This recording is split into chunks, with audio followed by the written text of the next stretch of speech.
the board.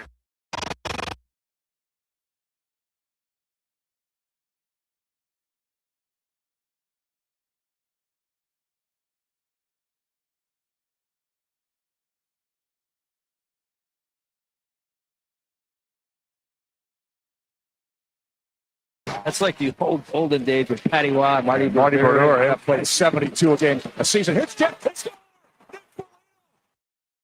2 a game a season.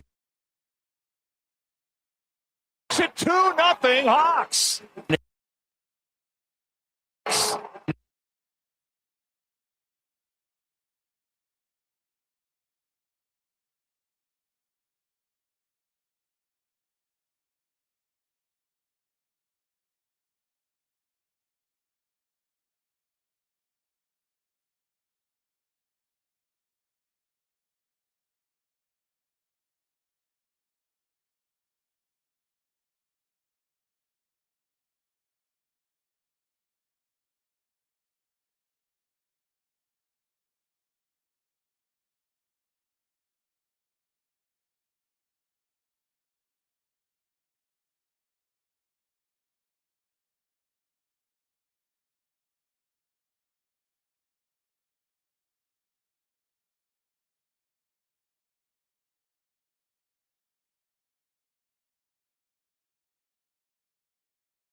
The Jason Gregor Show. Carry back again by foot. Roll back down. Tarasenko steps to it. Tarasenko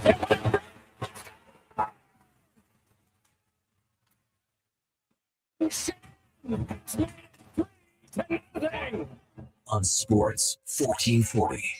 Field with it. Here's Fiala. A shot blocked. Rebound score. Corey Perry. His first as a king. And LA's on the board. Presented by PlayAlberta.ca, Alberta's only regulated online gambling website. 2 a game a season. Here's Jeff. Gets his 250th goal and makes it 2-0 Hawks.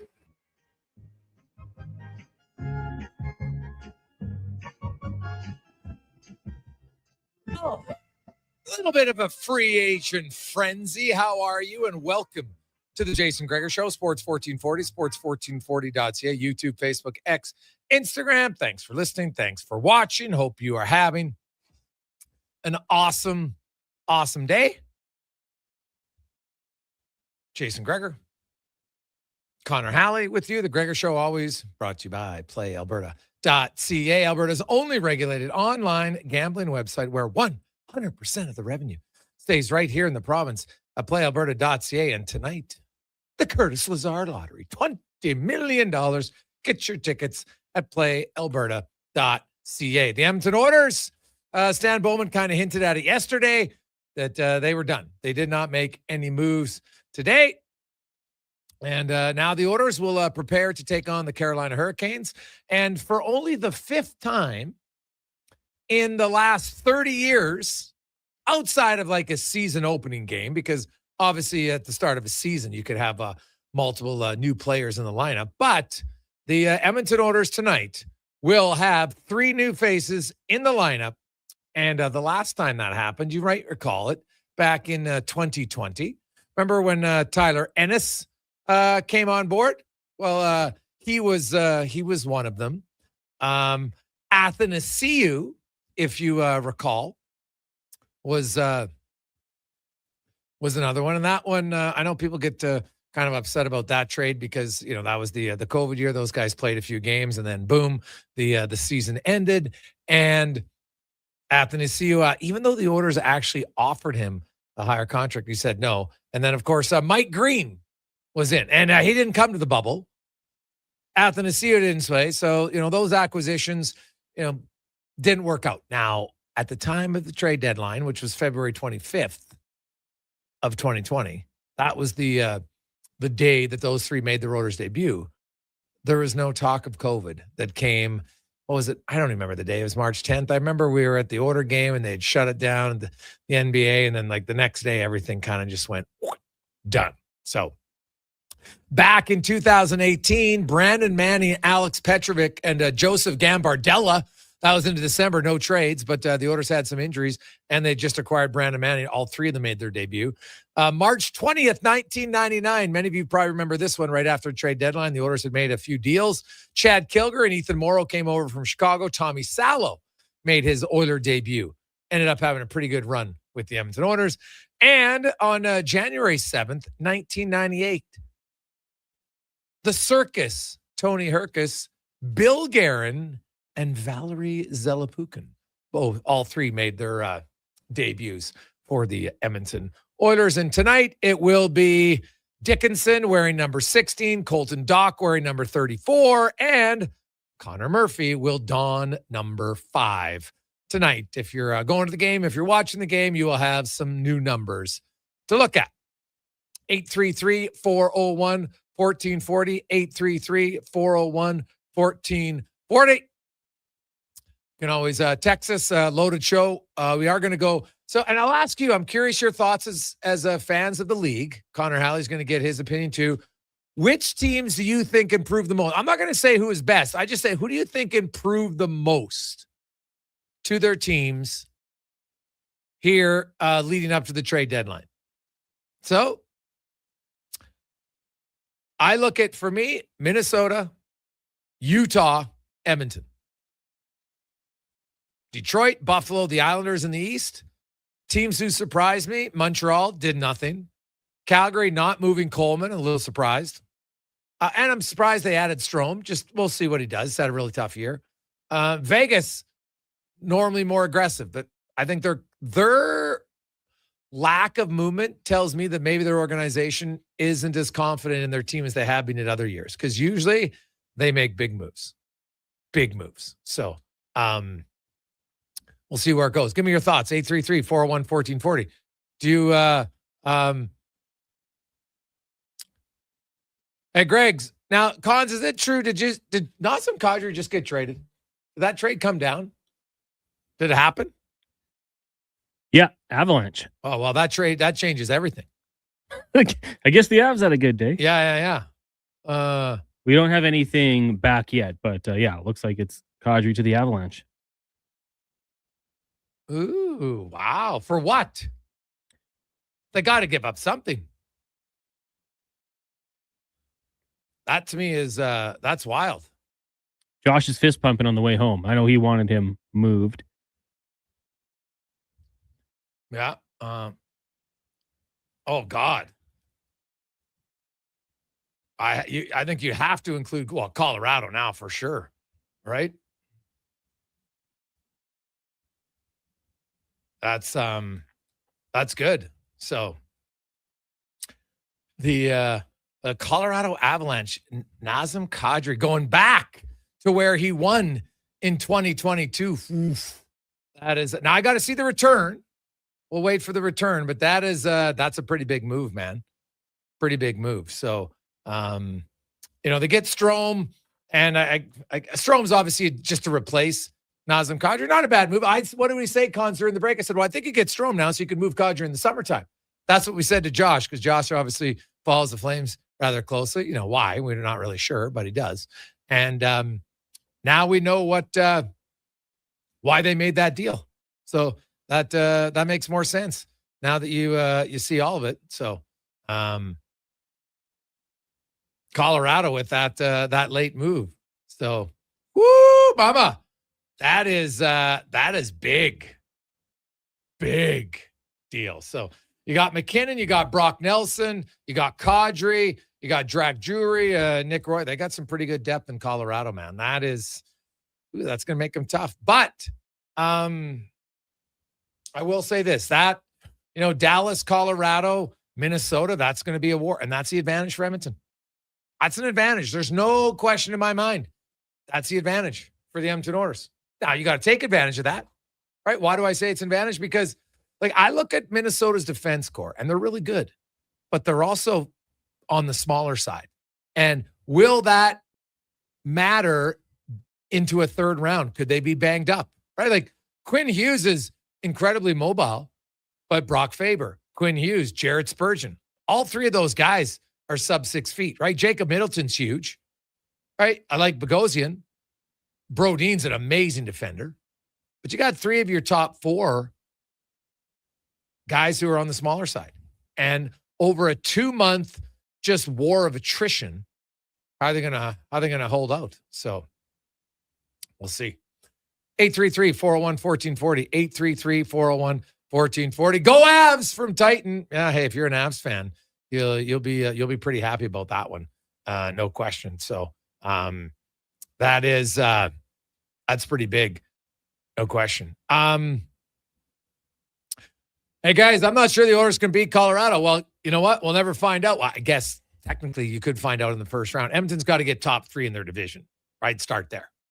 That's the number one thing. They got to get top 3 in their division.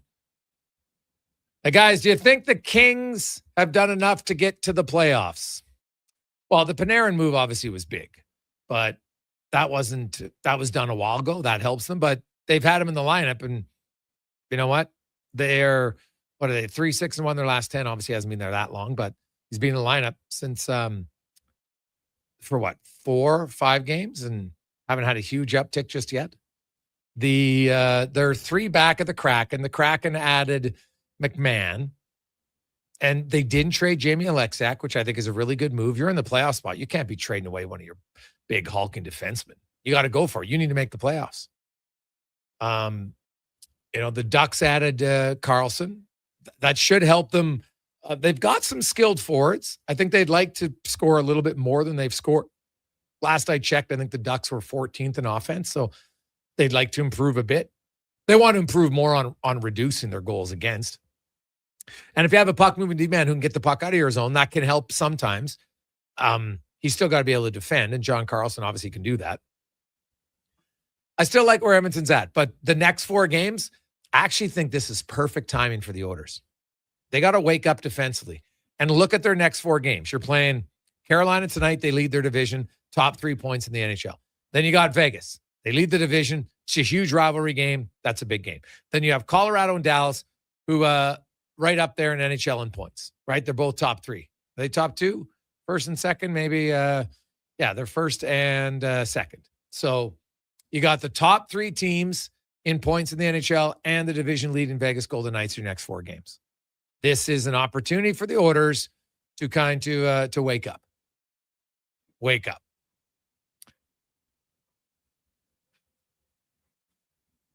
Hey guys, the price for Bobby McMahon was pretty reasonable. Why didn't the Oilers do it? JP. Well, you're right, a second and a fourth, not bad.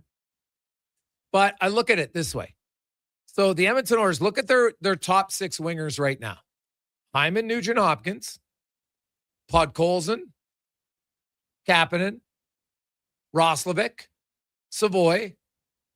You got Frederick too. Where's Bobby McMahon? Like, are you going to give up a second and a fourth? Like, where are you playing him? Bobby McMahon, and the truth of the matter is, which Bobby McMahon are you getting? Are you getting the guy who's on fire because he's a streaky scorer? But is Bobby McMahon much different than Kasperi Kapanen? Honestly, bigger guys can really fly. McMahon's 29 years of age. He's pending UFA. Makes 1.35. Kapanen makes 1.3. Are they that much different, right? He's another left shooting winger. So you got Podkolzin, and you got Nugent Hopkins, and you got Jack Roslovic on the left side. So where would he have fit? That, to me, was more of the question. I like Bobby McMahon. I love the story. Right now, I know Roslovic's a right shot, so he can play the right side. But you have Hyman. You have Savoy, right? You got Frederick. I don't know if it would have been a good depth move for sure, but you would have moved somebody down the lineup. And I just think he's not going to play in your power play. He's not going to penalty kill for you. So how many minutes is he going to play? That would be my question for Bobby McMahon in Edmonton based on the roster they have. Like, where would he have fit in? He wasn't going to play on, I don't think he was going to play in the check-in line, right? So I guess you play him on Draisaitl's line, right? Yeah, you probably could have done it. But you might be able, like, I'll be curious to see what Bobby McMahon gets as a free agent in the summertime. And because he's going to go to Seattle, and he doesn't have the same skilled players in Seattle that he played with in Toronto. And that's not a knock on any player, but I haven't seen Bobby McMahon away from those guys. Now, and I'm not discounting, because it's a skill to be able to produce when you play at the good players, because not everybody does that, right? So make no mistakes about it. But, Bobby McMahon, he does have 19 goals. He has 11 of them 5-on-5. He wasn't going to be a power play guy here in Edmonton, right? Maybe on your second unit, but you already got Rostovic and Savoy. Is he going to make your second unit that much better? Right. So I look at, like, who's he played most of his minutes with, right? That's going to be the question mark for me. So I'm looking at it quickly. He's played his most minutes with Austin Matthews. He's not playing with an Austin Matthews in Seattle. Now, he's shown he can play with a guy like that, so he could play with Draisaitl. I don't have much doubt. But I don't think Edmonton needs another scoring winger. So I don't know if he was a must. I'd much rather have Dickinson and Murphy, because that's what they needed. And I don't really think Edmonton lacks offense. I want guys who are going to play defense, right? That's what I want. It's just that simple for me right now in Edmonton. If I have to hear one more play, geez, the Oilers don't have enough offense. I'm kind of like, what? Watch the games, dude. Watch the games. They're not lacking offense. Cons, any teams stand out to you? Well, I mean, hey, after this Colorado deal, hard not to like what they did. I am a fan of the Edmonton Oilers moves. I think going into this one, having a defensive centerman really helps this team. Takes a little bit of the load off McDavid and Draisaitl, especially in the playoffs, going up against good teams where the competition is going to be a little bit more stiff, and the defensemen that they added. I like those moves, but yeah, this Colorado Avalanche move, still waiting to see what the return was here. I've been kind of scouring Twitter for it. Haven't seen anything pop up yet, but really like this move, and familiar with the organization and a lot of the guys that he was there with when he won that cup. I think that's a really good move for them, because I probably said the phrase, arms race in that division about 500 times with them, the Stars and the Minnesota Wild, and I think this is just a sick move for them to kind of put them over the top. Yeah. 833-401-1440, 833-401-1440. Hey, guys, the Blues picked up 2 firsts. That's impressive from Flintstone. Yeah, they did. And now we'll see, like, what do they do with the firsts? Right? And where are those firsts going to be? For those who don't know, they got a first from the Islanders for Shen, and they got a first from the Detroit Red Wings for Justin Falk. And on paper, yeah, that's good. But now you got to make those picks land. And the later in the first round, the odds just drop that they're going to be successful. As far as impact guys, you can get a solid NHL player for sure. But even getting a player who plays 250 plus games in the decade of 2011 to 2020 was 36% in the latter third of the first round. That's how hard it is, man. Like, even in the first round, it's hard to get a player who's going to play 250 plus games in the NHL for you. Some of those guys can be top end guys. Some of them can be middle. We'll see. 833-401-1440, 833-401-1440. We'll take a quick break. We'll come back. The Buffalo Sabres made some big moves, literally and figuratively. We'll discuss it next on The Gregor Show, presented by PlayAlberta.ca. Legacy Heating and Cooling is the #1 heating and cooling company for people who want heating and cooling, because you'll save a bundle by bundling. Then you can use hot, cold, hot, cold. Come on, thermostat, do what you're told. Turn up the heat, turn up the cold, to the vents start pushing out tornadoes. Bundle my furnace with some AC. Gonna get a new from Legacy. Oh, yeah. Save a bundle when you bundle your new furnace and AC from Legacy today. Plus no payments and no interest for 1 year. That's how you build your legacy. Legacy Heating and Cooling. A pizza from Papa John's is already pretty great. But you know what's even better? 2 pizzas from Papa John's. For a limited time, get a medium one-topping pizza for only $6 when you order any large specialty pizza at regular menu price. Whether you're feeding your family, your team, or yourself, Get your next meal from your locally owned and operated Papa John's with a $6 one-top medium when you order any large specialty at regular menu price. Better ingredients, better pizza, Papa John's. Need a new ride for road trips, errands, or just life on the go? Go Auto offers a massive selection with over 15,000 new and used vehicles to choose from. With over 70 locations across Western Canada, finding your next ride has never been easier. Whether it's a roomy SUV for the family, a sleek car for the open road, or a rugged truck for your weekend adventures, you'll find it here at a price you'll love. Explore thousands of vehicles today at goauto.ca. Come for Canada's largest trade shows, the biggest names in entertainment, exhilarating sporting events, and more. And stay for the experience at the Edmonton Expo Centre. Looking for the perfect place to host your next big event? From trade shows to galas, meetings, and concerts, the Edmonton Expo Centre has the space, event expertise, and service to make your next event unforgettable. With over 522,000 square feet of flexible event space, in-house catering, and operational expertise, they bring your biggest vision to life. Learn more at edmontonexpocentre.com today. This hockey season, before every game, check out the pregame show with Andrew Walker on Sports 1440. It's brought to you by Titan Supply, your only source for rigging, lifting, and hauling products. Visit titansupply.ca. Struggling to find skilled workers? What if you could fill your talent pipeline with motivated, pre-vetted youth and receive funding to support your efforts? At Careers the Next Generation, we connect Alberta employers with interns in skilled trades, IT, agriculture, forestry, and more. All WCB covered, high school accredited, safety trained, and ready to contribute from day one. With 83% of RAP students continuing their apprenticeships after high school, investing in youth today means securing your workforce for tomorrow. Don't wait. Visit careersnextgen.ca to get started. The Price is Right Live is coming to Canada, and The Brick is a proud sponsor. Come on down to The Brick to win big. This Saturday, March 7th, from noon to 2. Join us at the Brick South Edmonton Common for your chance to instantly win from over $25,000 in prizes, including Brick shopping sprees, TVs, Oilers tickets, and so much more. No purchase necessary. Some conditions apply. See in-store for contest details and exclusions. So come on down to the Brick South Edmonton Common this Saturday. Does your bank do local? We do. When you bank with Vision Credit Union, you're banking with a rural Albertan cooperative that cares about the community where you live.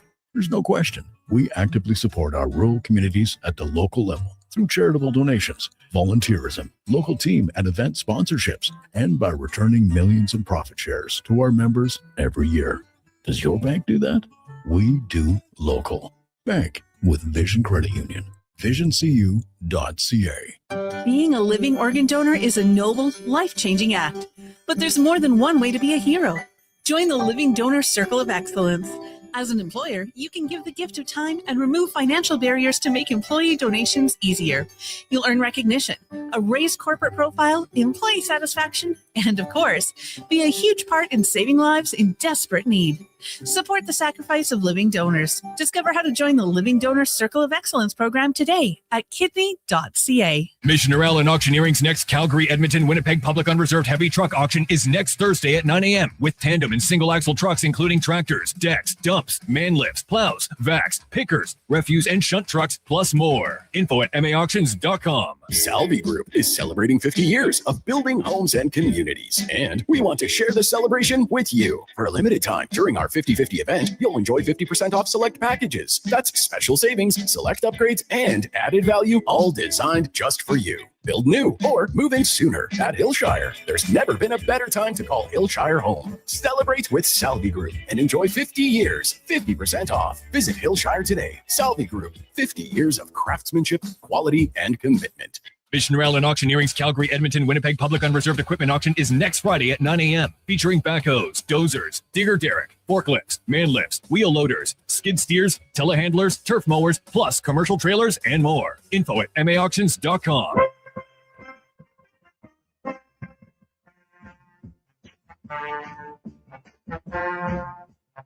Portions of this hour brought to you by Elks Nation. Check out the new website, elksnation.ca. Articles, podcasts, and more breaking down the green and gold. The most in-depth WE football coverage online, elksnation.ca. The Jason Gregor Show, the best of Edmonton. The Jason Gregor Show, the best of Edmonton sports talk and beyond. This is Sports 1440. Presented by Play Alberta. PlayAlberta.ca, Alberta's only regulated online gambling website.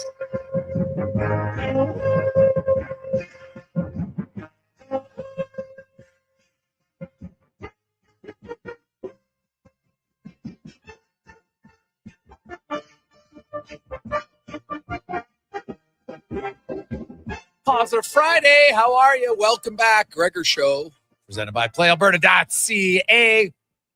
Coming to you live, Sports 1440, sports1440.ca, YouTube, Facebook, X, and Instagram. It's been a busy week. Of course, Oilers fans, got 3 new players that you will see tonight. Doc, Dickinson, and Murphy will all be in the lineup. Tristan Jarry, who hasn't started since February 25th, will be in between the pipes for the Oilers as they take on the Metro Division and Eastern Conference leading Carolina Hurricanes. The Hurricanes did make one trade today.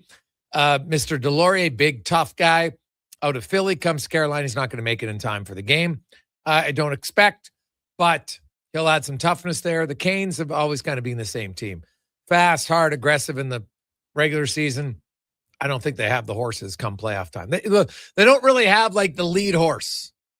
They got lots of good guys. They don't have a dominant player. Like you get into a series, they didn't have Barkov. They didn't have Kachuk.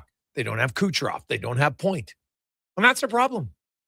They could probably get out of their division again, but even that won't be easy, I don't think. So they don't have the top guys at Buffalo. Buffalo's got Darlene. They got Tage Thompson. I take Tage Thompson over Sebastian Aho, in my opinion. And Rasmus Dahlin is unreal. Jacob Slavin's a great defensive defenseman, but he doesn't have the overall game of Rasmus Dahlin. So there's another team if you meet.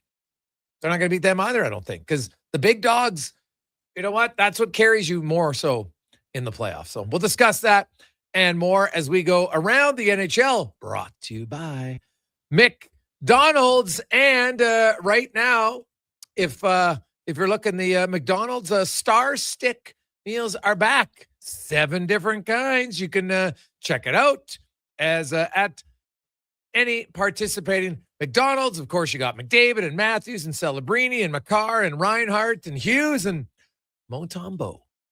Those are the ones you can get right now at McDonald's. As we go out to Buffalo, where it's been a long time coming for our next guest, because we know a thing or two about a decade of darkness, but even the decade of darkness pales in comparison to the last tough 14 years for the Sabres. But that streak is over. I know they're not officially in, but make no mistake, the Buffalo Sabres have been the best team in the National Hockey League since December 1st. They are now tied atop the Atlantic Division with the Tampa Bay Lightning. Now, the Lightning do have a few games in hand, but they've lost 4 in a row. The Sabres have won 5 in a row, and they are rolling. Joe Yerdon joins us from the Bleacher Report. And, Joe, it's been a long time for everybody in Buffalo to have a trade deadline where the Sabres were adding, and the Sabres are a legit cup contender. Joe, are you there? Yeah, it's pretty crazy, Jason. You mentioned the decade of darkness. I'm here. Okay. The Wi-Fi is a little weird here today, so things are busy. You can imagine. You mentioned the decade of darkness. The decade and a half of darkness is even crazier here. But it's pretty wild to be here on a day where they're buying, they're adding to the team, adding experience, and adding some toughness to the blue line. And it's very, still have to wrap my head around it. This is a team preparing for the postseason. Gotten so used to guys going out of here at the deadline and saying goodbyes, and now we're going to be saying hellos the next few days here. Well, yeah, that's a good problem to have for them. The Colton Parayko story was obviously a big one, and I don't love how it came out because now it looks like somebody said no to Buffalo, and that's well within his right. That's why he has a no movement clause. And I don't know whoever leaked it out. I don't think it was a great move. But when you looked at that deal and, the number 9 pick from last year and then another first rounder was going out, they were ready to go all in. And then they pivoted and obviously they didn't get a Colton Parayko, but they got a guy bigger than Colton Parayko and Logan Stanley, he to me is the epitome of a late developer. He put in a lot of time and there were some real big learning curves, but he's had a great year in Winnipeg. They bring him in, and then Schen's there really is the number 7, correct? I would say so. Yeah. I think we'll see Stanley slot in on that third pairing, probably with Michael Kesselring, a guy you guys might remember a bit up there. But yeah, I got to think Stanley's going to be on that third pair, and he's kind of had that same learning curve as Matthias Samuelsson, who's had an unbelievable season here in Buffalo. Well, the Sabres top four, I know, is rolling right now. It's led by Dahlin, but right down, from Samuelsson to, right through the rest of the lineup, their top four is exceptional. Yeah, I mean, it's kind of crazy to think of a second pair with Bo Byram and Owen Power. And Power's having a outstanding defensive season. I know the offensive numbers aren't quite where I think a lot of people thought a number one pick would have his offensive numbers, but I mean, his defensive work this year has been outstanding, and he and Byram have worked really well together. But I mean, offense. I mean, when you got Dahlin running the show, you don't really need a bunch of defensemen to carry the bags offensively. But they've got three guys that are producing a lot of points back there, and with Stanley and even Shen as a number 7, you get a couple of roughhouse guys back there to kind of keep things calm, maybe not keep things calm. Maybe he's got to liven things up a little bit with how they play. But I mean, you're talking about guys with that can kind of change the mood of a game, and you need that stuff in the playoffs. I mean, folks here might not remember it very well how playoff games work, but when you get guys in there that can kind of throw a little gas on the fire when you need a little bit extra, it's nice to have them in your back pocket, especially a guy as big as Stanley, who is a terrifying fighter, but also plays really solid defensively. And it's kind of the perfect mix for what Lindy Ruff loves to have on this team. He loves having some guys that can kind of knock it around a bit. So yeah, it's a literal big pickup for the Sabres. So Joe, if we go back to November, and on November 30th, the Sabres were in dead last in the not just the Atlantic Division, but in the entire Eastern Conference. And everyone was like, oh my God, here we go again. Right? They had 24 points in their first 25 games. The calendar switches to December, and the Sabres have been the best team in the NHL since. I know that they fired their GM 2 weeks into December, but the GM's not around the team. Well, at least I don't think he's around in the room every day. Like, what changed? Was there a cloud around Kevin Adams that with his departure, like, Kekalainen came in, and I know he was with the organization. Like, did he say something? Like, ultimately, how can you go from dead last to being the best team? Like, what were they doing that was so underachieving in the first 2 months? A lot of what they were doing wrong was a lot of the stuff they were doing wrong last season. So much of it seemed like a copycat of what was going on last year, where they'd have a really good game, a really strong outing, and you're like, all right, you can see where this team's going. And it would be followed by a couple of games where you're like, boy, these guys can't put 3 passes together. The goals aren't coming. Goalies are playing out of their mind, but they can't score any goals, or just microaggressions against themselves where they're getting beat. And oddly enough, things turned around when they headed out to Western Canada. They lose a 7-5 game to Calgary.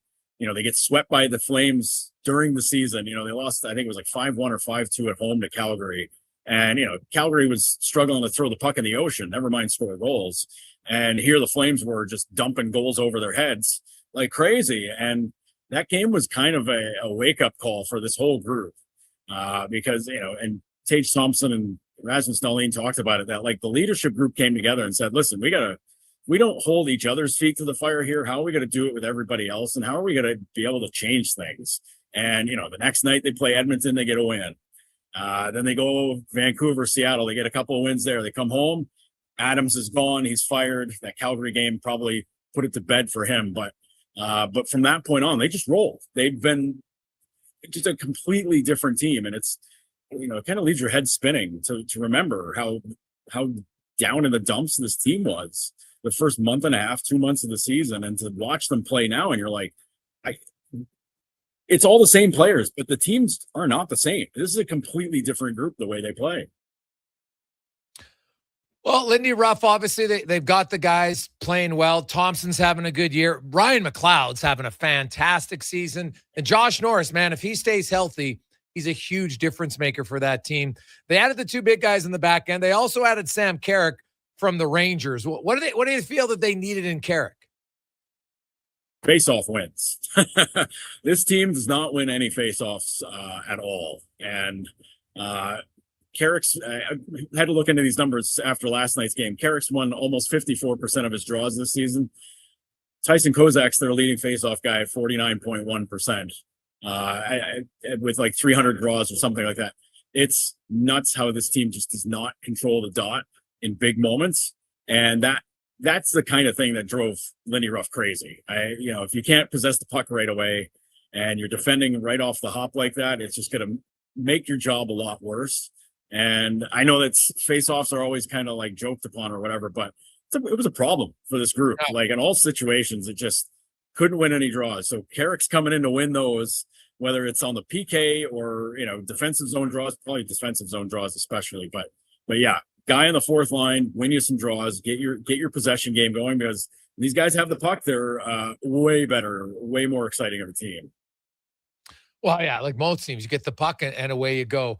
Ryan McLeod and Josh Norris, like when you look at their lines, Norris with Doan, McLeod plays mainly with Quinn and Zucker. Is that kind of what you foresee down the stretch and into the playoffs? I do, yeah. There's a weird chemistry with Zucker and Quinn with McLeod because McLeod obviously has the speed, but Zucker's got kind of like those veteran wiles, and Quinn's a bit of a wild card because he's so streaky when it comes to goal scoring, but he's also really good at distributing the puck. And I think McLeod's been pretty good at that himself, but it's his, obviously it's McLeod's speed that puts everybody on their heels. And they kind of have to pay attention to him, especially when he's killing penalties. We saw it against Pittsburgh last night where, puck jumps over Letang's stick and he's gone. It's as easy as that for him. And, you guys know that well up there. You saw it plenty. When it comes to Josh Norris, his comeback is such a difference maker for this group because he's a very fast skater, loves to shoot the puck, can score goals by the tonnage. And he had 35 in Ottawa a few years ago, so he can score. But he does a lot of little things really well too. Like he can kill penalties. He's on their top power play unit because he can shoot it or he can pass it, and he helps drive that offense. And with Noah Ostlund and Josh Doan, you got Doan, who's like a dog on a bone guy that just gets in, forechecks like crazy, gets in on the net. And then Ostlund is very defensively smart, but he's also really offensively creative. So it makes that a bit of a handful for other teams to try to wrangle, because those guys all do the same kind of stuff really well, but they're all really like high skilled. So it's a pain in the butt line for teams to defend. And the way Lindy uses them, like, you want to ask which line's your number 2 line? Well, they both are. And then it's like, well, okay, which one's your number 3 line? Well, they both are. So pick your poison, who you want to match up against them. You're going to throw all your heavyweights against Thompson and Tuck, but good luck figuring out who you want to try to, hold down the most between the other 2 lines. Joe Yurden joins us. Joe, they also in a late trade, they acquired Tanner Pearson from Winnipeg. Do you see him, does he fill out that 4th line with Mallenstein and Carrick? And does Zach Benson maybe find himself out of the lineup?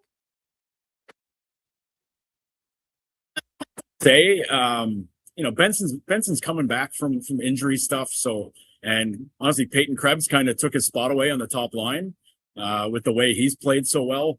Krebs has been such a good utility knife guy for Lindy. Lindy loves the way he gets at it. So, very much a Lindy type player in Krebs.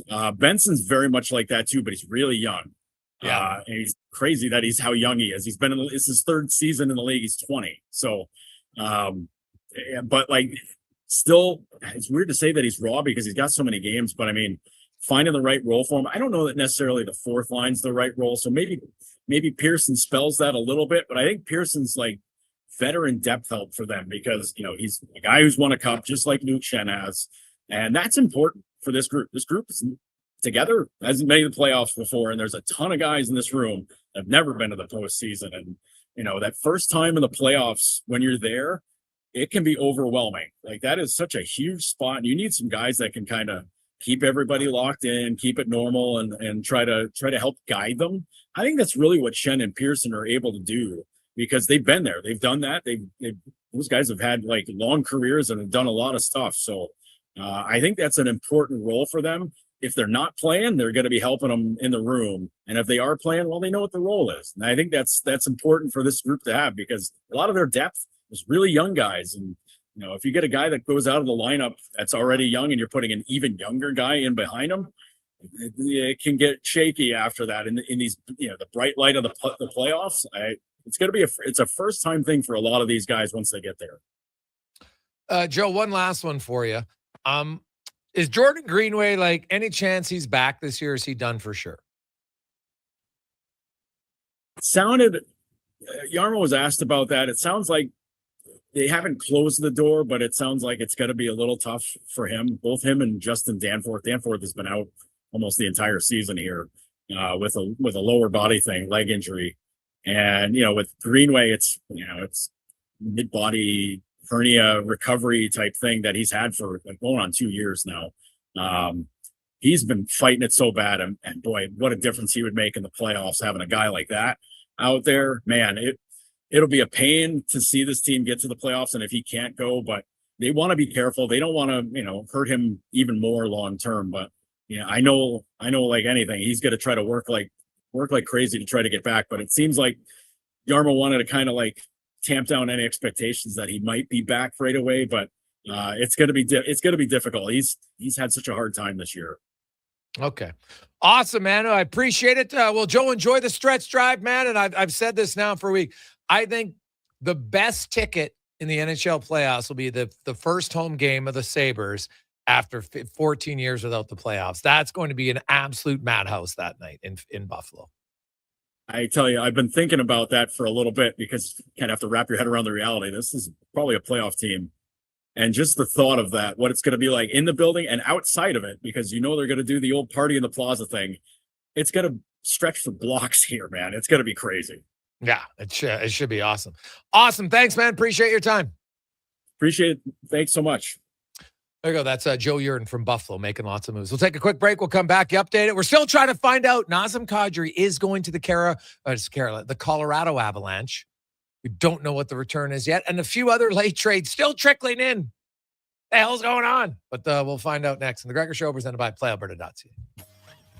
Edmonton, did you know a local Play Alberta winner scored over $500,000 on Mega Jackpots Ocean Bells? Think about the season tickets you could lock down with that kind of cash. From major casino winners every hour to jackpots worth millions and hundreds of popular games to money that stays in the province, there's never been a better time to sign up for Play Alberta. Download the app today to get started with casino, sports, and lottery all in one app. Must be 18 plus to play. When you gamble, use your game sense. Legacy Heating and Cooling is the #1 furnace install company for sailors, because they know the value of a warm port. And they sing, there was a ship who fought the cold, who sailed the sea with a furnace load. She brought the heat to YEG, and her name was Legacy. Through icy wind and winter squall, her fire she burned for one and all, with a comfort chugging guarantee, and her name was Legacy. No payments, no.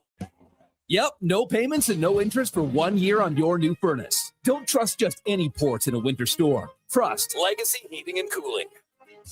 A pizza from Papa John's is already pretty great, but you know what's even better? 2 pizzas from Papa John's. For a limited time, get a medium one-topping pizza for only $6 when you order any large specialty pizza at regular menu price. Whether you're feeding your family, your team, or yourself, get your next meal from your locally owned and operated Papa John's with a $6 one-top medium when you order any large specialty at regular menu price. Better ingredients, better pizza, Papa John's. Are you looking for safe and professional transportation solutions for your group events and sports teams? Look no further than Silent Rides, Alberta's premier charter bus company. Whether your group is big or small, Silent Rides has you covered. We offer state-of-the-art motor coaches, first-class service, and affordable rates. Get your quote today. For more information and to request a quote, contact sales at 877-748-0991 or visit silentrides.ca. A Saskatchewan boy who grew up loving and playing sports. At least we think he grew up. Listen to Kevin Carius weekday mornings from 7 to 11 on Edmonton's home for sports, Sports 1440. Well, get ready for a silly hockey fans. Your partner in power just skated onto the ice. EWEL.ca, the new e-commerce website for electrical wholesalers Edmonton, is ready for the power play 24/7, 365. UL skates to where the puck will be in 5 years. Now that's forward thinking. Killer selection, slamming products from the best brands, and legendary service. Don't sit on the bench. Get your account today at ewell.ca and win that project. Plug into your partner in power. Get an EWEL.ca account today. Scott McGilvery here, HGTV host and renovation expert. The one upgrade I know homeowners will love: better, fresher Culligan water straight from the tap. Culligan's Aquasential reverse osmosis filtration system takes your water to the next level. With up to 7 stages of filtration and 14 filter options, they're certified to reduce over 90 contaminants. Your tap water is about to get a major upgrade. Safer water that tastes great. Get started with a free in-home water test at Culligan.com. Culligan, water you love. You matter. Your mental health matters, and you're braver than you think. Not Alone is an organization focused on creating a space of acceptance and support through tough, meaningful conversation. Use code 1440 for 15% off at notalonecode.com. It's okay to not be okay. Expand your brand with Fusion Promo Marketing. Fusion is your trusted partner for all things branded merch and apparel. Thousands of products perfect for businesses, sports teams, and corporate events. Fusion with a Z. Promomarketing.ca. In like a lion or like a lamb, out like a goat. That's greatest offer of all time with Sherwood Honda. And while there's plenty of goats on the lot, you can also custom order yours. Pick your Honda model with the color, interior, trim, and technology for the ride you've always wanted. Sherwood Honda can help you build and price your new Honda to make it the greatest order of all time. Pre-ordering sure would be simple and satisfying with help from Sherwood Honda.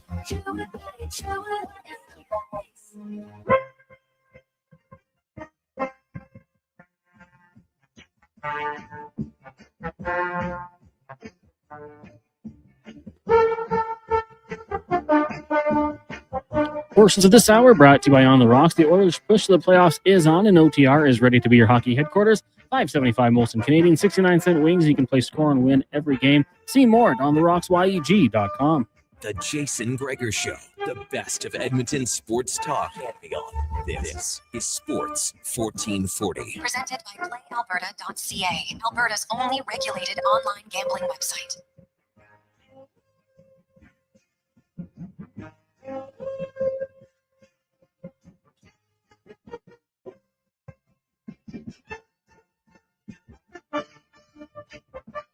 We continue on Positive Friday, Sports 1440.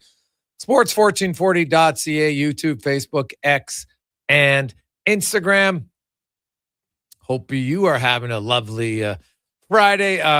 Here's my funny line of the day, brought to you by PlayAlberta.ca. Armstrong, the Blues GM, said, quote, "The Blues were disappointed with the trade leak with Parayko. He said the organization checked the phone call records, texts, and emails of staff, and everyone passed the test."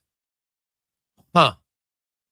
Now, I'm just curious. Has any other team had a player who turned down a trade that went public for their and vetoed it with their no trade clause? Let me think. Now, if I had the Jeopardy music right now, I'd play it.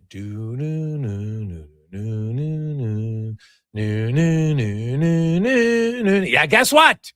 Yeah, there was another team, the St. Louis Blues and Torrey Krug. Like, are you serious? Do you expect us to believe this garbage? Name another team that it's happened to, Connor Halley, because I can't. Remember when Torrey Krug vetoed the Philly trade that leaked out? Yep. Now Colton Parayko. Like I said, has any other team had it happen? No.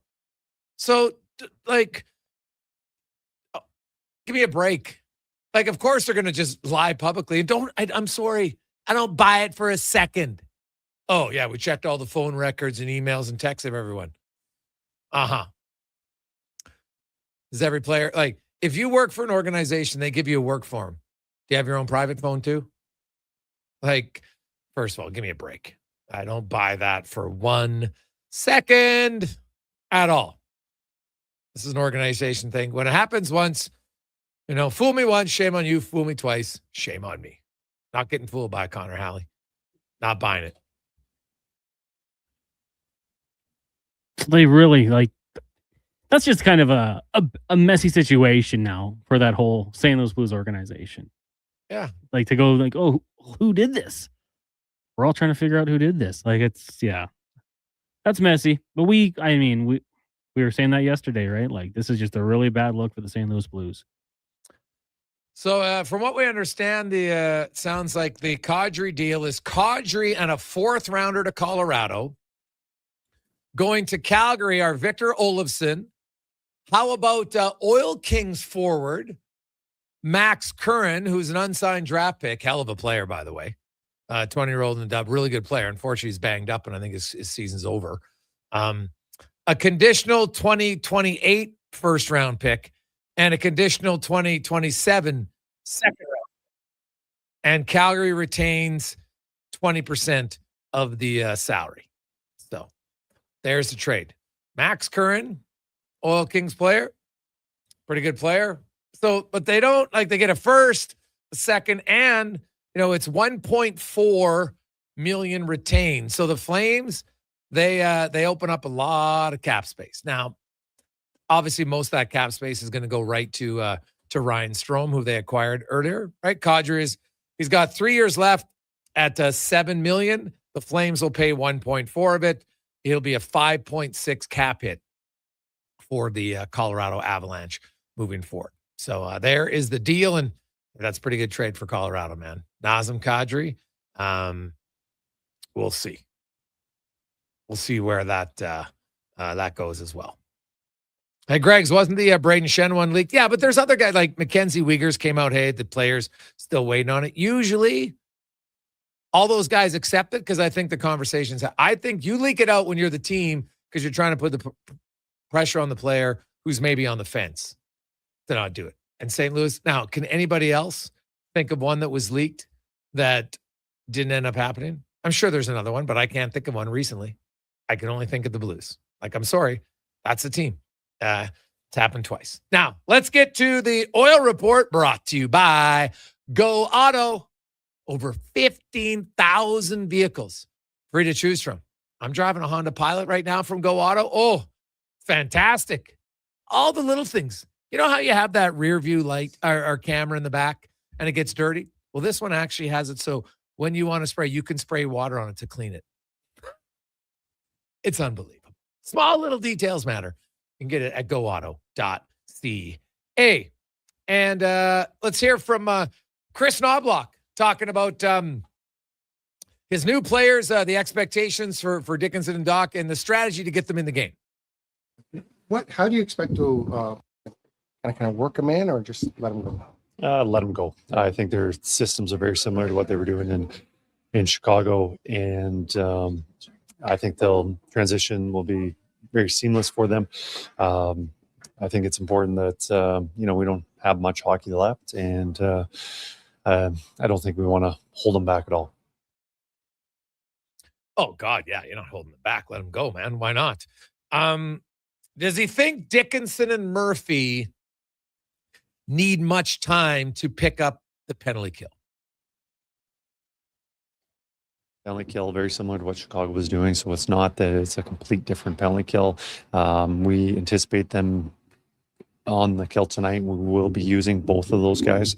Now there'll be some nuances that are a little bit different, but we feel the sooner the better getting them playing. To me, Dickinson and Murphy they're half of the top penalty kill unit on the best penalty kill team in the league, and they run the same system as Edmonton. I am not waiting. I am getting them in on the penalty kill, and I'm using them a lot right off the hop in the penalty kill. These guys are veterans. They know how to penalty kill. It doesn't change. You just said the system's the same. So the only thing that changes is the guys you play with. So there's going to be timing issues. Fine.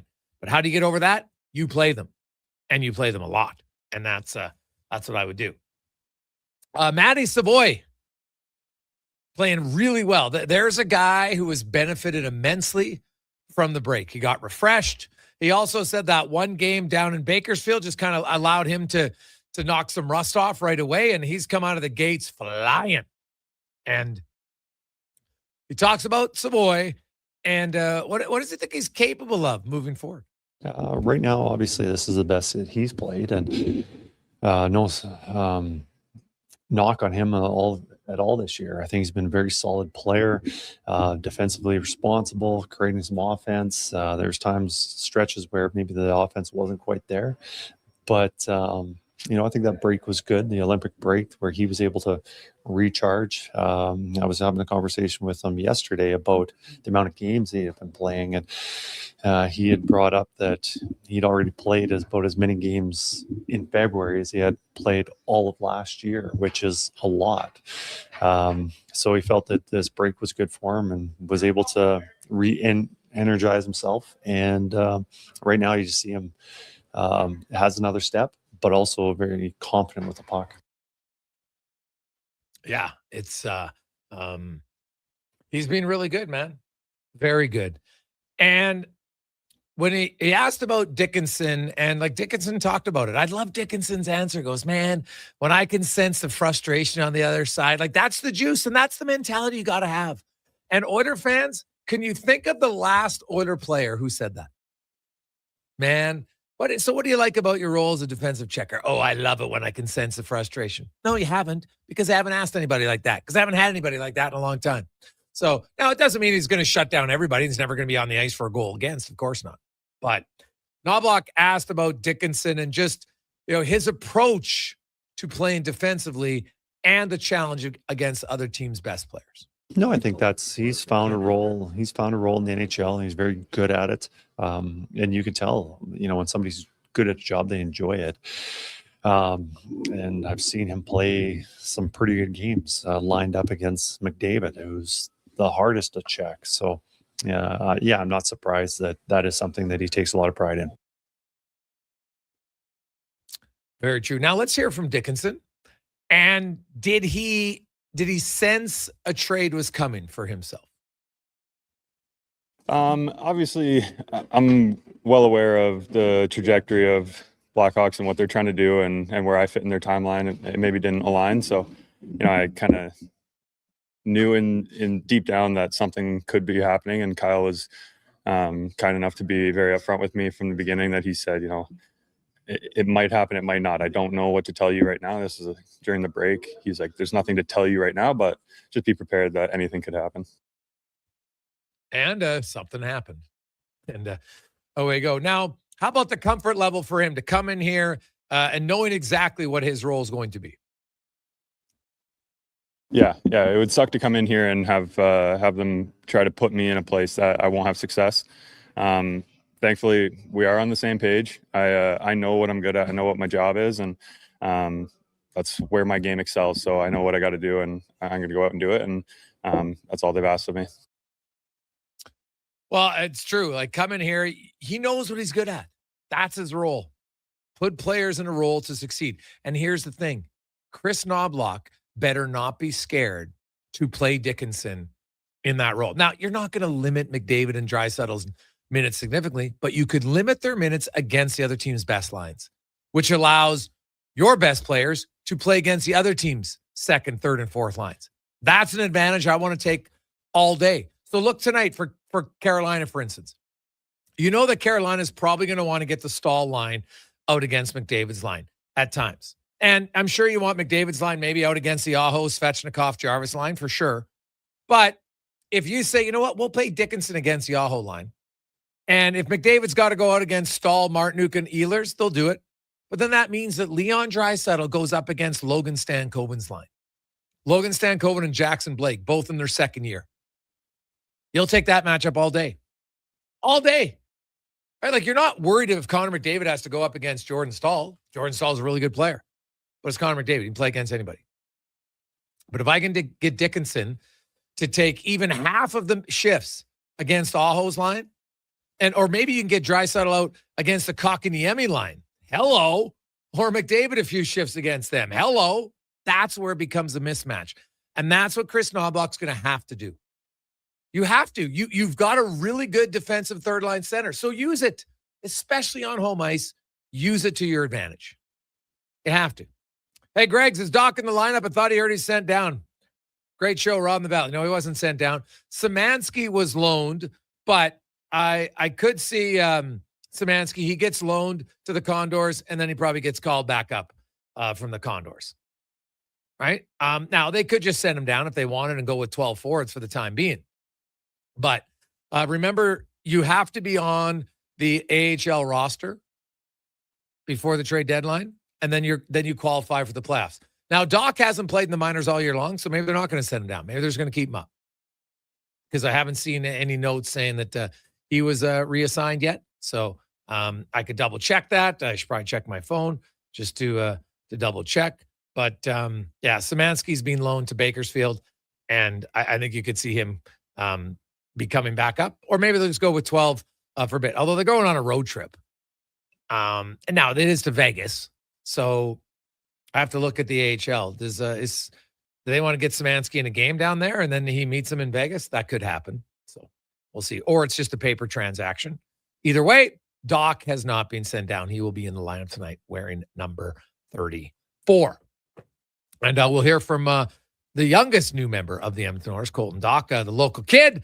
We'll hear from him coming up in the next hour. But first, let's get to the comment and a Sports 1440 update brought to you by Local Quality Market Gourmet Meals. 2 locations, Sherwood Park and Edmonton. Choose over 200 chef-prepared meals. If you're looking for great, healthy food, loca.ca. This is the Sports 1440 update. And the NHL trade deadline that come and gone, the Colorado Avalanche bringing back Nazem Kadri from the Flames for a first and second round pick, Victor Olofsson, and Oil King Max Curran. Also, Sabres acquiring Tanner Pearson from Winnipeg for a 7th round pick. Ryan Strome traded to the Calgary Flames with a 7th round pick from the Anaheim Ducks. Bobby McCann going to the Kraken for a 2027 third and 2026 fourth. Scott Lawton going to the Kings for a 3rd round pick. And earlier today, Justin Falk going to Detroit for Justin Hall and a to-be-determined 1st round pick, as well as a 3rd from St. Louis. On the ice tonight, the Oilers are in action, taking on the Hurricanes. Puck drop just after 7. Pre-game coverage coming your way at 6 o'clock with Andrew Walker. Elsewhere, Panthers taking on the Red Wings. Stars host the Avs. Canucks meet the Blackhawks. Golden Knights host the Wild, and the Blues are in San Jose. In the association tonight, Knicks taking on the Nuggets. Suns host the Pelicans. Clippers in San Antonio, and the Lakers hosting the Pacers. BCHL this evening, the Saints out in BC taking on Trail. Puck drop at 8. Crusaders will host Brooks at 7. In the AJ, Devon hosting Drumheller. The Storm in Whiteford and Old taking on Bonneville. And U of A volleyball down at the Pebble Center tonight. Pandas kick it off at 6 o'clock against Thompson Rivers. Golden Bears out in Vancouver taking on Trinity Western. Coming up in hour 2 of the Jason Gregor Show, we'll be joined by our co-host, former NHL co-host Wanye Gretz. We'll also hear the stat of the day. I'm Connor Halley. This has been a Sports 1440 update. This is Sports 1440, a Stingray radio station broadcasting on Treaty 6 territory. Download the free iHeartRadio app and listen to CKJR wherever you go. Legacy Heating and Cooling is the #1 heating and cooling company for people who want heating and cooling, because you'll save a bundle by bundling. Then you can use hot, cold, Come on, thermostat, do what you're told. Turn up the heat, turn up the cold, to the vents start pushing out tornadoes. Bundle my furnace with some AC. Gonna get a new from Legacy. Oh, yeah. Save a bundle when you bundle your new furnace and AC from Legacy today. Plus no payments and no interest for 1 year. That's how you build your legacy. Legacy Heating and Cooling. A pizza from Papa John's is already pretty great. But you know what's even better? 2 pizzas from Papa John's. For a limited time, get a medium 1-topping pizza for only $6 when you order any large specialty pizza at regular menu price. Whether you're feeding your family, your team, or yourself, get your next meal from your locally owned and operated Papa John's with a $6 one-top medium when you order any large specialty at regular menu price. Better ingredients, better pizza, Papa John's. Need a new ride for road trips, errands, or just life on the go? Go Auto offers a massive selection with over 15,000 new and used vehicles to choose from. With over 70 locations across Western Canada, finding your next ride has never been easier. Whether it's a roomy SUV for the family, a sleek car for the open road, or a rugged truck for your weekend adventures, you'll find it here at a price you'll love. Explore thousands of vehicles today at goauto.ca. At Fountain Tire, success is a team effort. They're committed to their team members and their customers. And that means treating your vehicle like it's their own and finding solutions that suit your needs. Because whatever the road brings ahead, they're on it with you. Visit FountainTire.com today. Hey, hon, I'm getting expressions and images to frame my hockey card collection in the man cave. Perfect. I'll come with you and bring our wedding photos. For sports memorabilia and family treasures, think Expressions and Images. It's your local frame framer since 91. You name it, we frame it. Who's that working on the underground utilities over there? All-Star Construction, that's who. What about the street lighting? Yep, All-Star Construction. And the directional drilling, hydrovacking, neighborhood renewal, and telecommunication work? Yep. And yep. Since 2009, All-Star Construction has been doing all that and more, shaping and building Edmonton communities for land developers all around Edmonton. That's what All-Star Construction is all about. NHL Star Sticks are back at McDonald's, and we're celebrating by going bigger. Make that smaller, way smaller than ever before. Collect the set and get one of 7 mini sticks with every NHL Star Sticks meal. Featuring McDavid, Matthews, Quinn Hughes, McCarr, Celebrini, Reinhardt, and Montembeau. So get yours while they last. 1 stick per meal purchase. Limited time at participating Canadian restaurants. Every goal, every Selly. The place to cheer on your favorite team is Selly's Sports Bar and Lounge. Never a bad seat in the house with all games on tons of big screens. And Selly's menu, top shelf. Plus, check out the game night food and drink features. And don't miss the excitement of Oilers watch parties all season long. Experience Selly's Sports Bar and Lounge at all 3 Century Casino locations. Edmonton, St. Albert, and Century Mile. Every day is game day at Century Casino.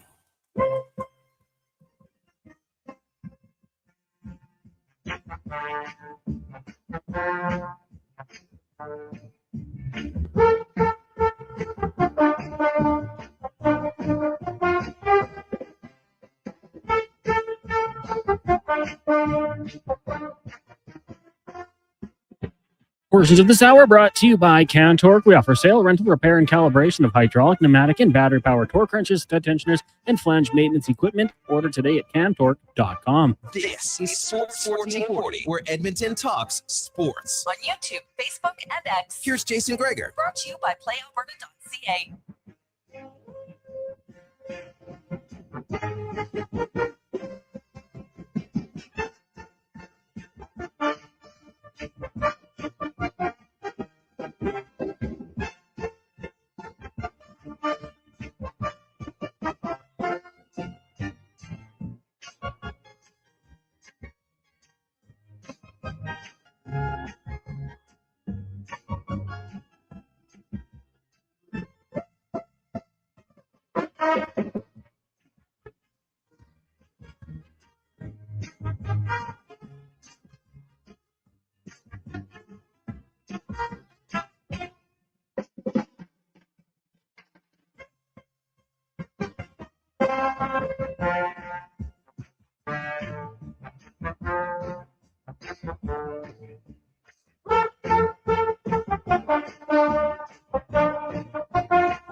That involved Nazem Kadri. If you're just joining us, Nazem Kadri has gone to the Colorado Avalanche from the Flames. The Flames retain $1.4 million.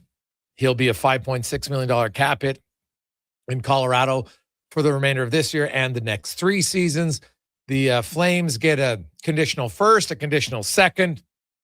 They also get Victor Olofsson and unsigned draft prospect who is a member of the Edmonton Oil Kings, Max Curran, probably their best player, who's unfortunately injured. And I don't expect him to return this season. He's been out. He's got a shoulder ailment. I'm not exactly sure what it is, but you know what? Really good young player. And so that's who the Flames get. Olofsson, Curran, a first and a second rounder. So the Avs get better, man. There's no question about that. They get better. If there's one area of concern for me for the Avs, I don't love the size of their blue line. That would be it. So we shall see. Now, 833-401-1440, 833-401-1440. You can text or email us. It's at Gregor@sports1440.ca. Gregor Show brought to you by PlayAlberta.ca, where, of course, it's tonight, Lotto Max. You can get in on that for 20 mil. We also have the Jason Gregor Show specials. You can check that out. We got some Oilers taking on the Carolina Hurricanes. Who do you like there? Some goal scores.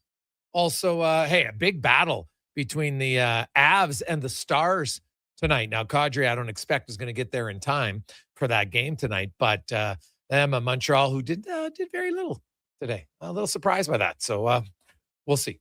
You can get in on it, playalberta.ca, as we welcome in Wanye Gretz. Wanye, how you doing? Did we do enough, Gregor? I'm worried. Did we do enough at the deadline? Who knows? Some years people think a team does lots. Doesn't mean. I think the Oilers fill two glaring holes. To me, I thought the Oilers, they're one of the teams that improved the most from the deadline. Okay. And they're the team. Name a team that's been underachieving more than the Oilers for the first three quarters of the season. Fair statement. I can't think of anyone. Right? Yeah. So that's where the Oilers, that's to me where I see lots of room for improvement. Like their defensive games has been in shambles. For lately, they had a 25-game stretch really good. First part of the season stunk. Now they're awful. So can they get back? They better. It's about a commitment. And if the Oilers commit, adding two guys who thrive and challenge themselves to be good defensively, that's exactly what this team needs. They needed a second pair right defender who could defend, and they needed a third-line center. Somebody that you can trust to play some tougher minutes at times so you can give McDavid and Draisaitl some easier minutes, better matchups. That in itself, I don't care how much Dickinson scores. If Dickinson takes 3 or 4 minutes away against top opposition every game, that means Draisaitl and McDavid, those 3 or 4 minutes that they normally play are going to go against some other players. That's a big win. That's a big win to me. So, what's the letter grade you give the team for the trade deadline? I'd say B+. Okay. Mm-hmm. Feel a bit better. Trade deadlines are tricky things. You're never going to solve all your issues in one foul swoop, right? Yeah.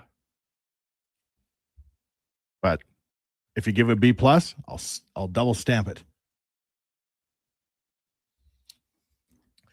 The Oilers, hey, they're a good team. I don't shy away from saying the Oilers are a good team, but they're also a team that can be very frustrating because their commitment to defense wanes at times. And until they can and they've been good, like we saw it last year. Very first 2 games against LA, brutal. Now, luckily, they had enough skill to overcome it. Not a lot of teams can gift wrap the opposition 2 games. And it wasn't just a goalie. I know people like to, hold on to their goalie troll doll and be like, the goalie. It was the goalie because that makes me feel better. It wasn't just the goalie. Anybody who pays attention, how many high danger chances did you give up in those first 2 games? 26. How many did you give up in the next 4 games of the series? 26. Oh, yeah. Well, I'm no mathematician, but cutting down the high danger chances usually means you cut down your goals against. Pretty simple. And then Dallas and Vegas, they were unreal defensively. And then they got injured, Hyman, Ekholm, and they ran into a juggernaut of Florida who had everybody going, and they were the better team. They deserve to win. There's no debating that. So the Oilers, can you avoid health injuries? That would be nice. But more important, and here's my only concern about the Oilers' regular season, is if they don't finish first, and now you got to go on the road again, you're just adding more travel, more wear and tear on your body because you couldn't be consistent enough in the regular season. But the good news is they come down the stretch. There's 20 games to go. They're only 4 points back of Vegas. They play them 3 times, including this Sunday. So while you screwed up the first 60 games and laid an egg too often, it luckily hasn't hurt you that bad. So now you can regroup, get focused, and have a really good final quarter, and you can win the division. Right? And that's going to guarantee you at least 2 rounds at home because you're not going to get home ice advantage against anybody in the Pacific unless Utah shocks the world. And but Utah is probably going to have to play the way they're going. They might play the winner of the Pacific Division. So you know what? You're going to have to go on the road for the 3rd round and probably for the 4th round based on the point totals out there. But at least you get some series at home. And that's what, to me, that should be the number one focus of the Oilers here is a solid 20 games, get our defensive game back in order, and win games against Vegas. Has to be. Like, there's no other reason why it shouldn't be. So 833-401-1440, 833-401-1440. Hey, guys, barring injuries, being busy at the trade deadline means you've likely failed your drafting and development from IMAC. What? What are you talking about? Why can't you make 2 good moves at the deadline? How does that mean you failed your drafting? Did Florida fail drafting because they picked up Brad Marchand? Like, what are we talking about here? IMAC, I'm sorry. I completely disagree with that. So, if you make astute moves for your team at the deadline and it works, how's that? That has nothing to do with bad drafting and developing. Florida you know how many players on Florida were drafted when they won the Cup in each of those 2 years? How about 3? Barkov, Ekblad, Lundell. There's multiple ways to win. You don't even have to draft all your guys and keep them. Now, guess what? They got Tkachuk by trading him for 2 of your drafted players in Uyghur and Huberdeau. Right? You traded away a draft pick to get Reinhart. You traded away a draft pick to get Bennett. What are we talking about here? Doesn't mean it means you get good moves. Hey, I get NHL players. Drafting's a crapshoot. Not every player hits. It's impossible. So no, I could not disagree more with that. Could not disagree more. Hey, Gregor, have you heard what Sid Sixero said about the orders, McDavid, and the deals that Bowman made from Vitamin J? No, Jay, and why would I care? I don't think there's a bigger loudmouth who says very little than Sid Sixero. Sorry. About all I'll say about him. Like, he is not somebody that I would be like, oh, look what he had to say about the team. Right? The guy made a name for himself, and Oiler fans should just ignore him. But for you, Connor McDavid's coming to Toronto. Like, how many times can he say it and be wrong? And people are like, oh, yeah, but he said it again, and maybe it's going to happen. Like, get a thicker skin and don't feed the trolls. That's all I'd say.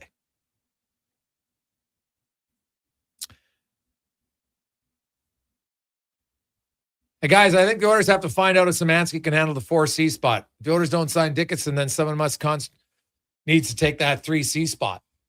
Yeah.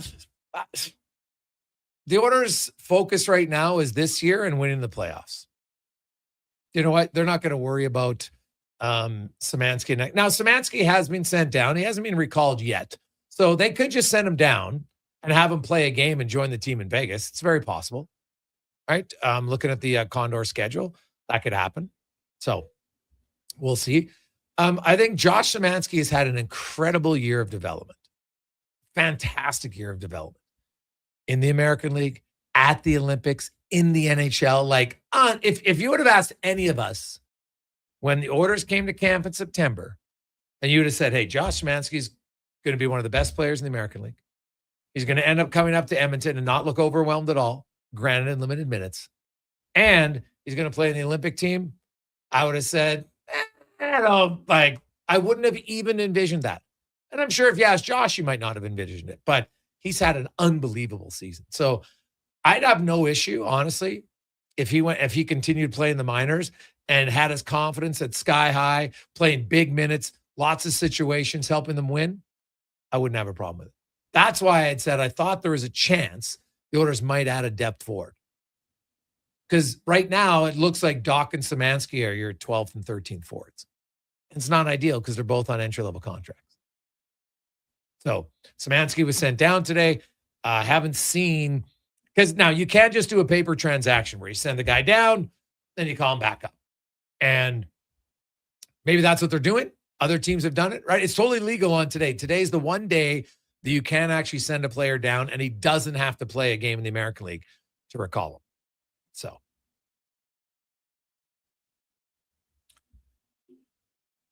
Hey, guys, it's win now. We don't need to worry about picks that might not play for 7 years from Rayner. Well, yeah, 100%. Like, you look at Shane Malloy. I recommend, if you're a big fan of the draft, follow Shane on Twitter. It's very simple, Shane Malloy. got a really good show actually on Sirius on the weekends too. It's all about drafting. And the guy has studied it, all the numbers for years. So not just like, I'm picking like one team. You can't pick one team. You pick everybody.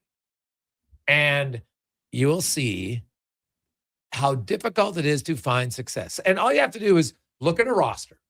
So you have 23 players on the roster, right? You draft 7. Some years you draft 6 or 5. Some years you draft 8 or 9. Maybe there's the freak year, like some of the terrible teams. I think somebody's had 11 draft picks recently. Like I know way back when you used to have 11 rounds, so you had way more players picked. But so you draft those players. Most are 17 or 18.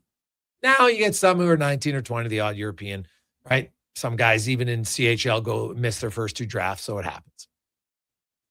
Now, outside of because I think a lot of people, when we think of the draft, and it's not a knock on anybody, but a lot of people think if you get drafted, like you're going to be an NHL player. And it's really not close to the truth. Now, if you're a top 10 pick, you got really good odds.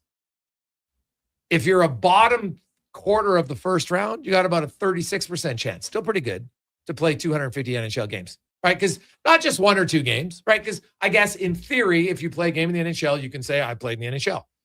It's not a lie. It's the truth. But it's not the same as somebody who played 100 games or 200 games or 1,000 games. But the draft, did you know, players in the NHL, highest percentage are first rounders, second highest percentage are second rounders. You know what the next highest percentage is? Undrafted players. Why? Because they draft too damn young.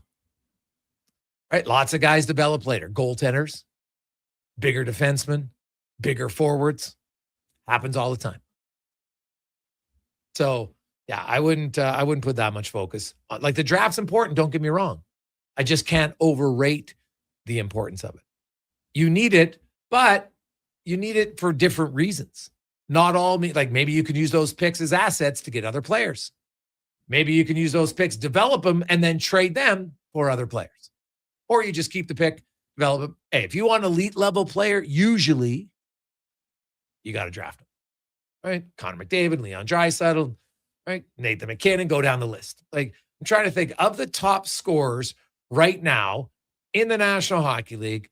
Who's on a team that didn't draft them? McDavid, McKinnon, Kucherov, Draisaitl, Celebrini, Kaprizov.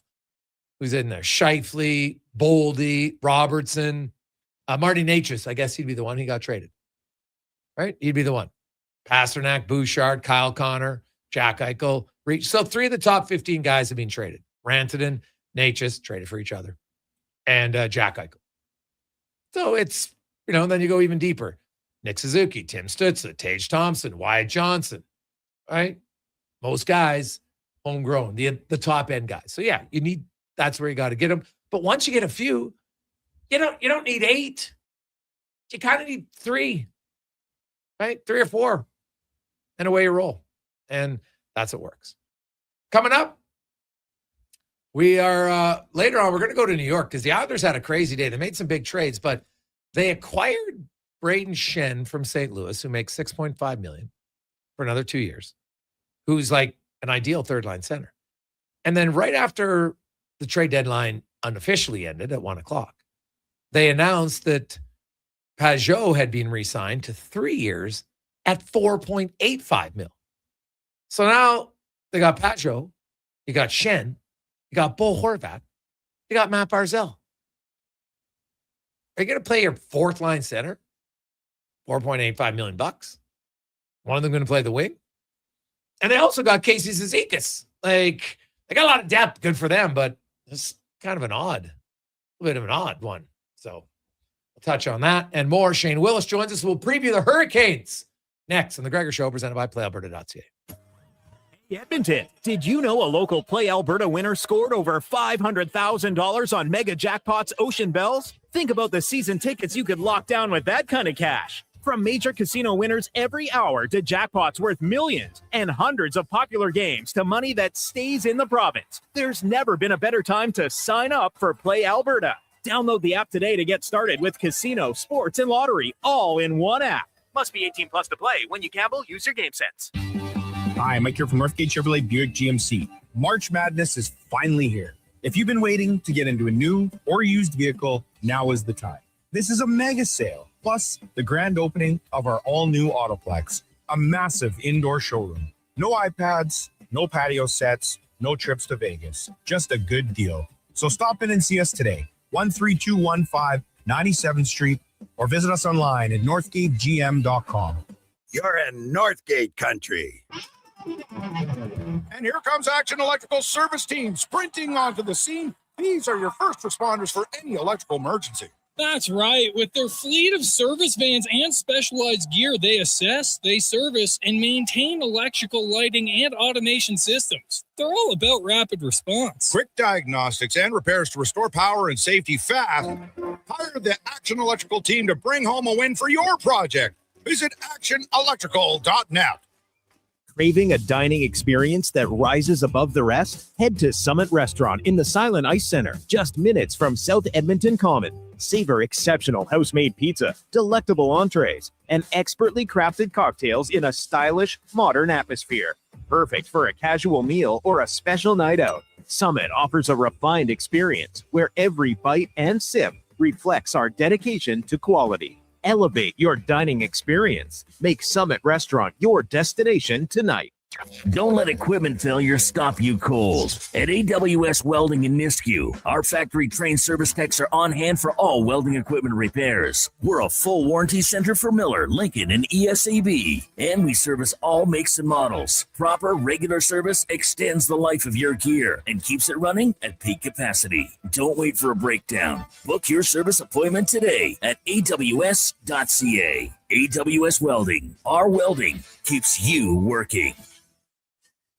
Do you sit around at work listening to sports radio all day? That's right, my friend. There's no shame in it. It's the good life. And we're not here to snitch. Say, if your company advertised on Sports 1440, you could be the one listening for your company's ad every day. Now you've got an excuse to listen to Sports 1440 all day. It's part of the job. Sounds like someone's getting a promotion. Email Gregor at sports1440.ca and let's get to work for you. Measles is very dangerous during pregnancy, increasing the risk of many severe health-related complications. If you're planning to become pregnant, make sure you have received 2 doses of the vaccine at least 1 month before conception.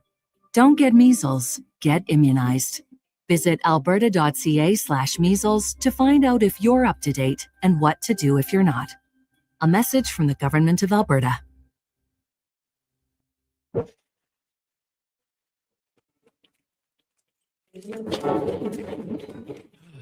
Oh, Canada. Jiffy Lube is here to keep you moving through mornings like these. Full synthetic oil changes, quality Pennzoil products, tire checks, battery tests, and everything else your car needs to get through our winters. Stop by Jiffy Lube for fast, easy, warranty-approved service. No appointment, no hassle. Just dependable service right when you need it. Jiffy Lube, keeping you moving through this. Portions of this hour brought to you by Japa Machinery. Japa is digging deep on their 50-year history of supporting Alberta's construction industry with their line of special edition blackout excavators. Visit japamachinery.com for all the details. This is Sports 1440, where Edmonton talks sports. On YouTube, Facebook, and X. Here's Jason Gregor. Brought to you by playalberta.ca.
Awesome Friday, a little extra brass bonanza for you. Hope you're having a lovely, lovely Friday. Oilers are taking on the Hurricanes. Even though there's not a real big rivalry, I'm sure for a certain era of the fan base, the sight of the Hurricanes always brings up a little angst from 2006. I get it. You never forget it. So, but let's be honest, this era of team, there's not a lot of animosity between the Oilers and the Carolina Hurricanes. Rarely are there games overly fiery by any stretch of the imagination. They're fast, they're skilled. There's just not a lot of hatred between these two organizations. You only see each other twice a year. They haven't met in the playoffs in almost 20 years. So I think the fans maybe remember it more, but there's no player on the team from either team. So it's not really a rivalry on the ice. It still burns deep within me. Every time we face them, I think about 06. And then I always make the joke, if they happen to win, but I can think of one more game I wish the Oilers had won rather than this one against Carolina. Yeah, and true. We all laugh. Oh, yeah. So Oilers, hey, if you could trade anything, they would do that one, or Game 7 against Florida, but that's why it's tough to win. Now, let's go in the room, brought to you by Action Electrical. 53 years and running as one of the most diversified electrical contractors in the province, with project division, service division, testing division, and residential solar. They can help you out anywhere. ActionElectrical.net. As a former NHLer, current analyst for the Hurricanes, Shane Willis joins us. And Shane, the Carolina Hurricanes made one move. They added a lot of grit and toughness up front. Were you surprised at all, or were you expecting kind of a quiet deadline for the Hurricanes? Well, excited to get Nick Delory into a Hurricanes jersey after seeing, the last couple of years what he does for the Philadelphia Flyers, and maybe an area that the Hurricanes lacked the past couple of years when you look at what they faced against the Florida Panthers and their toughness and size and strength and physicality in the playoffs. So extremely excited about the move they did make. A little bit surprised that there wasn't one, maybe two more moves for the Hurricanes, but when you listen to Eric Polsky and something this organization has kind of prided themselves in is remaining very disciplined in the plan they have set out and not reaching for something that they don't really feel that is at the cost. And there was a lot of players traded over the past couple of days that I thought teams maybe overspent on when it comes to a prospect or the number of picks that were in a trade, or even the number of the draft pick being a first round pick of a guy you're going to put on your fourth line.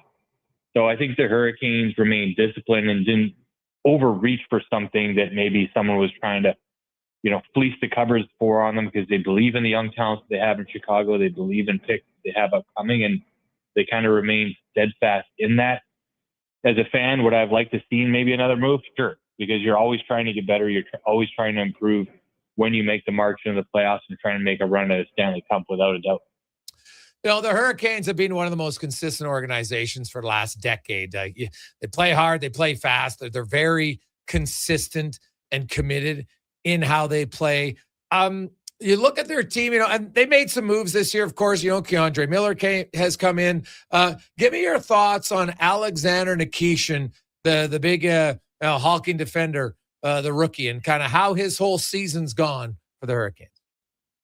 He continues to grow. I think everyone expected this young man, and that's, the downfall for every player when you get hyped up in the media of coming in saying you're the best player that's going to, step into the NHL this year. It's a tough bill to fill, but Alex Nikishin continues to grow. And I think the Hurricanes, and really so many different teams in the NHL, the way they play and force their defensemen to be aggressive, to jump up in a place, for any young defenseman, that's hard to do. That's hard to commit to. And I think there are a few games where you see Alex Nikishin make those little mistakes because he's just a little bit hesitant. But I think as he continues to grow confidence, continues to believe in that, I really want to see his physicality continue to come to the forefront. I think he can utilize that more to slow the speed and strength of players in the National Hockey League. The offensive side, I think he thrives in, especially the way that Rod Brind'Amour allows his defensemen to play in the system. But it's still a growing phase. And now you have, coming up on 20 games left for the Carolina Hurricanes to build that game, to be that dynamic defenseman and offensive threat that you want in the playoffs from your defenseman, to put in a big goal, to make a big hit, to be that impact type player. I think he's going to be that player. but I think he continues to grow to that level right now. You look at this Hurricanes team, and, they got their top line, Aho, Svechnikov, Jarvis. Now, their lines move around a little bit. Right now, they got Stankoven with Blake and Hall. And then, of course, that third line was Stahl and Martinuk and Nikolai Ehlers. Do you think those three lines are, in an ideal world, how they want to run 1, 2, 3, or do you see some other guys moving in or out? I do think they're dynamic right now, the way they're set up. And Trip Tracy and I had a long talk about this early in the year, and he was talking to former NHLer Paul Stastny before the season started, and asked Paul, knowing Nikolai Ehlers so well, where he thought he'd fit the best. He came in, he got put immediately with Sebastian Aho. It was a little bit of a slow start, but they started finding that chemistry. Then he moved down to play with Stankoven and Blake. They exploded out. He had points there. But Paul Stastny from day one said, I truly believe he will play best with Stahl and Martin. And it took Trip Tracy and I back a little bit, because we looked at it and we're like, how is that going to work? Because of how dynamic he is offensively. But the size and strength of Martinuk and Stahl and the simplicity of their game really bodes well for Nikolai Ehlers in holding on to pucks and being the playmaker on that line and creating space for both of them to be around the net and score goals. Taylor Hall is turning back into a 25-year-old Taylor Hall, the way he's skating with these two kids, especially after the break. They've been shot out of a cannon, and that chemistry continues to grow. And then Svechnikov, Aho, and Jarvis, dynamic, obviously, with everything they have. Really a line that has every piece you want to be able to score offensively, play physical, and create offensive chances 5-on-5 and then on the power play. I love the setup right now. Then you have a player like Nick Delorier coming in, where you can slot on your fourth line in a game that's really physical, or he comes out and you put Carrier and Robinson back on the wings to kind of anchor you there. So I like the setup of the lines right now, but every coach knows and every analyst knows there's going to be a small little cold spell at some point, and you're going to have to shake things up. And Rod Brindamore and Jeff Daniels have always been great chemists in moving one piece around to create some more chemistry, create that more offense to get the team rolling in the right direction. Shane Willis joins us, analyst for the Carolina Hurricanes. And, you look at your division, and right now you got the Islanders and the Penguins and the Blue Jackets are battling out. You guys you're really the only team in the NHL who's comfortable in their playoff spot and is likely not to really change. The battle, I guess, is maybe for first in the East, but, the division looks pretty good. Give me your thoughts on Pittsburgh, the Islanders, and Columbus, and which of those three you like better. Yeah, it's going to be a dogfight to the end in the Metro Division. The downside is the bottom half of the division isn't very good. So I really think 5 teams from the Atlantic take the 2 wildcard positions. So you have to be in either 2 and 3. Over the past 2 days, I think the Islanders were the team that strengthened themselves the most when it comes to trades to solidify their position. When it comes to Pittsburgh and Columbus, Columbus adds Garland for a little bit more offense. They have some mojo and they're rolling in the right direction right now. The fear that the Penguins have is, how long is Sidney Crosby going to be in the locker room and not able to play? Does Evgeni Malkin get a couple games suspension for the slash last night? Those are the fears, I think, of Penguins fans, because they've played so well this season, but missing 2 pieces like that could be detrimental coming down the stretch. I kind of like Columbus of the outside spread getting to that 3rd position, and Pittsburgh kind of continuing to slide and falling out of the race. Well, I was like, I know they got Soderblom, but I don't know. It didn't seem like the biggest move. Like the Islanders went out and they got Braden Shen, big move. I'm not sure I understand the Pajot extension after you get Braden Shen. It's like $11 million for 2 guys who are 3rd-line centers and both really good at it. But like the Islanders, because of Schaefer and more importantly Sorokin, I like them to finish 2nd in the division. Yeah, without a doubt. Schaefer is the real deal. I mean, so exciting to watch. I don't think he gets enough of a comparison to Cale Makar, maybe because he's not as flashy when he's skating up and down the ice. But offensively, he's been really strong defensively and very mature for a young player, especially as defense. But adding Braden Shen, I agree with you. The extension was a little bit strange for me as well.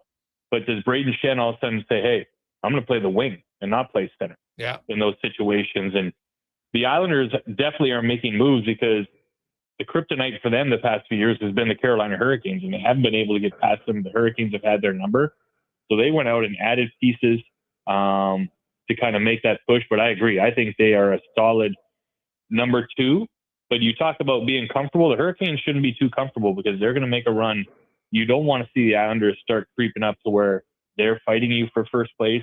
That home ice advantage is always huge, especially with the Islanders fans. So the Hurricanes need to continue on this road trip with a big win, hopefully here tonight against the Oilers, after what Rod Brindamore talked about in Vancouver, not a game that he really liked and how his team played for 60 minutes. I think you'll see a better effort tonight from the Hurricanes.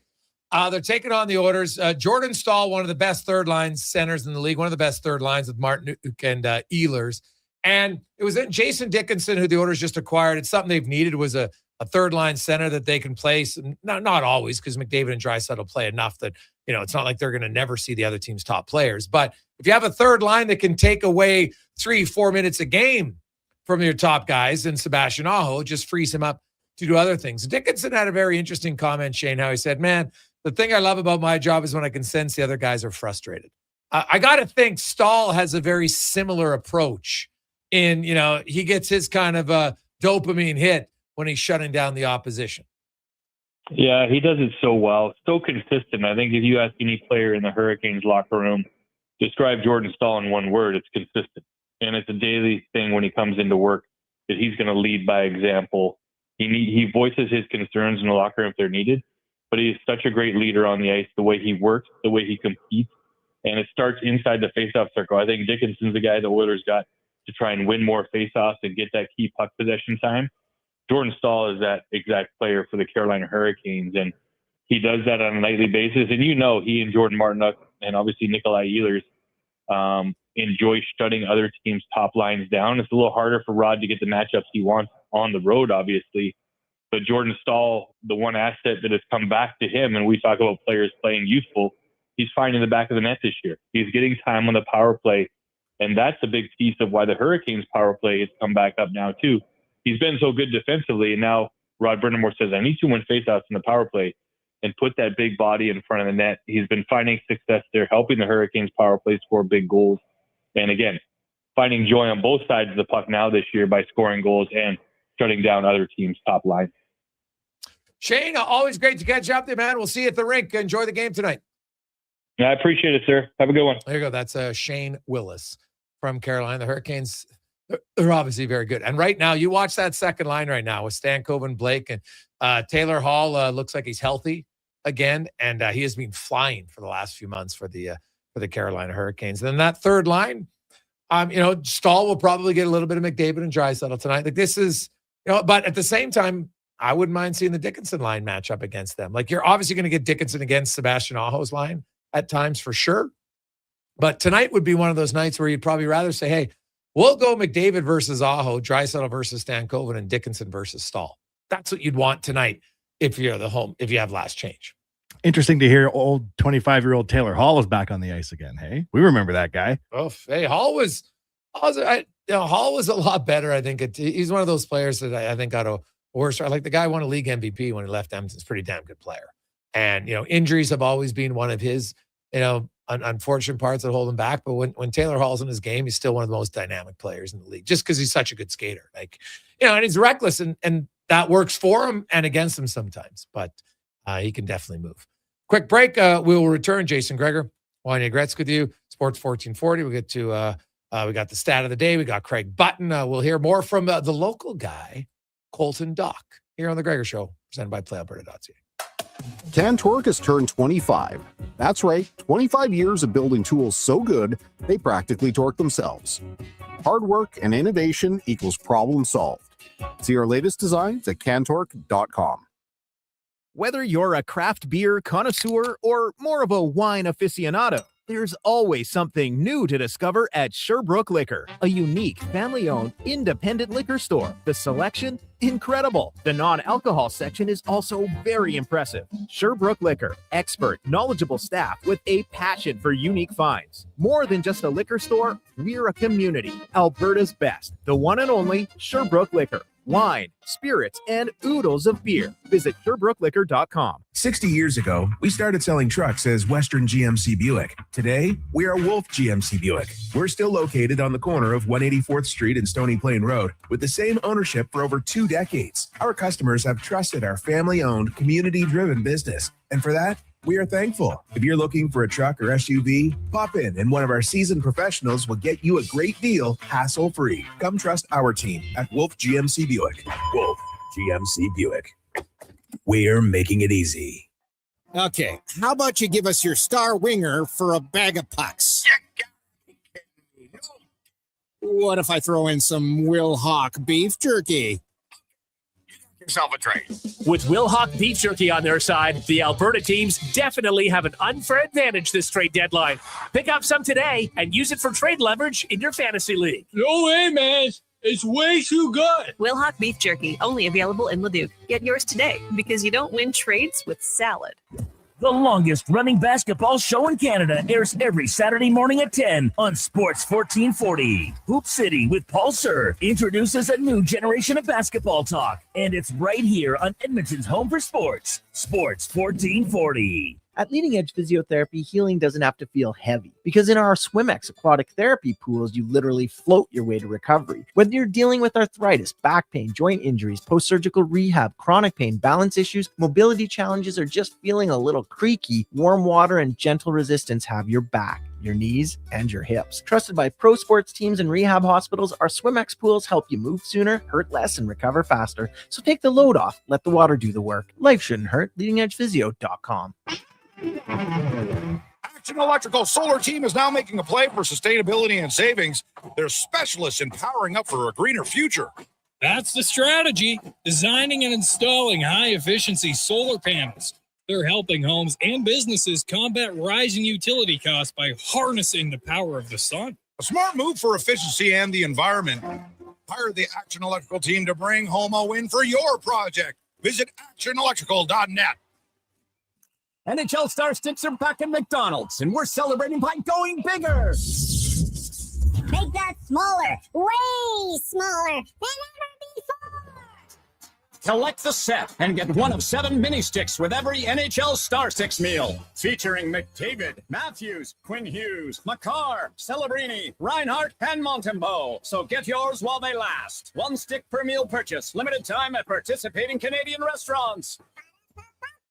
Salvi Group is celebrating 50 years of building homes and communities, and we want to share the celebration with you. For a limited time during our 50/50 event, you'll enjoy 50% off select packages. That's special savings, select upgrades, and added value, all designed just for you. Build new or move in sooner at Hillshire. There's never been a better time to call Hillshire home. Celebrate with Salvi Group and enjoy 50 years, 50% off. Visit Hillshire today. Salvi Group, 50 years of craftsmanship, quality, and commitment.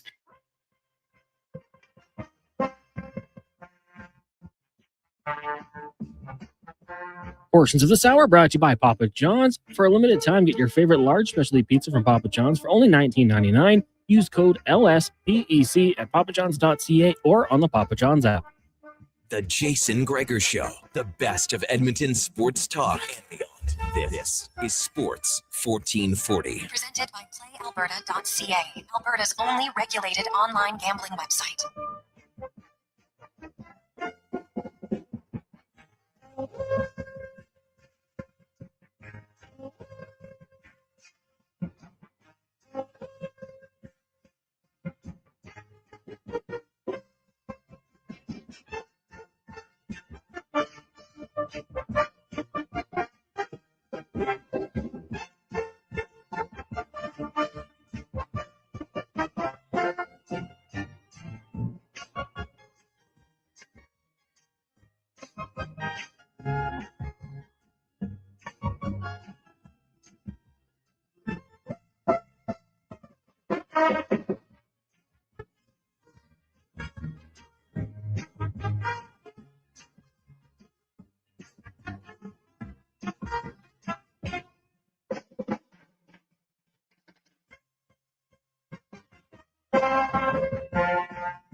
.348, Jason Gregor, Wanye Gretz, Connor Halley, Sports 1440, sports1440.ca.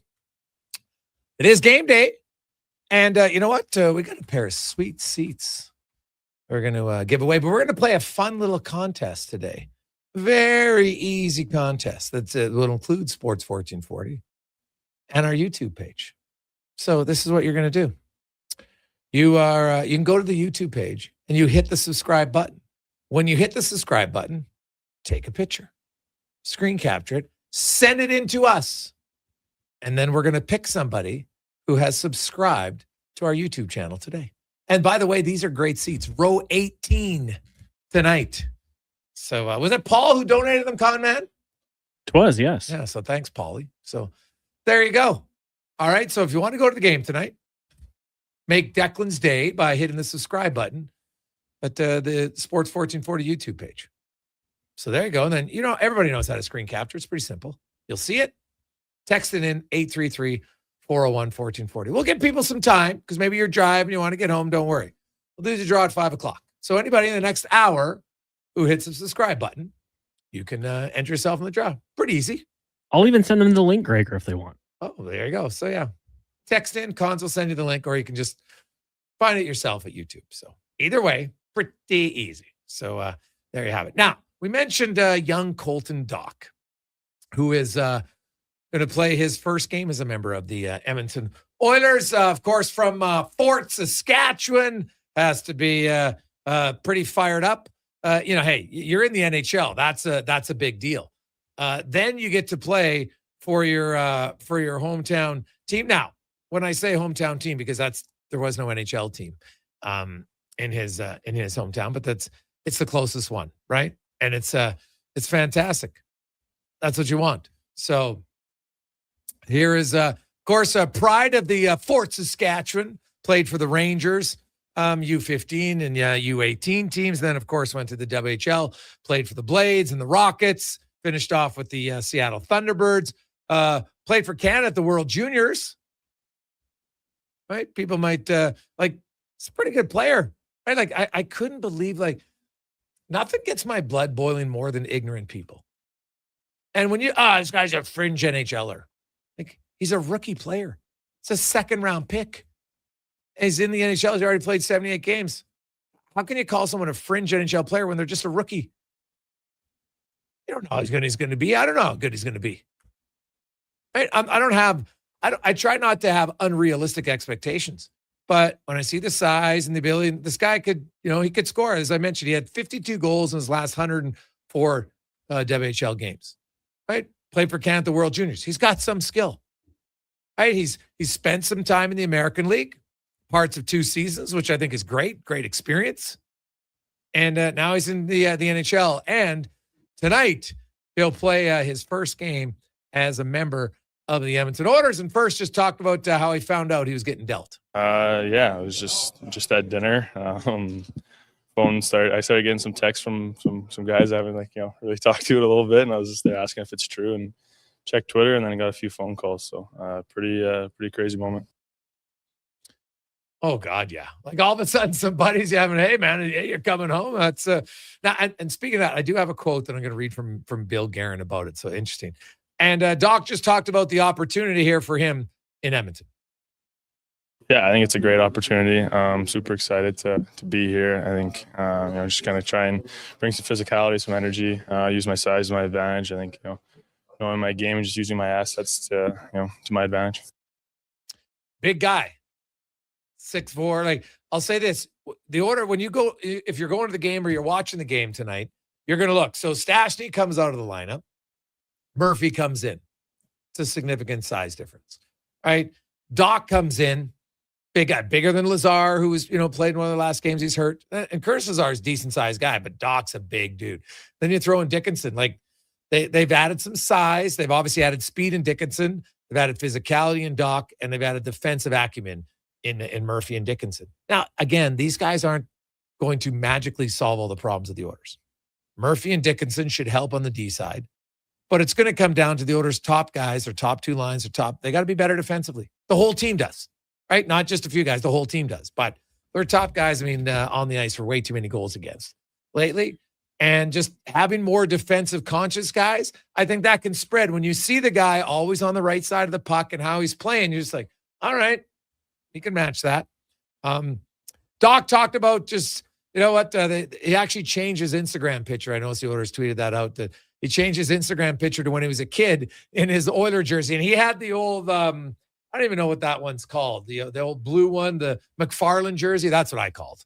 I'm sure there's a better name for it. Cons, you or Wanye, you guys are jersey guys. Do you know what it's called? I just called it the McFarland. That's jersey. what I always went by. Yeah, That's accurate. Okay, perfect. And so he has a picture of him wearing that as a kid. So he just talked about joining the team he grew up cheering for. Yeah, it's pretty crazy. I think my mom and dad are, they were probably the two most excited people on the planet yesterday when they found out. So pretty crazy. We've been coming to games since I don't even remember how old I was, but it's a pretty surreal moment. Gregor, I like to freak out, put the cart before the horse, that sort of thing about players. Am I wrong in thinking that Doc has the potential to be very popular if he starts running around out there? Well, Edmonton fans, they've always obviously they respect the high end skill because they've been spoiled really from the Gretzky and Messier and Anderson and Curry and Coffee days, and even Doug Weight, pretty skilled player, and Chris Pronger for 1 year, but obviously McDavid and Draisaitl now, like it's ridiculous. But there's always been a strong percentage of Oilers fans who just respect the guys who work hard. Right? You don't have to be and you know what? It's kind of a blue collar mentality. So yeah, if you have a player who can go around and be physical and ignite the crowd, like Zach Kassian's the most easy recent example. Lots of Oilers fans hated Kassian. Like when he basically took his stick and broke Gagne's jaw, and then he chirped the bench later when he returned, right? Like Oilers fans hated him. And then all of a sudden, Zach Kassian comes on their team. He's got the mutton chops, and he's running around, and he's hitting everybody. And then he scores that. Remember that first over? They scored the goal, and he's up to the behind the net with the fan, and they're staring at each other. And people are like, "Oh my God, this guy's intense!" And he's having big hits. He was unreal that year in the playoffs. And then, of course, the reigniting the Battle of Alberta, going after Kachuk. And so you can have that's a guy that you despise, and then they're like, no Oilers fans really despise Doc. He's done nothing to make him despise him. So I'm not saying I don't know if he has the wild side of, well, definitely not off the ice, but I don't think he has even that crazy kind of side on the ice, but he can bring it. And yeah, fans will respect that for sure because the Oilers kind of lack it. Like having a banging, aggressive fourth line guy who has a conscience in his own zone. If chips in the odd goal here or there, yeah, I think he'll be a popular player. What's a reasonable outlook for him before we put unreasonable pressure? Like I said, man, he's a rookie. So I would say realistic is he might not be an every night player in the playoffs because he's a rookie. He might be, but he might not be, and that's okay because he's a rookie. And I would say Doc's, best potential is probably to be, a third line winger down the road, right? A big body, chip in some goals and be very aggressive for you. That would be the ideal for him. Like, you know what? Maybe a Jordan Greenway, right?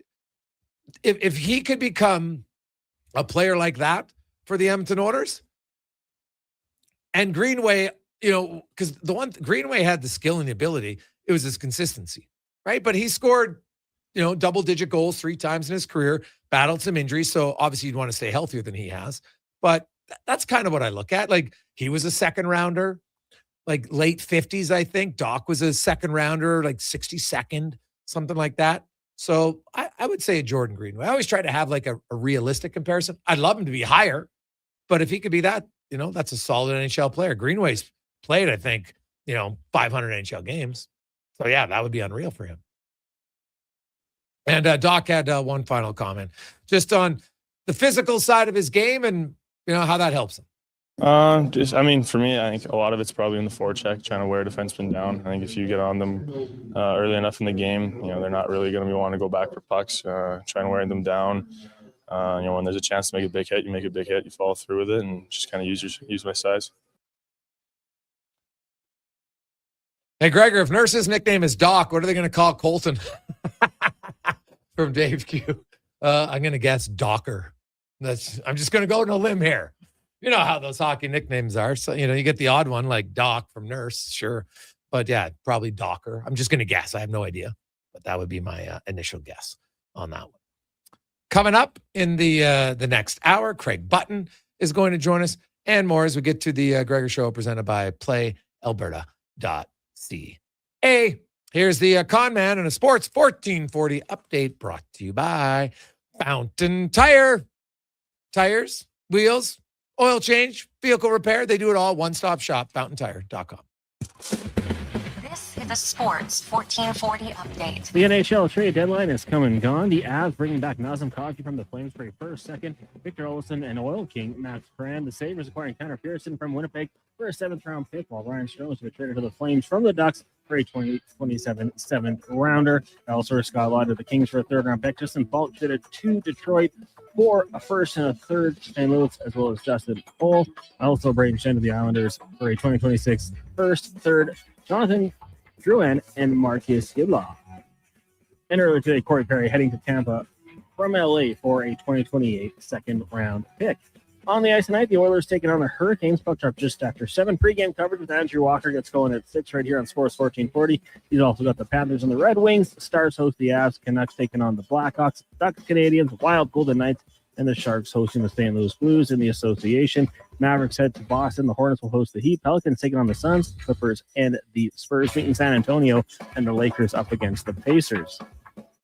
In the BCHL, the Saints on the road in Trail. Puck drop 8 o'clock. Crusaders hosting Brooks at 7. In the AJ, we've got Devon hosting Drumheller. Storm head to Whitecourt and Olds in Bonnyville. U of A volleyball down to the Saddle Center. It is Canada West Final Four action. Pandas get going at 6 o'clock against Thompson Rivers. The Bears out in Vancouver taking on Trinity Western. Coming up in hour 3 of the Jason Gregor Show, we're joined by Stefan Rosner to look at the New York Islanders. Craig Button from NHL on TSN joins us to recap the trade deadline, and we'll get to another edition of 5 Questions. I'm Connor Halley. This has been a Sports 1440 update. Sports 1440, Stingray radio station. CKJR broadcasts from West Edmonton Mall and Wetaskiwin. Download the free Stingray music app and listen wherever you go. At GS Construction, every winter plan becomes a spring project. Every repaired line and every improved system is how we build the next chapter of Edmonton's infrastructure. And we can't do that without the best and the brightest in the field. That's why right now, GS Construction is looking to hire experienced top men, pipe layers, and operators who can step in and hit the ground running. With a people-first mentality, career growth, and comprehensive benefits, why would you want to work anywhere else? To apply, visit gsconstruction.ca. Need a new ride for road trips, errands, or just life on the go? Go Auto offers a massive selection with over 15,000 new and used vehicles to choose from. With over 70 locations across Western Canada, finding your next ride has never been easier. Whether it's a roomy SUV for the family, a sleek car for the open road, or a rugged truck for your weekend adventures, you'll find it here at a price you'll love. Explore thousands of vehicles today at goauto.ca. For the first time in 66 years, Golden Bears and Pandas hockey are on the move. During the 2026-27 Canada West season, 2 of the most successful hockey programs in U Sports history will call Silent Ice Center in Nisku their temporary home. The Golden Bears and Pandas are excited to connect with the South Edmonton community and welcome new fans to experience the tradition and excitement of U of A hockey. Same tradition, new temporary home. Golden Bears and Pandas hockey at Silent Ice Center for the 26-27 season. He's a legend in the booth and a master on the mic. Low Tide brings the banter weekdays from noon to 2. Sports 1440 is where Edmonton talks sports. Get in the game. Text 833-401-1440. Well, get ready for a silly hockey fans. Your partner in power just skated onto the ice. EWEL.ca, the new e-commerce website for electrical wholesalers Edmonton, is ready for the power play 24/7. Is on, how are UL skates to where the puck will be in 5 years. Now that's forward thinking. Killer selection, slamming products from the best brands, and legendary service. Don't sit on the bench. Get your account today at ewell.ca and win that project. Plug into your partner in power. Get an EWEL.ca account today. At Hughes, it's all about getting in and out quick and clean. No cash, no problem. With Hughes' new tap and wash system, all you need is your debit or credit card to get your vehicle sparkling clean. Find us at HughesCarWash.com. For over 60 years, the folks at Diablo Boots have been selling the best Canadian-made boots. Handcrafted in Winnipeg, Canada West makes the best quality cowboy, biker, and work boots for Diablo Boots with replaceable soles and heels. Why buy cheaper quality like Area, Justin, and Red Wing made in China? Carolina, when Canadian made is better. Support Canada's workers and Diablo Boots for the best boots. So save on boots by Save On Foods. That's Diablo Boots, 3340 Gateway Boulevard on the east side of Save On Foods. Canada West and Diablo Boots, the two best names in the boots business. Exciting news from St. Albert Dodge. The all-new 2026 Jeep Gladiator Sport packages have arrived. They have a great selection and a bunch of colors to choose from. And if you've checked out the Sport, you know it comes in some fun colors. Rugged capability, practical off-road features, and you can get behind the wheel for as low as $49,900. That's right. Put yourself in a brand new Jeep Gladiator Sport for less than $50,000. What more can you ask for? Time to head up the trail and see how easy it is to do business at St. Albert Dodge. Portions of this hour brought to you by Leading Edge Physio, from weekend warriors to professional athletes, kids playing soccer to grandparents in the garden, rotator cuff tears, and tendonitis to post-surgical knees and hips. We fix your body. Life shouldn't hurt. LeadingEdgePhysio.com. The Jason Gregor Show, the best of Edmonton sports talk and beyond. This is Sports 1440. Presented by PlayAlberta.ca, Alberta's only regulated online gambling website.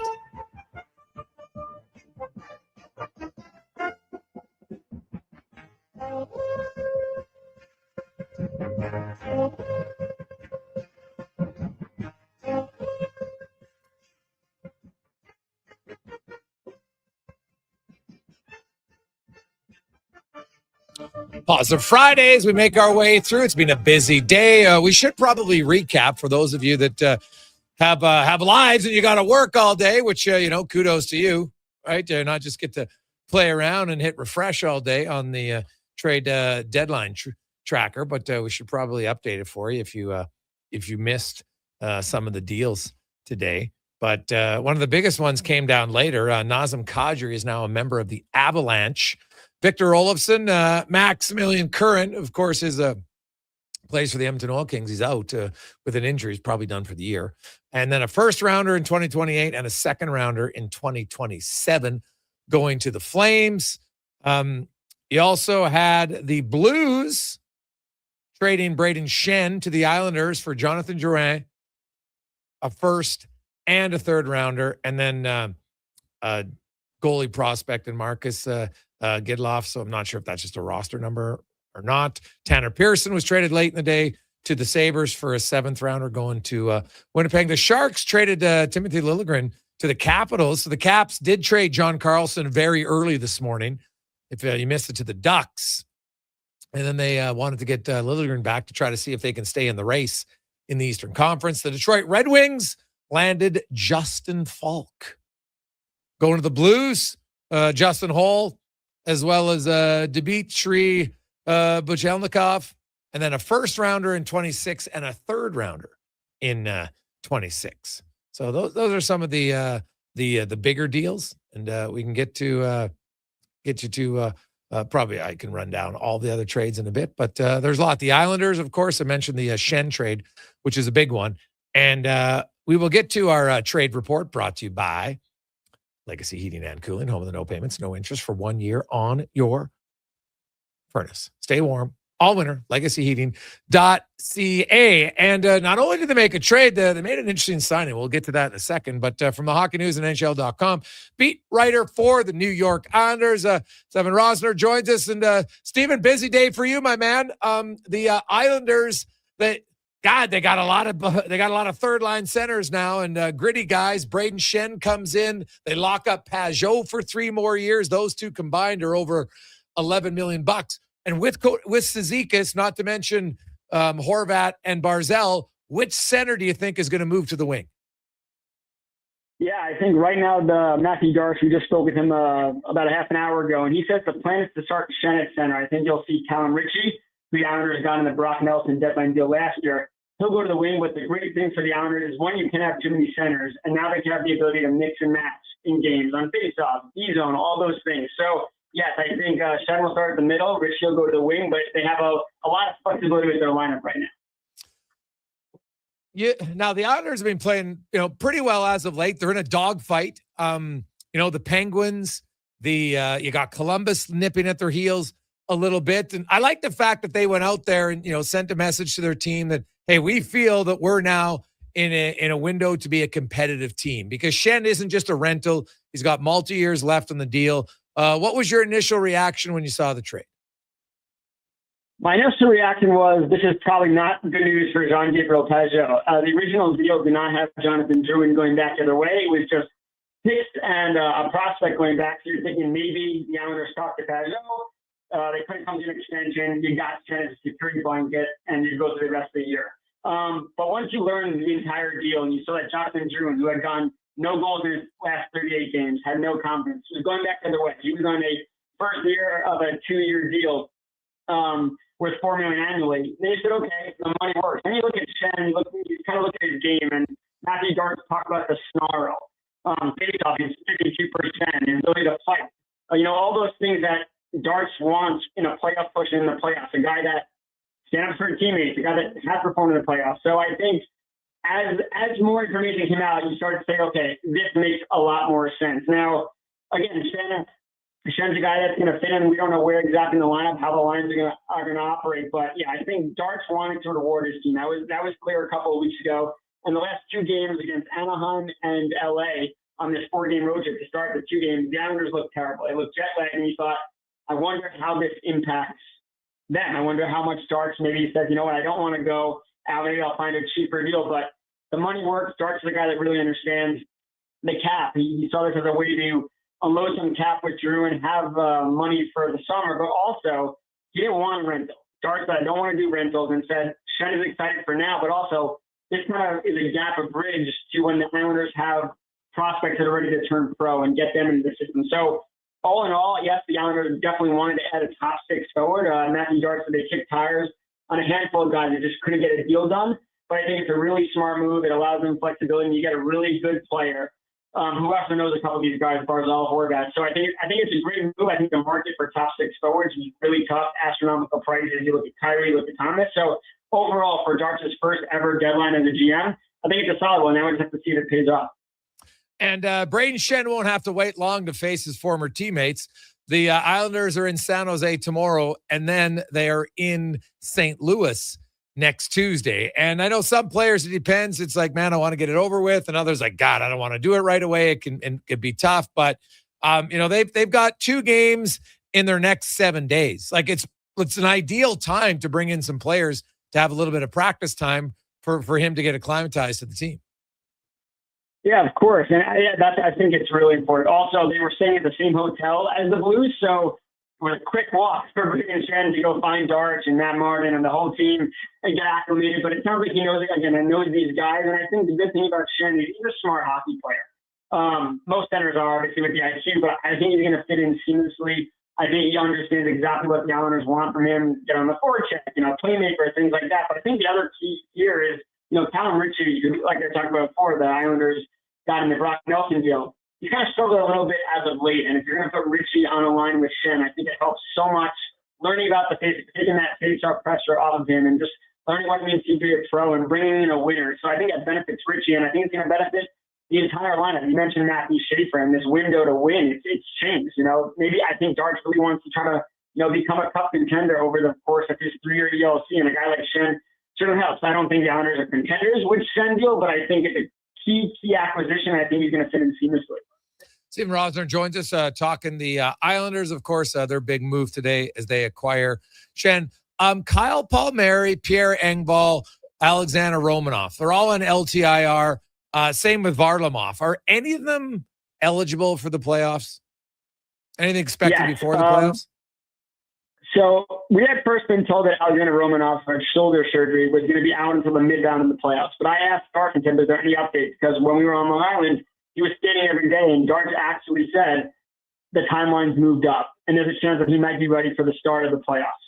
That's tremendous for this team. You're wondering maybe they would go and try to get a defenseman just in case, because Carson Ceci, he is what he is. I think he struggled a bit coming over from the New York Rangers, but the fact that Romanov could be back for the start of the playoffs kind of changes everything. Yes, you have the new cap rule where your roster's got to be compliant at $6.25 million. You have to fit, but it sounds like Romanov's going to be ready. Palmieri is 20 ACL, he's done, and we'll have hip surgery and ankle surgery. He's done, and then I asked about Varley, and while Varley is working his way back, he's still not ready to to get into games or practices yet, so they don't expect him back this year. But yeah, for getting Romanov back, especially healthy, you don't want to rush it. But he's a physical presence. He brings that snarl that Patrick Waugh loves and Matthew Darks loves. That's why he got that long-term extension. So that'd be great if the Islanders could get Romanov back at the start of the playoffs, if they make the playoffs. Yeah, so if they make it, you got Schaefer and Pulak right now. You got Pelech and D'Angelo, Soucy and Mayfield.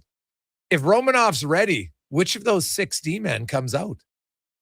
Yeah, Soucy's going to come out. I think Romanov really struggled to start this year, and he dealt with a couple of injuries early on. Not excusing, his struggles in his play, but Romanov became the third pairing defense, and that's in large part to Matthew Schaefer just catapulting himself up the depth chart. But yeah, Romanov did put up Mayfield before he got hurt. So Soucy, I think, would come out and be that extra defenseman, not a bad extra defenseman to have. And then for Romanov, too, you don't want to throw him into the fire. Let him play with Mayfield, play a simplified game, things like that. But yeah, definitely Soucy would come out, Romanov would come in.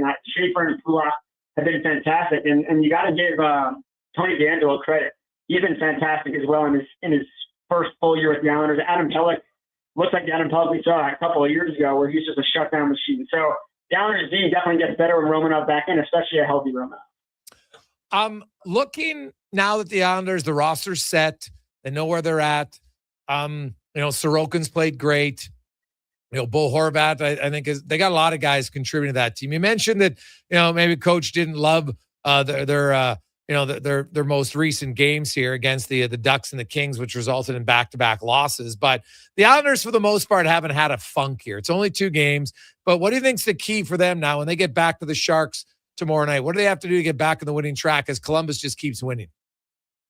Yeah, they just got to get the breakout going. It's something they practiced a lot post the Olympics. Every practice they were doing their breakout, and they've just been out of sync. Now, again, getting a high IQ center in a Braden Shen, and like I said, Callum Ritchie was struggling. Maybe that helps. I think they were just a little too passive. They were not connecting their plays. They weren't getting pucks deep. So if the Islanders can break the puck out, they're one of the best transitioning teams in the league, but they're also physically one of the worst breakout teams in the league. So if they can figure out their breakout, forget the power play. I mean, that has to be much better if they want to give themselves a true chance to go on a run. But yeah, it starts with the breakouts. Too early in these games, they're out of sync. The other team gets up a couple of goals. The Islanders were working their way back from down 2 goals, down 0-2, and I think their first 3 games back from the break. They were down 2 goals in these last 2 games and couldn't come back. So key starts, strong starts, but it starts in the defensive zone and breaking that puck out. Okay. Stephen, really appreciate your time, man, on a busy day. So thanks for this. And we will watch from interest. The Islanders, I think, definitely did more than the Pittsburgh Penguins today. And we'll see if it's enough as they battle. And Columbus also trying to get themselves in the mix. Even Washington, although they gave up Carlson, they did go out and make that trade late with San Jose to get Liljegren. So I guess they're not completely throwing up the flag yet. So we'll see how it goes. Should be a fun race. Appreciate your time.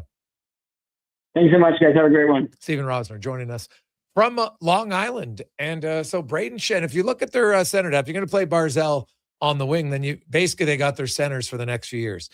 You've got Bo Horvat, you got Braden Shen, you got Pajot, you got Cizikas. They signed Pajot to a 3-year extension, $4.875. They love him there.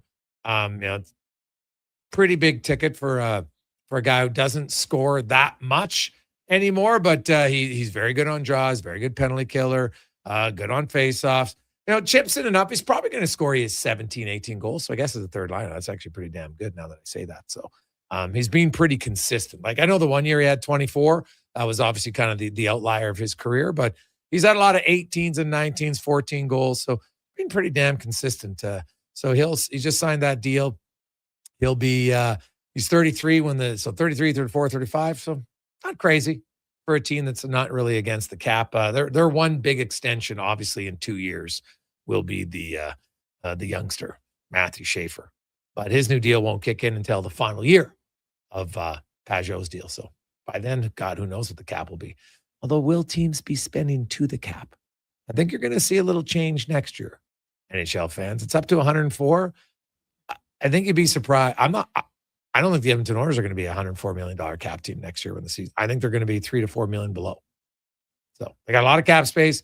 They got to sign guys like Kapanen, who hasn't played enough to really get a big raise.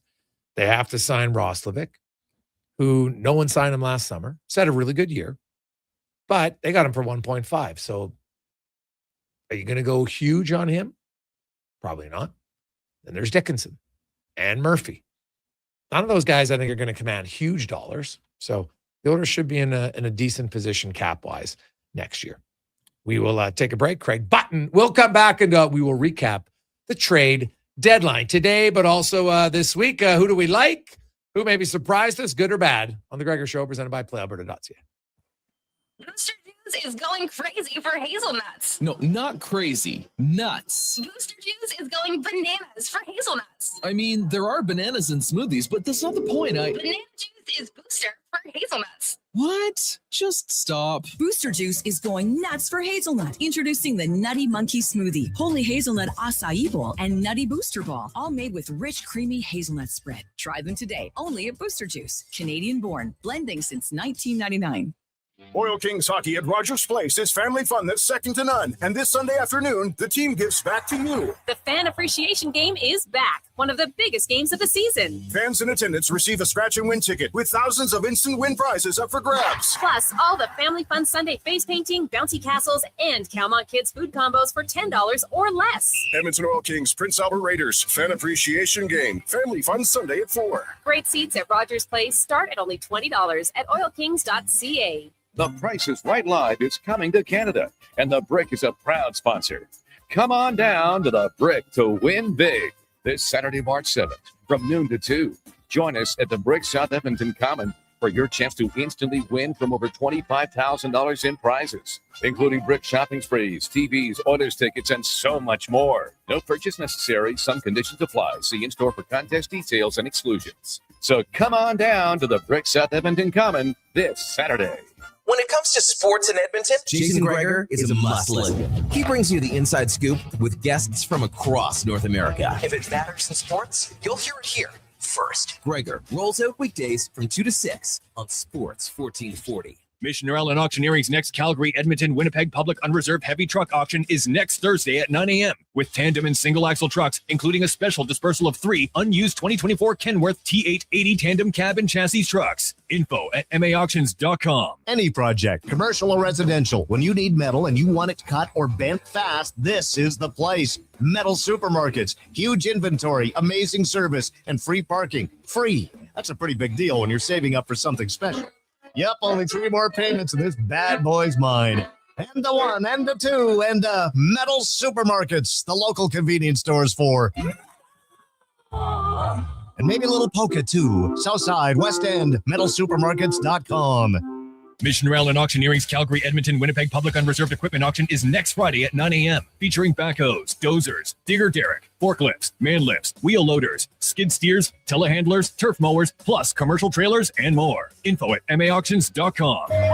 Hey, Edmonton, did you know a local Play Alberta winner scored over $500,000 on Mega Jackpots Ocean Bells? Think about the season tickets you could lock down with that kind of cash. From major casino winners every hour to jackpots worth millions and hundreds of popular games to money that stays in the province, there's never been a better time to sign up for Play Alberta. Download the app today to get started with casino, sports, and lottery all in one app. Must be 18 plus to play. When you gamble, use your game sense. Measles outbreaks are occurring in Canada, including Alberta. These outbreaks are highly preventable. Measles is an extremely contagious disease that is spread easily through the air. The best way to protect yourself, your family, and your community is to ensure you are up to date with your immunizations. Don't get measles. Get immunized. Visit alberta.ca/measles to find out if you're up to date and what to do if you're not. A message from the Government of Alberta.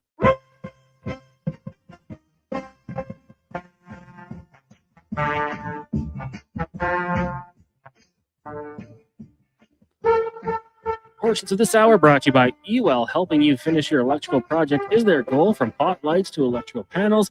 The gear you need is at ewell.ca or in person at one of their Edmonton area locations. ewell.ca, your partner in power.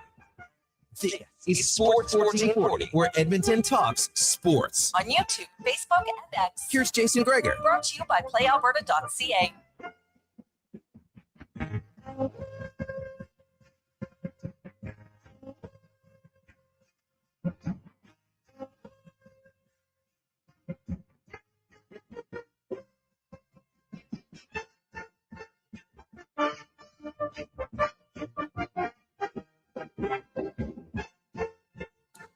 4:23 as we roll through. Pause the Friday, Sports 1440, sports1440.ca, YouTube, Facebook, X, Instagram. Busy day. And we got about a half an hour left. So if you want to go to the game tonight, we got a pair of sweet seats, row 18. It's a very fun, easy contest for you. All you have to do is go to our YouTube page, hit the subscribe button, and then take a screen capture of it and text it in 833-401-1440. Connor will get them all, then somebody's going to win. These are great. See, think about that for your odds. It could cost you nothing other than a little bit of time. Not too long. And you get to subscribe to your favorite sports station's YouTube. So there you go. Thank you very much. If you want to win your chance, sweet seats, row 18. You can see Doc. You can see Dickinson, Murphy, and those other guys, McDavid or Draisaitl, if they interest you with their skill level or not. So there you go.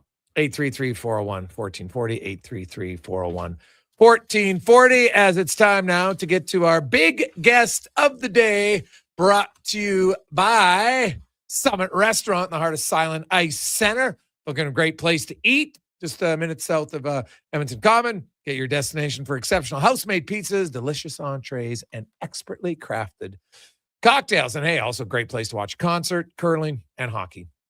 It is a Summit Restaurant right in the heart of Silent Ice Center. We ate there last week. Oh, so good. Like, really good. As we welcome in from TSN, former NHL GM and scout, Craig Button. Butts, how you doing? I am very good, Jason. How are you doing today? Hey, you know what? I'm really good. I'll give you a pat on the back.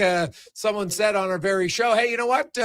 Because we were talking about needs for the Oilers. I'm like, they need a defense, they need a center. You're like, yeah, just get Murphy and Dickinson. And you pretty much nailed that one. So they got them both in different trades. But what'd you make of the Oilers' moves? Yeah, I thought Stan Bowman said it best. And he said, I like our team a lot better now than I did before we made those moves. And there's every reason to like the team more.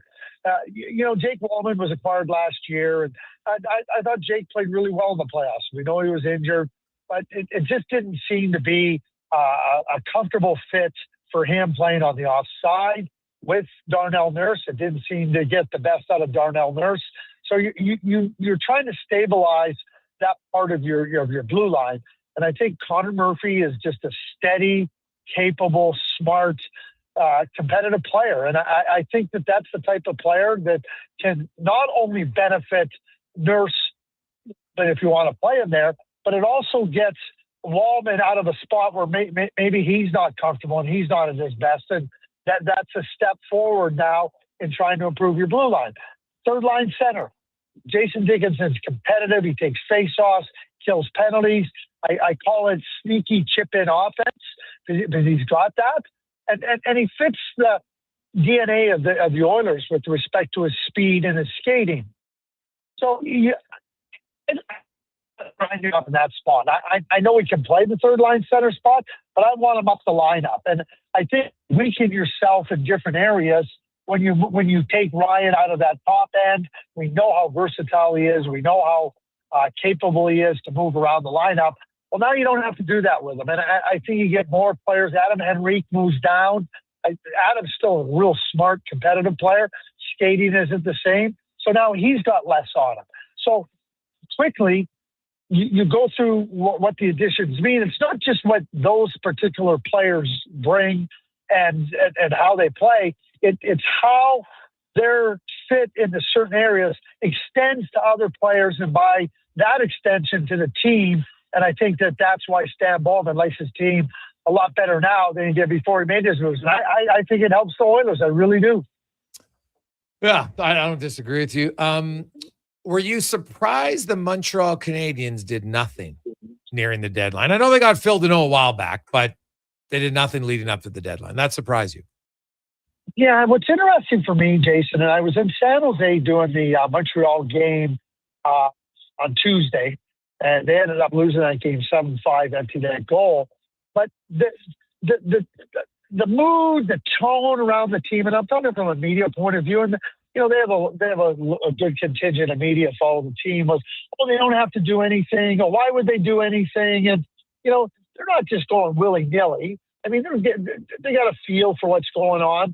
And I remember sitting there, and I just listened, to that tone and the narrative. And I was thinking to myself, like, okay, like I'm not saying you go out, be willy-nilly or you do something silly, but you know, you can improve your team, and you can improve your team in certain areas. A bulky, rangy defenseman, and or try to get a little bit heavier forward that can come in and help your team.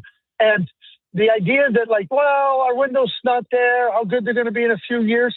I mean, they're a team that's one of the top points teams in the Eastern Conference.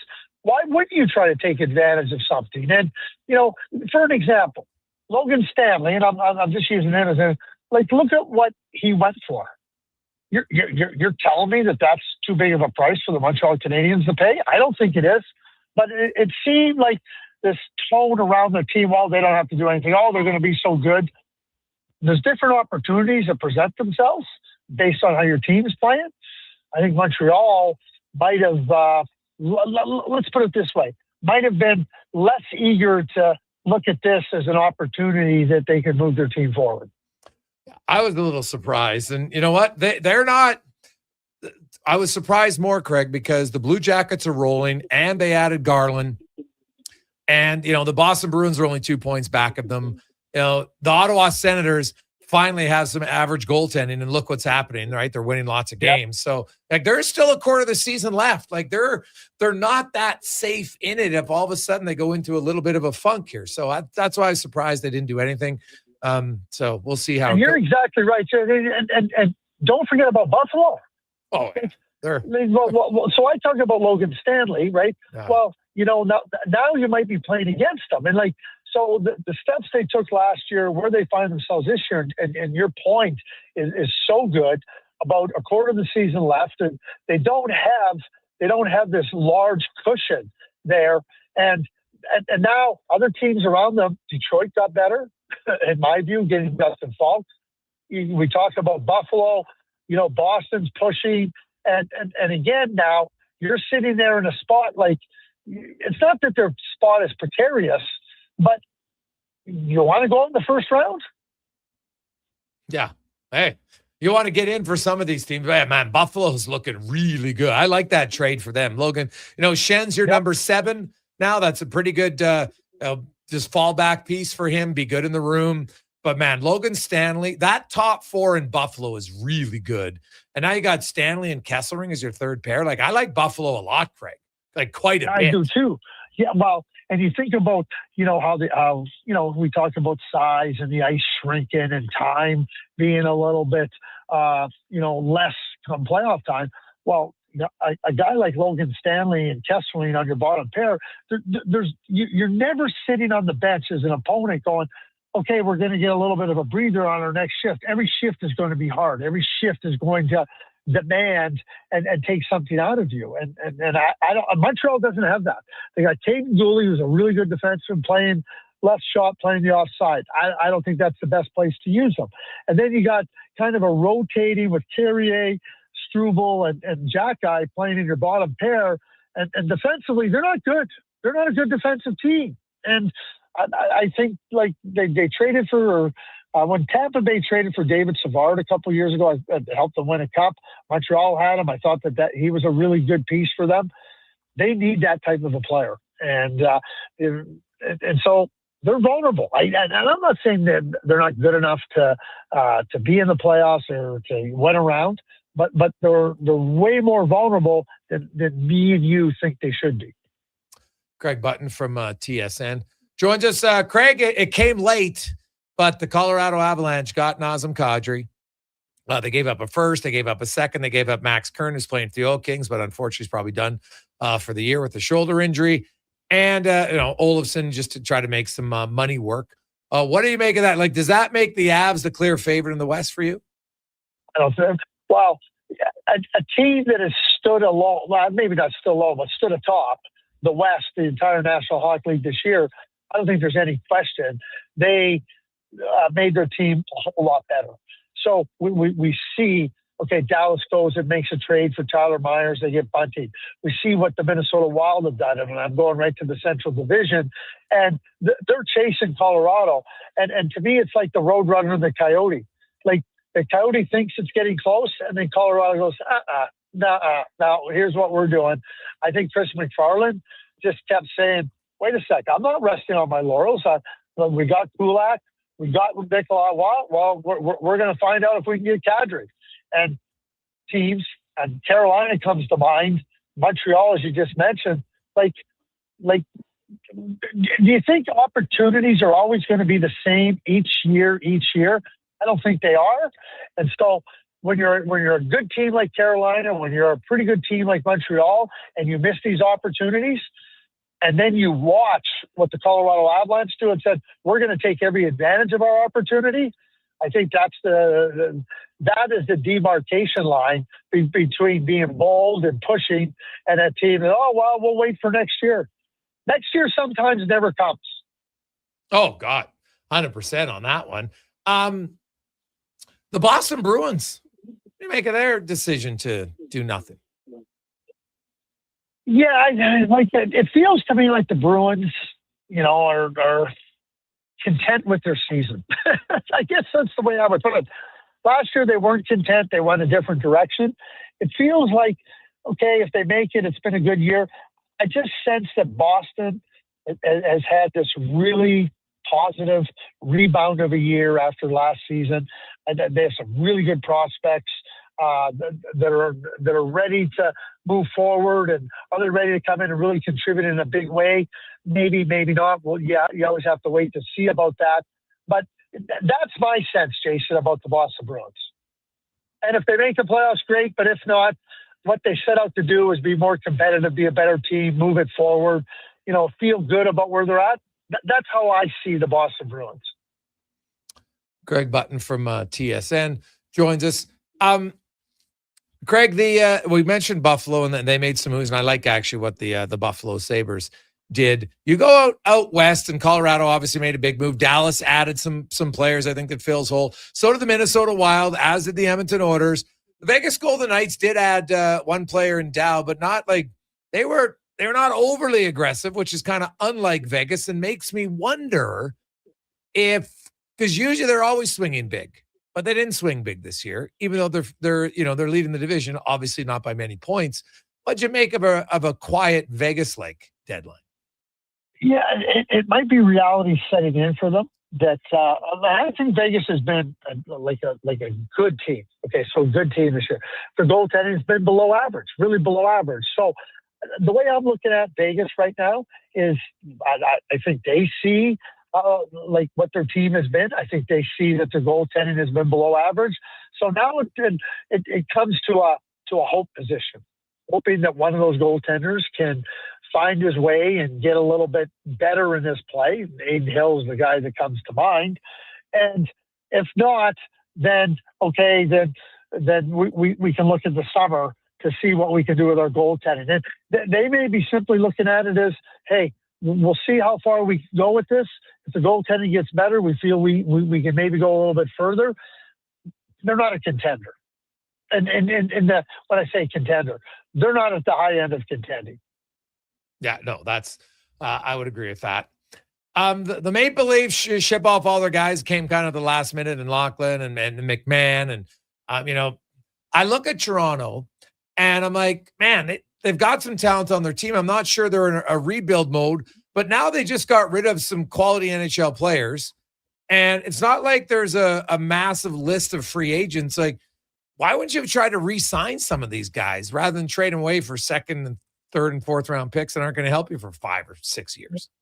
Yeah, here's what I would say is that their team with those players this year is right near the bottom of the league.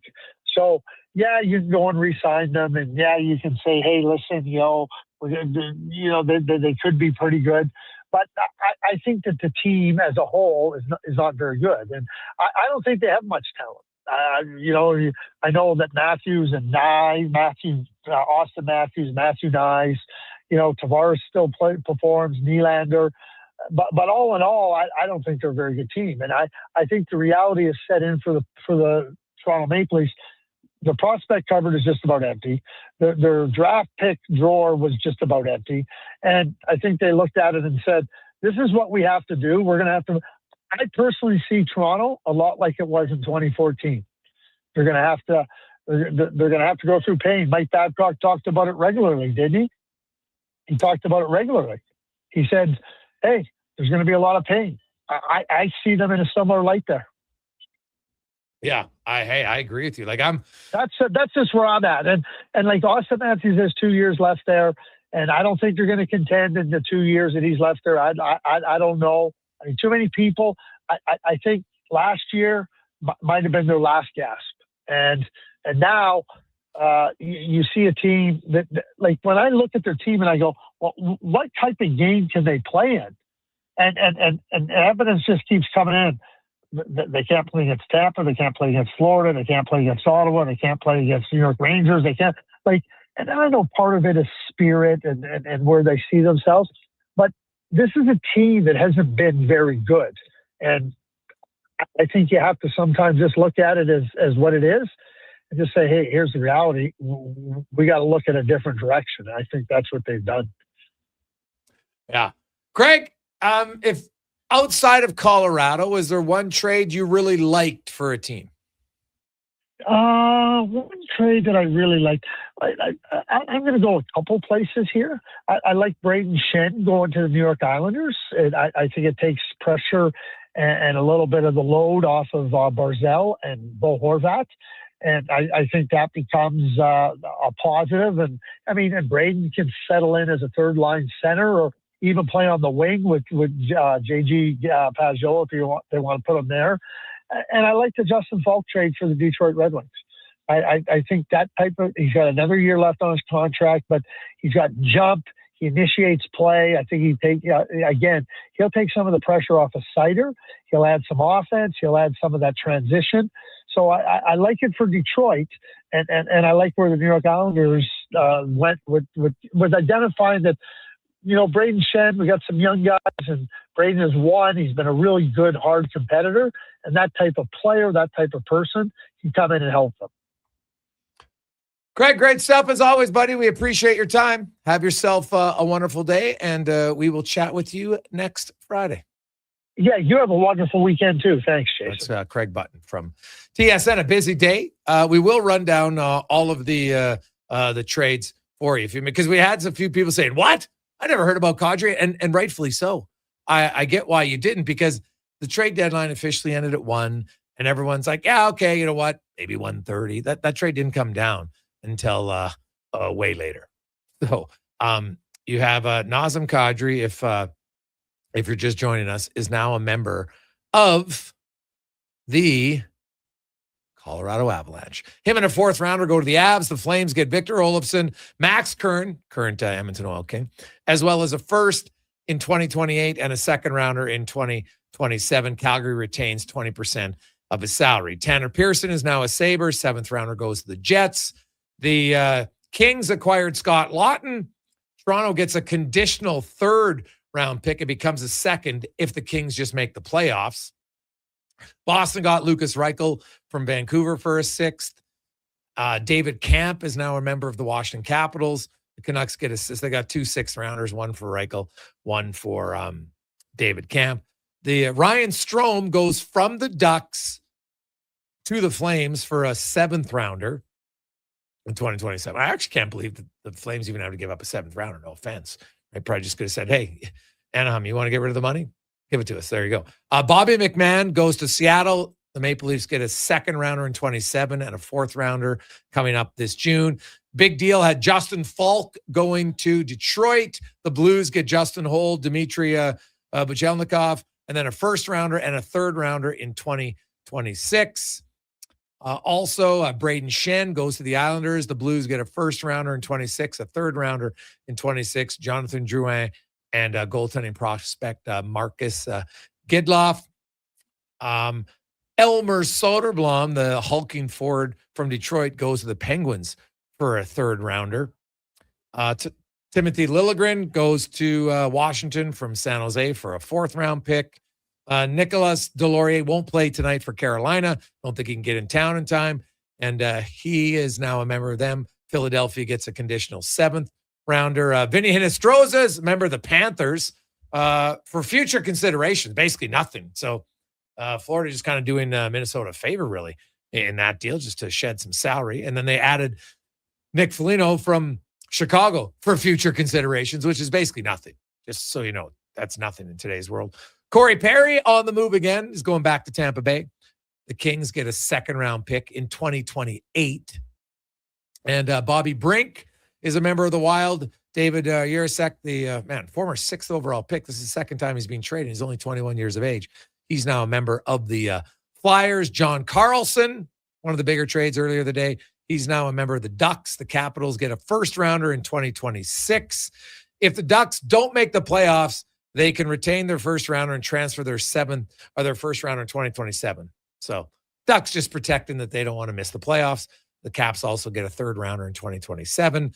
Luke Schenn, Logan Stanley, that happened late last night, go to the Jets for a 2nd and a 4th-rounder, Isaac Rosen and Jacob Bryson. And Sam Carrick, the former Oiler, also traded late last night.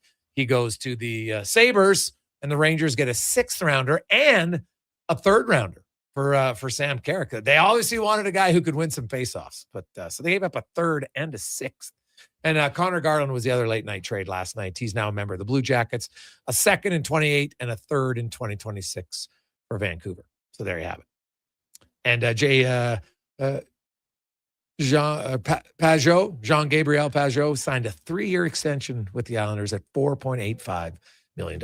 We'll come back with 5 questions, and you got about 50 minutes if you want to get in our contest today, where it's very simple. It's Positive Friday. All you got to do, you want to win a pair of seats, row 18 to tonight's game. You can see all the new Oilers. Oh, and that McDavid Draisaitl guy. Just all you got to do is simple. Go to our YouTube page for Sports 1440, hit the subscribe button, take a picture of it, send it in, and you can qualify, and Connor will draw a name, and we'll announce it just after 5 o'clock. Let's get to a quick break, and we'll return to Gregor Show, presented by PlayAlberta.ca. Day or night, tasting just so right. You can order Oodle Noodle at oodlenoodle.ca, delivering you the news almost right away. Remember, you can order Oodle Noodle at oodlenoodle.ca. So stay on your couch all day and order oodlenoodle.ca. Oodle Noodle. Whether it's a house, a gas station, an apartment complex, or any new building going up above ground, the work always starts below ground. And that's where you'll find GS Construction. GS Construction ensures the first step, relocating utilities, installing new ones, and building the underground systems, is taken to make progress possible. But the work can't start without you. GS Construction is currently on the lookout for experienced top men, pipe layers, and operators. To apply, visit gsconstruction.ca. They're not just a grocery store. They're a butcher, a baker, a cafe, deli, rotisserie pizza, and restaurant, all under one roof. Loca Quality Market does food differently with 2 locations to serve you. Edmonton and Sherwood Park. Visit loca.ca. Being a living organ donor is a noble, life-changing act. But there's more than one way to be a hero. Join the Living Donor Circle of Excellence. As an employer, you can give the gift of time and remove financial barriers to make employee donations easier. You'll earn recognition, a raised corporate profile, employee satisfaction, and of course, be a huge part in saving lives in desperate need. Support the sacrifice of living donors. Discover how to join the Living Donor Circle of Excellence program today at kidney.ca. 24 hours a day, 7 days a week. Edmonton sports fans, stay informed with Sports 1440. Stream us. Listen to us on the AM dial. However you consume this radio station, thanks for listening. Getting your vehicle sparkling clean doesn't have to cost a fortune. Take it into Hughes today and pay just loonies a wash. Find us at hughescarwash.com. I'm Rick Showers from Noble RV, and if you want your trailer to be ready for May long weekend, the time to make your plan is not in the spring, it's now. Everyone wants to be ready to hit the great outdoors at the same time, right, Rick? That's right, Bob, but a little foresight can have your camping plans firmed up while everyone else is putting it off for later. At No Bull, we're building our spring startup schedules now, so it's a good time to get on our list. And there's only so many RVs you can work on between then and now, right, Rick? It's a zero-sum game, Bob. We have a finite number of RV techs and service bays. We're working every day from now until the busy season, and there's one thing I'll guarantee. Every spring startup slot for May long weekend will be reserved by April 1st. So if you want to spend Victoria Day in the great outdoors instead of wishing you were in the great outdoors, drop by or give us a call now. You'll thank me later. And that's No Bull. NobleRV.ca.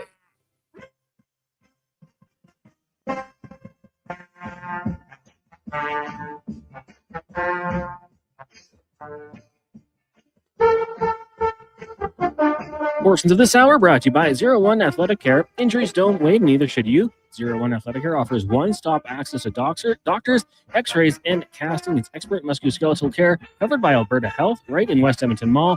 Move from injury to recovery. Book now at 01.ca. That's ZERONE.ca. He's not just another pair of glasses. It's the Jason Gregor Show. Thanks for checking out Edmonton Sports 1440. Presented by PlayAlberta.ca, Alberta's only regulated online gambling website.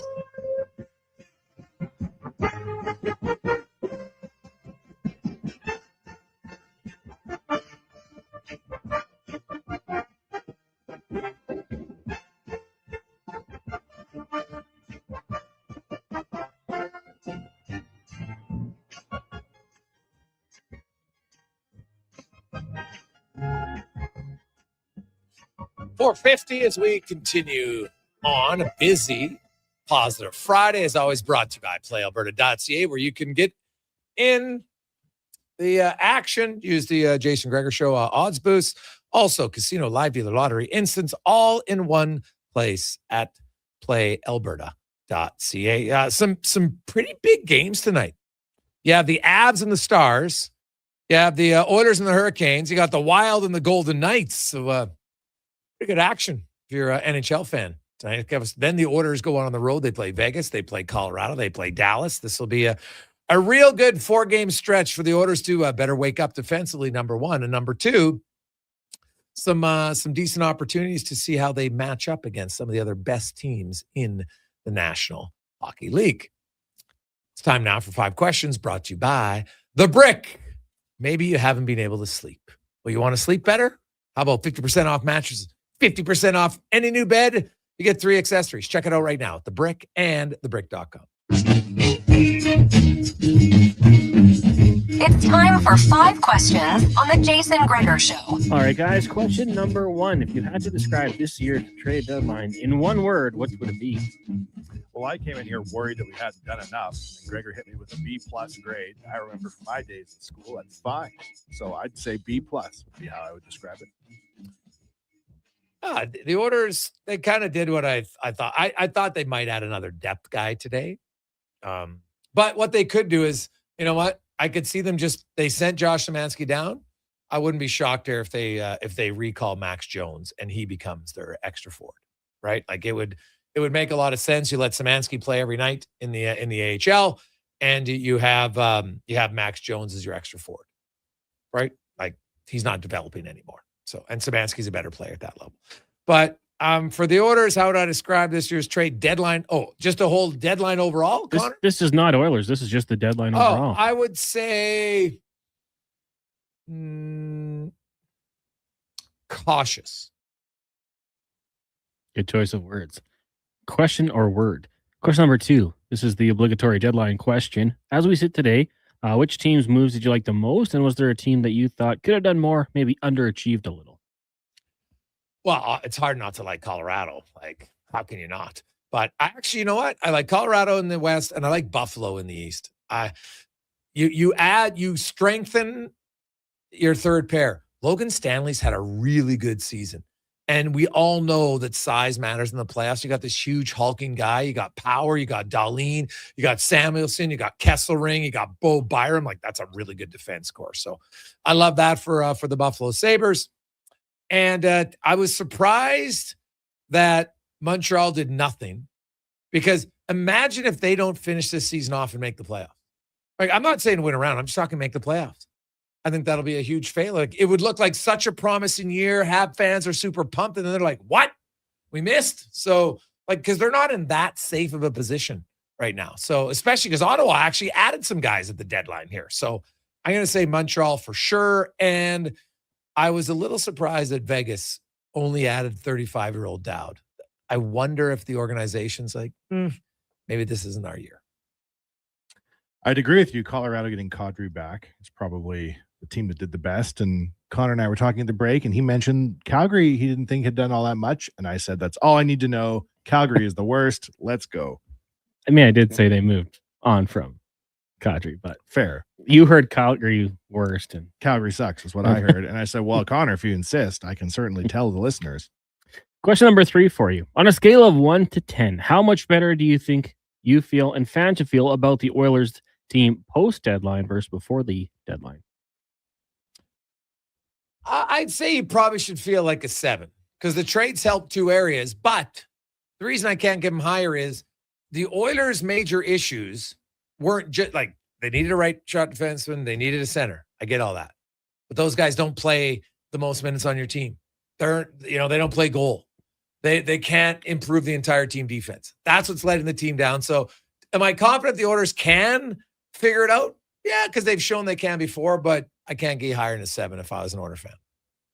I'll give it a 7 too, roughly the same as a B+. You could give 7.5 if we're awarding half points, Connor. Mm-hmm. Question number 4. Looking back at past trade deadlines, was there a year or a trade that stands out to you the most, good or bad? Would you consider the Ryan Smith a trade deadline deal? Oh, yeah, of course. It happened right around the trade deadline. Then I'm livid, then and now. When he went to Long Island, part of me died. Yeah, but also started Oilers Nation. So if you look back and you say that's one of the greatest things, maybe it never would have started if you didn't get traded. Lemonade from lemons. Yes, exactly. Well, the Rantanen one to me is still like that was a pretty big deal, man. So I will go. I'm going to go with Rantanen. I'm trying to think of any other one that's like really stands out. Like there were some bigger names that late in their career got traded, but they were late in their career and it wasn't that impactful. I'm going to go Rantanen for sure. And then the other one was the Jeff Carter trade from Columbus to the Blue Jackets. That was a pretty big deal. Kind of forget about him with the Jackets. Question number 5 for you guys. On this day in 1987, Lethal Weapon was released. If you were making a buddy cop movie in 2026, who are you casting? And do you have a favorite film of that genre? How about a show called Very Lethal On Ice Weapons featuring 29 and 97, Connor? What would you say to that? I'd go get in line right now. That's a buddy cop movie I could get behind. Ooh, buddy cop movies. I'm probably going to go with Bad Boys, What You Gonna Do? Yeah, I'm going with that one for sure because there's a few good lines in it.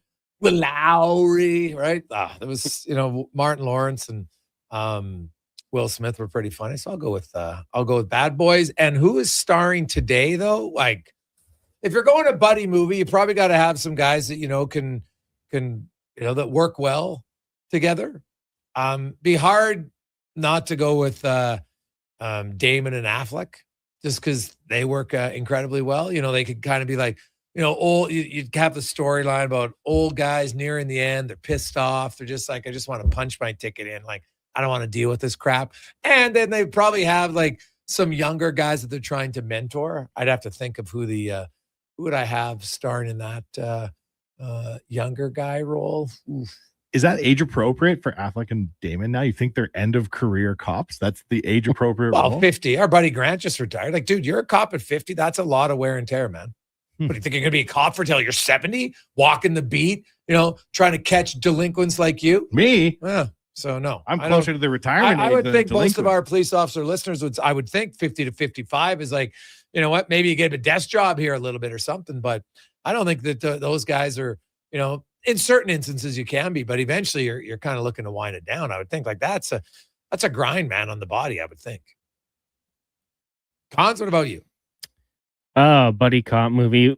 got to be 21 Jump Street or the other guys, like taking the kind of the comedy route with those ones. I don't know. I have a hard time getting the actors for this one. Let's say, is it Timothy Chalamet? Yeah. And Chalamet. Tom Chalamet, Holland.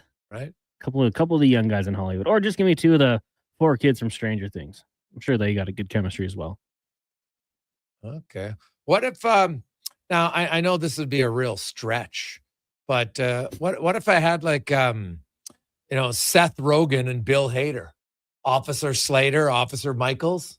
Could that be a buddy cop movie? Because if that would qualify, even though that wasn't the main premise of the movie, but they were buddy cops and they had a pretty big role in Superbad. God, that'd be funny. Like that movie, man. I watched it again the other day. I think the first 40 minutes of that show is just unbelievable. It gets still funny. And then he's like, I'll just get it. Like there's so many good lines in that movie. It's unbelievable. God, it's funny. Like the best part is think about your buddies and how you chirp. Guys chirp your buddies even older, but when you're younger, just some of the chirps in that line. Oh my God, it was awesome. When Seth is just losing his mind on Fogel, like an R&B singer because of his name, McLovin. Oh, so good. The buying booze part is really good too. Like with the old lady and just kind of his imagination running amok a little bit. And then he gets suckered, right? Just gets absolutely popped. Oh, it's a tough one. Oh, man. But Superbad is a movie that I can watch almost any time, and it makes me laugh. And even though, like, I'll know what's coming, and it's still funny. Oh, God. I'm sure everybody has a few movies like that out there that like, you know what, man? It doesn't matter what type of mood I'm in. You give me some time and I watch that movie, I'm in a better mood. I'm laughing. Like there's a few of those classics. Oh, like there's a few scenes in oh God, why am I forgetting it? When they're the male, when Ben Stiller and Owen, why am I forgetting the name of it? Oh my God. Starsky and Hutch? No. When it's Zoolander. Oh God. Like just lots of hilarious lines. I got the black lung. And then he can't go left. Like, oh, that's true. Like Wanye Gretz, he could never do it, right? Couldn't do it. Super Troopers for me is a movie like that too. That like I will laugh every single time I watch Super Troopers. It doesn't matter if it's on in the corner and I'm not paying attention. If I only get there halfway through, Super Troopers is a classic. You know what? I have I think I've seen it once. I know I probably should see it again, right? But like when Zoolander freaks out about the Center for Ants. Oh my God. So funny. Oh, love it. Cons, please tell me you've seen Zoolander. All right, so you've been seeing the sequel. Yeah, well, that wasn't great. But yeah, no, Zoolander's a classic. That was like right in my prime. Junior high. How can we be expected to teach children how to learn if they can't even fit in the school?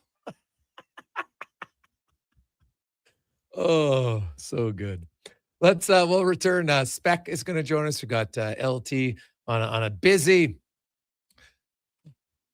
trade. Well, I guess it's a trade deadline Friday. It's kind of come and gone, but it's still a positive Friday here on the Gregor Show, presented by PlayAlberta.ca. As we get to Sports 1440 update, brought to you by Northgate Chevrolet Buick GMC. If you're just looking for a deal, March Madness is here. They're not going to lure you in with some specials. They just want you to get a good deal on a good vehicle. Oh, and by the way, plus 11 tomorrow. The vets are in store. You might just want to roll around and take one out. Plus 11. Try it out. Northgate GMC. This is the Sports 1440 update. As Jason mentioned, trade deadline come and gone in the NHL. Some notable trades. The Avs bringing back Nazem Kadri from the Flames for a first and second round pick, as well as Victor Olofsson and Oil King Max Duran. The Sabres acquiring Tanner Pearson from Winnipeg for 7th round selection. Dylan Strome traded to Calgary for a 2027 7th round pick. and Scott Lawton to the Kings for a third rounder. Also, Justin Call going to the Detroit Red Wings in exchange for Justin Hull, first and a third back to St. Louis. Also, earlier today, Corey Perry heading to Tampa Bay in exchange for a 2028 second-round pick, and the Islanders extending J.G. Peugeot 3 years, $4.85 million. On the ice tonight, Oilers taking on the Kings just after 7. Our pregame coverage with Andrew Walker, Donovan Paulson, and Landon Ferraro coming up at 6. We've also got the Avs and the Stars. Canucks taking on the Blackhawks, Social Canadians, Wild in Vegas, and the Sharks taking on the Blues in the association. Getting going shortly, Mavericks in Boston, Hornets hosting the Heat, Trailblazers up against the Rockets, Clippers in San Antonio, and the Lakers will host Pascal Siakam and the Pacers. In the BCHL, Saints in Trail at 8, Crusaders hosting Brooks at 7. In the AJ, Devon will host Drumheller, Storm in Whitecourt, and Old meets Bonnieville. U of A volleyball down at the Saddle Center tonight is Canada West Final Four. Pandas kicking it off against Thompson Rivers at 6. The Bears out in Vancouver taking on Trinity Western. Coming up in hour 4 of the Jason Gregor Show, we'll be joined by Mark Spector of Rogers Sportsnet, the host of the Lowdown with Low Tide, Alan Mitchell, and his part 3 of Cam Tate's 2-minute warning on the Canada Para Hockey Team. They'll preview Saturday afternoon's game. I'm Connor Halley. This has been a Sports 1440 update.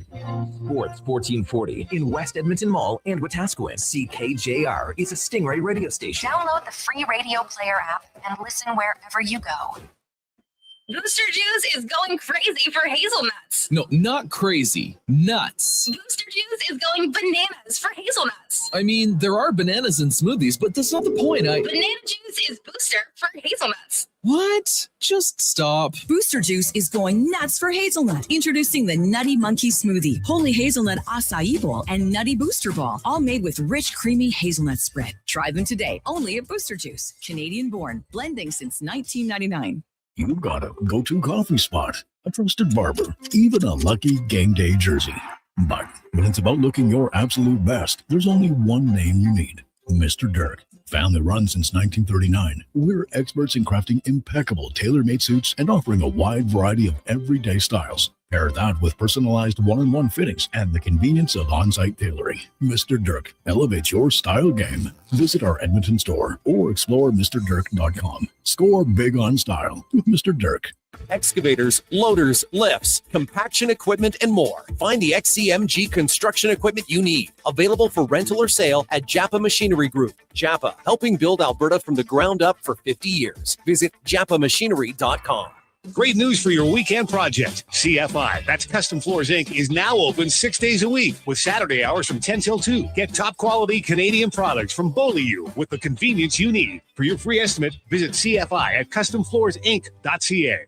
Tomorrow at Rogers Place, celebrate orange plastic tracks and the toy most likely to go through your washing machine. Don't miss the first ever Edmonton Oil Kings Hot Wheels game. Be there as your Oil Kings crash and bash up the Medicine Hat Tigers. There will be Hot Wheel car giveaways for the kids and more adrenaline-fueled fun. And Calmont Kids food combos are $10 or less. The value is monster truck-sized. The Edmonton Oil Kings Hot Wheels game versus Medicine Hat, 7 p.m. tomorrow. Great seats at Rogers Place start at only $20 at oilkings.ca. The job isn't done until the last load is hauled, and having a semi-trailer out of commission is not an option. Whether replacing or adding to your convoy, Edmonton Trailer has a huge inventory of new and used semi-trailers, trusted by the gravel, logging, oil field, fluids, and freight industries. Find a trailer right for you online or at one of their 3 locations. For sales, service, parts, rental, and finance, when you're in it for the long haul, Edmonton Trailer. It's the iconic Jasper Ave Patty Party at On the Rocks. We're turning Jasper Avenue green. Your 5-day St. Patty's Day party kicks off Friday at OTR. With live entertainment every day. Including the Feelin' Lucky burlesque show on Sunday. Plus pipers, Irish dancers, and doors open at 9 a.m. on the 17th. We got more green beer than Marco has fancy shirts. And trust me, that's a lot. Lucky the Leprechaun will be there. Will you? It's the iconic Jasper Ave Patty Party at On the Rocks. Next round's on me. Woohoo!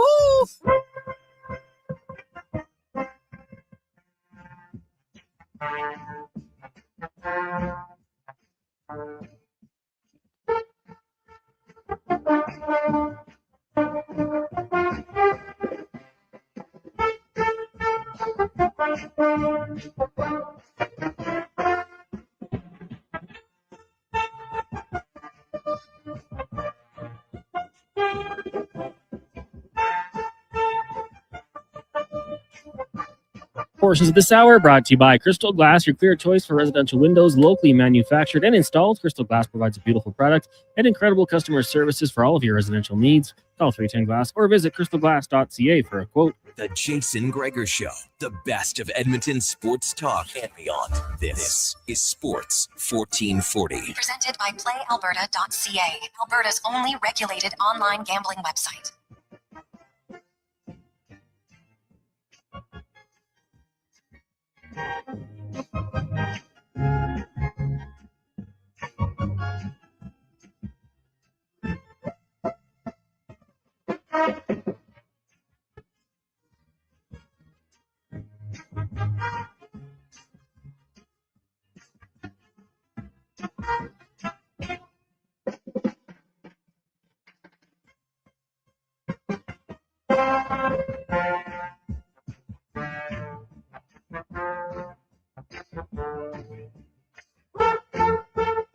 Just after 5 o'clock on a positive Friday, it's the Gregor Show presented by PlayAlberta.ca. Of course, NBA, NHL, you name it, they got it. All sorts of fun. You can do live action games as well. PlayAlberta.ca. Jason Gregor, Wanye Gretz, Connor Halley with you as we roll through a busy Friday afternoon. And it's time for the Spec Report brought to you by GS Construction, your underground infrastructure specialists. And if you're looking for a great company to work for, guess what? They are hiring right now. Go to gsconstruction.ca and you can apply, not just for a job. I love promoting from within. You want to get in at the ground level? They got those jobs. If you're experienced topman and more, they got those. GS Construction. As we get to Mark Spector from the Rogers Sportsnet. Spec, how you doing? Oh, doing pretty fair, man. What's going on? Busy day? It was quite a busy day. Maybe not as busy as some expected, but really it came in late. And Justin Falk and Braden Shen and Nazem Kadri. Like there was some significant players moved today for sure. And the big names are one thing. I think for some teams, filling a hole is a beggar need. The Minnesota Wild went out and added a lot of different pieces to their team. The Edmonton Oilers, did get a big name, but they got some pieces filled. The Buffalo Sabres, I think the same thing. The Anaheim Ducks did get a fairly big name in John Carlson to help out for them on defense. So there's some teams I definitely liked what they did. And there's a few I was kind of surprised by. The Oilers ultimately didn't do anything additional to what they did later, and now they're going to run tonight. But Szymanski was sent back down today, Spec. He hasn't been recalled, so it leads me to believe he's probably going to go down. And I do wonder if we see Max Jones get called up when the team goes out to Vegas. Okay. What's their number right now? They got lots. They had 400. They had 975 of Szymanski plus the 475. So no. I'm talking about the number of guys in town. I mean, they have 12 and 6 tonight. 12. You got Stastny and 2 goalies. Like Szymanski just went down. They have room for him to replace him on the roster. Oh, okay. Well, I mean, I assume they're sending him down to play. Yes, right? Sending him down to play. Like, there's just, even if he gets in this lineup, particularly with Doc in town here, they're going to take a look at him. Even if he gets in this lineup, Jay, there's not very many minutes for him. So I would say to you that I'd rather see him in Bayco right now while they sort out what they're doing here. And there's a future for him here. I don't know if the future's right now. Is that fair? Yes, I think that's valid. So, because he's played single digits. Like the other game, Lazar gets hurt and he only played 8 minutes. To me, that's where I was like, okay, you know what? Yeah. I don't think we're going to see it. And that's why I thought there was a chance they might add someone else, but they probably say, hey, you know what? We can just get a depth guy without spending any more money. We'll just take Max Jones and he can come up here and play the odd game and sit in the press box and not really going to stunt his development. That's why you have veterans on your farm. Yeah. And away they go. Dickinson had a very interesting comment today when he was asked about his role and how he likes it. And he says, you know what, man, I love when I can see the frustration on the other team's top guys. And you know what, Spec? I'm thinking, man, I can't remember the last time a Oiler player who's kind of that excited about the thought to play defense. See, I was thinking exactly the same thing as you were. Yeah. And not only that, not a quiet confidence, like a lot of, confidence verging on cockiness, right? I love when I can squeeze the belief out of a player on the other team. Like I thought, oh boy, like this is a confident guy, right? If you're going to talk that talk, man, you better get out there and walk it. And you know what? That's great. Like this isn't me criticizing him. I want a guy in there that's really confident. I want a guy in that role that says, give me your best player. I'll shut him down. I've shut them all down before, and I'll shut your guy down. So I loved it. I thought his comments were, there's so much deferral in this organization somehow ever since, like, McDavid's just such a great player, and he's the captain, and he's so well respected. I find that people kind of just keep their opinions a little muted. And this guy walks in the door and says, basically, I'm a shutdown guy, and I love squeezing the life out of those Stars, and I can't wait to do it for the Oilers. I thought that was awesome. Yeah, it's totally true. And it's something that, and maybe that's infectious, right? Like you can take pride. Hey, you want to be a scoring team. And the Oilers, the thing is, they've shown they know how to play defense. They've done it. Like they shut down Vegas and Dallas, right? So they know they can do it. It's just, it seems they kind of wait a little bit longer. Maybe they get bored of it. And now there's 20 games left, Spec. It would not shock me at all if the Edmonton Oilers over the next 20 games suddenly are like a decent defensive team. Well, that's because it's totally their goal. Now they got their guys.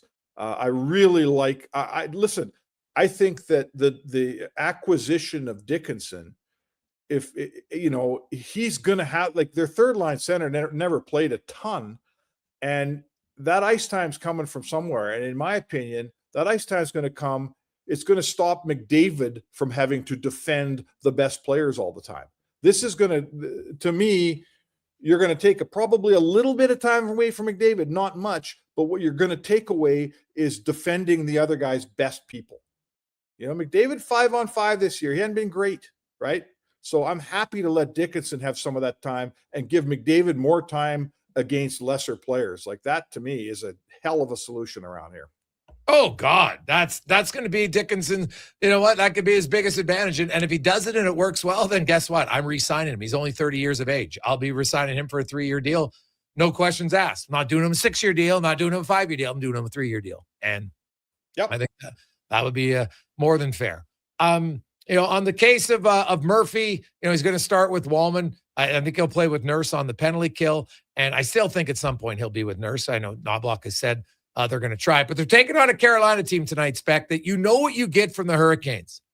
You better be ready to skate, and you better be ready to be on your toes, because that's how the Hurricanes play. I know they kind of had a sleepwalking game against Vancouver, and probably because it was Vancouver, and it's hard sometimes. Okay, guys, we got to respect the other team. Like, I remember in the Decade of Darkness, I went, they got a really good team over there. And I'm like, what the hell are you talking about? The Oilers are terrible. Can't say they're a good team, but so you try to lie to yourself and say they're a good team to get motivated. And that won't be an issue tonight. Like, even though the Oilers haven't played very well, they still got McDavid and Draisaitl, and that gets everybody on their toes. Oh, listen, this will be a good game. I mean, Carolina didn't do much today, right? No, all they had was tough guy, Nick Delorier.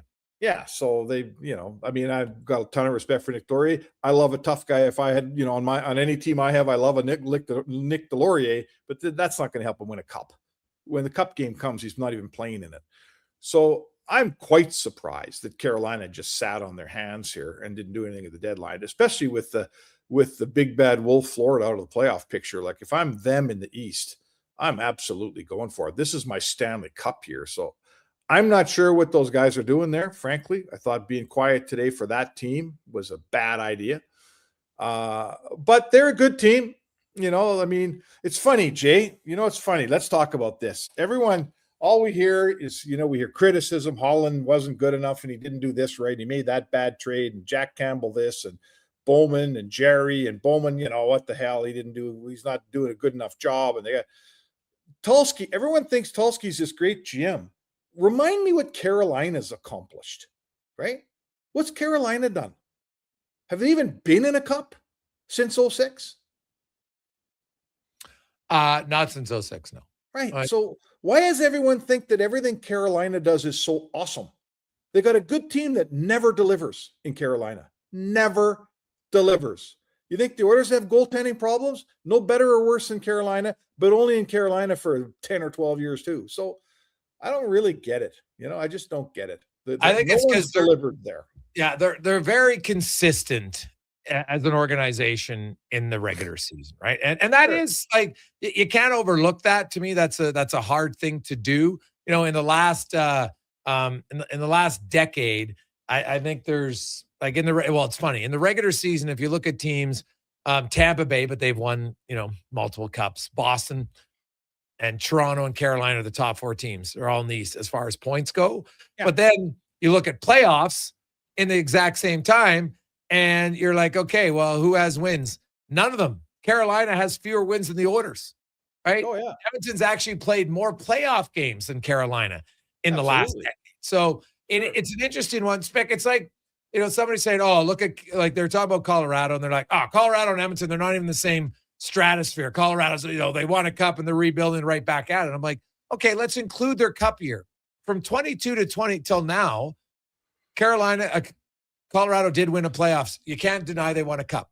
But they've won 5 playoff series, 4 of them in 1 year. The Oilers have won 9 playoff series. The Oilers have played 75 games. Colorado's played 45 games. Like, I get that the cup is the ultimate goal, but it's not always the best assessment of where an organization's been. Like, if you're taking swings and pretty big swings year after year, and you're at least into the final 8 every year, right? And then 3 out of 4 years, you're in the final 4, you have to say it's a pretty good organization, because it's not like Colorado doesn't have superstars, right? Don't tell me McKinnon, McCarr, right? So it's funny that way. Carolina's problem is they don't have a superstar, right? Like, they have an elite defensive defenseman, but he's not an elite defenseman because he doesn't bring any offense, right? He's an elite defensive defenseman. They don't have an elite player. And until the organization gets one, like, I look at their trade deadline, I'm like, okay, they got Nick Deslauriers. Could they win a round or 2? Sure. But I don't even put them as a threat. I don't put them as someone who I think can win the cup, because I have no faith that they could beat whoever comes out of the Atlantic. I agree. Like, they're not better than Tampa. So, it's just funny. They're better than Buffalo. Buffalo has star players. Rasmus Dahlin is an elite player. Yeah. That's fair. I mean, even it's a perception thing. Look at, I'm looking on the internet today, and Colorado made some nice moves here, getting Kadri. Kadri's a really good second line center, pushes Nelson down to third line center. They're really strong up the middle. But is McKinnon, Kadri, Nelson, is that better than McDavid, Draisaitl, Dickinson? So let's look at their lines here. Colorado's got McKinnon, Edmonton has McDavid. Let's just say that's a wash. McDavid, RNH, and Hyman. Is that a worse line than McKinnon, Natchez, and Lehkonen? Let's call it a wash. I don't think that McKinnon's line is considerably better. In their second line, the second line tonight, when the games start tonight, Edmonton's second line's got 141 points this year. Colorado's second line has 105. Is anyone going to argue that Kadri's better than Draisaitl? No one's going to argue that. Draisaitl's way better than Kadri. They got Taves and McCarr in their first pair, really good. Are they considerably better than Ekholm and Bouchard, Jason? Or is it, mostly a wash, right? Well, I'll say this, Spec. In the playoffs, Evan Bouchard's numbers crush Cale Makar's numbers. There you go. You want to look at points, and you want to look at goals, 4 goals again. So people are saying at home, yeah, but they got way better goaltending. And I'm going to say to you, so has Jake Ottinger always been a better goalie than whoever Edmonton had in the pipes. And how's that been working for Dallas? So everyone, I'm getting this vibe that Colorado's just going to roll. And God, I don't think so. Team like Edmonton, so they can't compete with Colorado. Yeah, I totally disagree with those people. I would say now Edmonton's advantage is they don't have to face Colorado, Minnesota, or Dallas until the 3rd round. And I don't deny that. That's a big advantage. And guess what? That's going to happen every now and then. The last few years, teams didn't have to face Vegas or Edmonton. And trust me, those have been good teams the last few years. But right now, Edmonton's advantage is, and that's why I expect, to me, if the Oilers don't win their division and people say it doesn't matter, I call BS. The fact that the Oilers make it harder on themselves by going on the road in a crappy division is a joke. They got more skill than anybody in the Pacific Division. And if they don't wake up in the final 20 games and win the division, to me, that's a fail. Yeah, that's fair. I mean, this is a division that is ultimately winnable. Oh my goodness, right? Here we are with 20 games left. It's a sprint to the finish there. It's everybody's within 3 points of each other here. It's a sprint to the finish, and the team that wins it will go into the playoffs with a nice bit of momentum.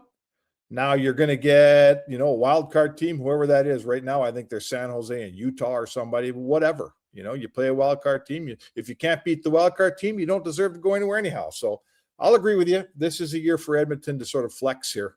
Like, let's go. You've played poorly for 60 games, and the division title is sitting there waiting for you. You just got to put your game together. 100%. They need to do that for sure. Spec, enjoy the game. I'll see you at the rink. All right, sounds good, Jay. That's Mark Specker, the Spec Report, brought to you by GS Construction. Let's take a quick break. We'll return. We got some games on. I know we got a lot of texts from people. Oh, by the way, Cons, did you announce the winner? Who's going to the game tonight? Did you get in touch with them? I did, yeah. Kyle's our winner. Kyle, congratulations. Thanks for everybody who hit the subscribe button. And you know what? That's a good way to reward our loyal listeners. All right? Yeah, reward the loyal listeners. And thanks to Paul for some sweet seats to go to the game tonight. Didn't really have to do anything. Took about 30 seconds of your life. And now you'll get all of, don't worry, we don't inundate you with stuff, but now you've subscribed to the YouTube channel, you won't miss any of the big things when we let them go. So there you go. Come back. We'll return on the Gregor Show, presented by PlayAlberta.ca. You got a go-to coffee spot, a trusted barber, even a lucky game day jersey. But when it's about looking your absolute best, there's only one name you need. Mr. Dirk. Family run since 1939. We're experts in crafting impeccable tailor-made suits and offering a wide variety of everyday styles. Pair that with personalized one-on-one fittings and the convenience of on-site tailoring. Mr. Dirk elevates your style game. Visit our Edmonton store or explore MrDirk.com. Score big on style with Mr. Dirk. Actions speak louder than words. Japa Machinery Group puts your construction plan into action with XCMG construction machinery you need. Available for rental or sale. Learn more at japamachinery.com. Day or night, tasting just so right. You can order oodle noodle at oodlenoodle.ca. Delivering you the news almost right away. Remember, you can order oodle noodle at oodlenoodle.ca. So stay on your couch all day and order oodlenoodle.ca. Oodle noodle. And now Action Electrical's testing team is on defense duty. They're the guardians of safety and compliance, a critical part of any lineup. Precisely. They perform rigorous safety and code compliance testing for commercial operations. Think of them as the referees, ensuring everything is up to standard before disaster strikes. Their preventative plays are legendary, spotting faults early. Hire the Action Electrical team to bring home a win for your project. Visit actionelectrical.net. Planning your next event? Let Loca Quality Market cater. From made-to-order meals to gourmet platters to full chef tasting experiences, they make entertaining effortless. Visit loca.ca to start planning today. If you've got a smart speaker, get it to play Sports 1440. And it doesn't matter when you listen as we roll out the Sports Talk 24 hours a day, 7 days a week. Edmonton's home for sports radio is Sports 1440. The Price is Right Live is coming to Canada, and the Brick is a proud sponsor. Come on down to the Brick to win big this Saturday, March 7th from noon to 2. Join us at the Brick South Edmonton Common for your chance to instantly win from over $25,000 in prizes, including Brick shopping sprees, TVs, Oilers tickets, and so much more. No purchase necessary. Some conditions apply. See in-store for contest details and exclusions. So come on down to the Brick South Edmonton Common this Saturday.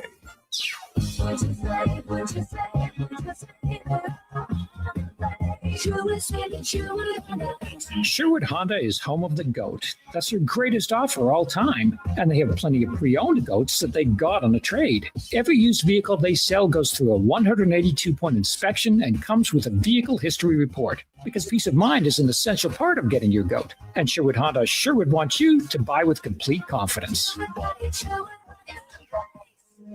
Sleep is for the off-season. What off-season? Sports 1440 is live, loud, and locked 24/7. Oilers, Elks, Riverhawks, Stingers, Oil Kings. We've got your best. Edmonton's home for sports is Sports 1440.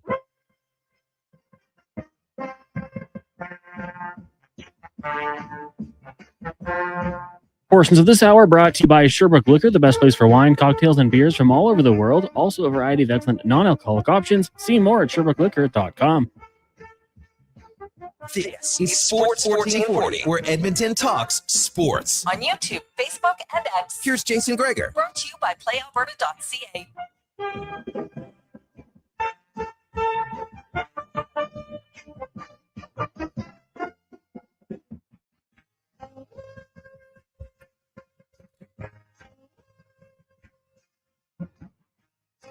529. Welcome back, Jason Gregor. Connor Halley, Wanye Gretz. It's the Gregor Show presented by PlayAlberta.ca. It's a busy day. Trade deadline today, of course. Some of the bigger names move. Kadri's now a member of the Avs. Falk's a member of the Red Wings. Shen is a member of the New York Islanders. John Carlson is with the Ducks. The Sabres added former order Sam Carrick, third and a sixth rounder, actually, for the Rangers in that deal. And they also got, they made the biggest splash when it comes to size, Logan Stanley and Luke Shen. Shen will go there as the number 7. But Stanley will draw in on the third pair with Kessering. They got a huge defense core, and they can really move. So it's good. It's real good. So some of the teams, I like their deals today, for sure. A few teams didn't do anything, and hey, maybe they'll pan out. That'll be the right decision. But I think of the teams who did nothing and they missed the playoffs, when you've been in the playoffs now for, the first 60 games of the season, I would say that's a fail. And I'm looking at Montreal and Boston. Now, the odds that both of them miss are pretty low. But Columbus and Ottawa, those two teams are coming on. They got 21 games. Like, there's lots of time to make up some ground. Like, look at Columbus. Columbus has 17 points in their last 10 games. They've gained 5 on Montreal. They've gained 4 on Boston. They've gained 6 on Pittsburgh. And now they're within 1, 2, and 3 points of those teams. So it's going to be a great race down the stretch for sure to see who gets in, who doesn't. Really, the only team that doesn't really have a race is Carolina. They are in first in the conference, so I guess that's kind of a race, but they've got a 9-point lead in the division. And Pittsburgh, I don't see catching them. Now, let's get to the lowdown host, Alan Mitchell, as we get to our stats of the day. Brought to you by All Star Construction, founded in 2009. They're the largest contractor in the land development, power, and gas installation in the Edmonton area. They shape and build Edmonton communities. All Star Construction. And LT, you see the stats when you look at the trades. Obviously, the Kadri trade came in late, but when you look at Edmonton and you look at what Colorado, Dallas, Minnesota, Anaheim, Vegas, what they all did, LA even, what do you make of the Oilers heading into the final quarter of the season? Well, I think that if they play the way they can, and that means a lot better than they have defensively recently, I think there was danger today if Vegas had really loaded up. The Central they're just going to beat the daylights out of each other. So it's hard to estimate. I love Kadri to Colorado. That's a really nice move. But, he's not a young player anymore. We don't know the impact he's going to have. There was a lot of activity today, but it wasn't, maybe at the teams that Edmonton will face, I think the Oilers did get better. We've talked about the McDavid line and the Draisaitl line and even strength and how well they play, and the top pairing being really good, but they need a little help. Well, I really think that the third line will be a lot better, and then that'll allow Henrique and maybe Lazar to play on the fourth line. And then the defense, the Oilers went out and got a defender, a guy who can help on the penalty kill, and we'll see him tonight. And I think the Oilers did well. Now they really do need one of Jari or Ingram to step up, and we'll see if that happens. But I think they put themselves in good position. Would have been nice to have some more, cap room, but they didn't trade Savoy. They didn't trade Howard. They traded a distant, first-round pick. I think they did well. Now it's a matter of executing. When McDavid and Draisaitl are off the ice, I have no worry about those two. Their lines will be supreme, I know, during the spring. Yeah, I never really understood why you thought there was a threat of them trading Matt Savoy. Like, I never saw any scenario why they would be even remotely willing to do that. Well, the Oilers traded Tanner Hall, Jordan Eberle. The Oilers are a team that at times, and I mean, look at the deadlines in the past. Ken Holland picked up some players who really did help, like Matthias Ekholm, and they were just trading prospects and that sort of thing. But I did wonder because they have, Jason, they have three smaller forwards: Matt Savoy, Ike Howard, Quinn Hudson. Hudson is in the same caliber as the other two are first-round picks, and I think at some point in time, one of those is going to be leaving Edmonton because I don't think he can play three smaller guys. Yeah, Nuge isn't a bigger guy either, so somebody's going to have to go from that mix. And my worry was that, Savoy, I think he put it all to bed because he played so well. But my worry leading into this was that they would be, tempted by a big offer, a big opportunity, and maybe sacrifice a young player who honestly has done everything asked, and he really is emerging in real time. Yeah, I think Matt Savoy, he might be their most, well, now that Dickinson's here, maybe second as far as responsible defensively for it. I think the future is very bright. I know other fans, they see what Ryan McLeod's doing, and I understand it, but I think that's a trade that's going to work out well for both teams. And with Savoy being younger, it might just take a little bit of time for the Oiler fans to see it, but you're starting to see it a little bit with Matt Savoy, and I think you're going to see more as he gains more experience. Dickinson, we were joking with Spec. I haven't heard a player who's just like, hey, man, I'd love to see the frustration on the star guys. I could take so much pride in that element of his game and shutting them down. And it's just not something I've heard out of Edmonton in a long, long time. And I think his value, LT, his value isn't going to be just in goals and assists and goals for and goals against or anything like that. I think his biggest contribution might be the minutes against elite players that he takes away from McDavid and Draisaitl, so they can play those minutes against lower level tier. And now you have more mismatches. That's where I think his value is really going to be seen here if he can do it. Yeah, and it's timely because McDavid and Draisaitl are supreme talents, and it sounds ridiculous, but for the first decade plus of their careers, there was some line matching. But Knobloch prefers just to roll his players, and he's talked about it before. He'd say, I want to have McDavid and Draisaitl out there whenever they're fresh, whenever possible, let the other team worry about it. But the idea of, you're at home, you got an opportunity to check out the Dickinson line and play them against the other team's best, and then McDavid hops over the boards and there's clean air. He's playing maybe a second year guy at center and a couple of third pairing defenders. Well, he can make mincemeat out of those guys, and you want those mismatches. And I do think that for McDavid, those, not that they'll be easy minutes, but they're going to be easier minutes. He has played a lot of tough hockey for this Oilers team, and maybe if he gets even a couple of, you said it today earlier, I thought it was a really good point. You said even if there's 2 or 3 shifts a game, that gives you you tilt the ice 2 or 3 times in a game on a 5-on-5 shift. If you score a goal every 2 or 3 games, that's a hell of an advantage. They're not doing it now. Maybe they can start doing it when Dickinson and his line start to really, run well when they get used to each other.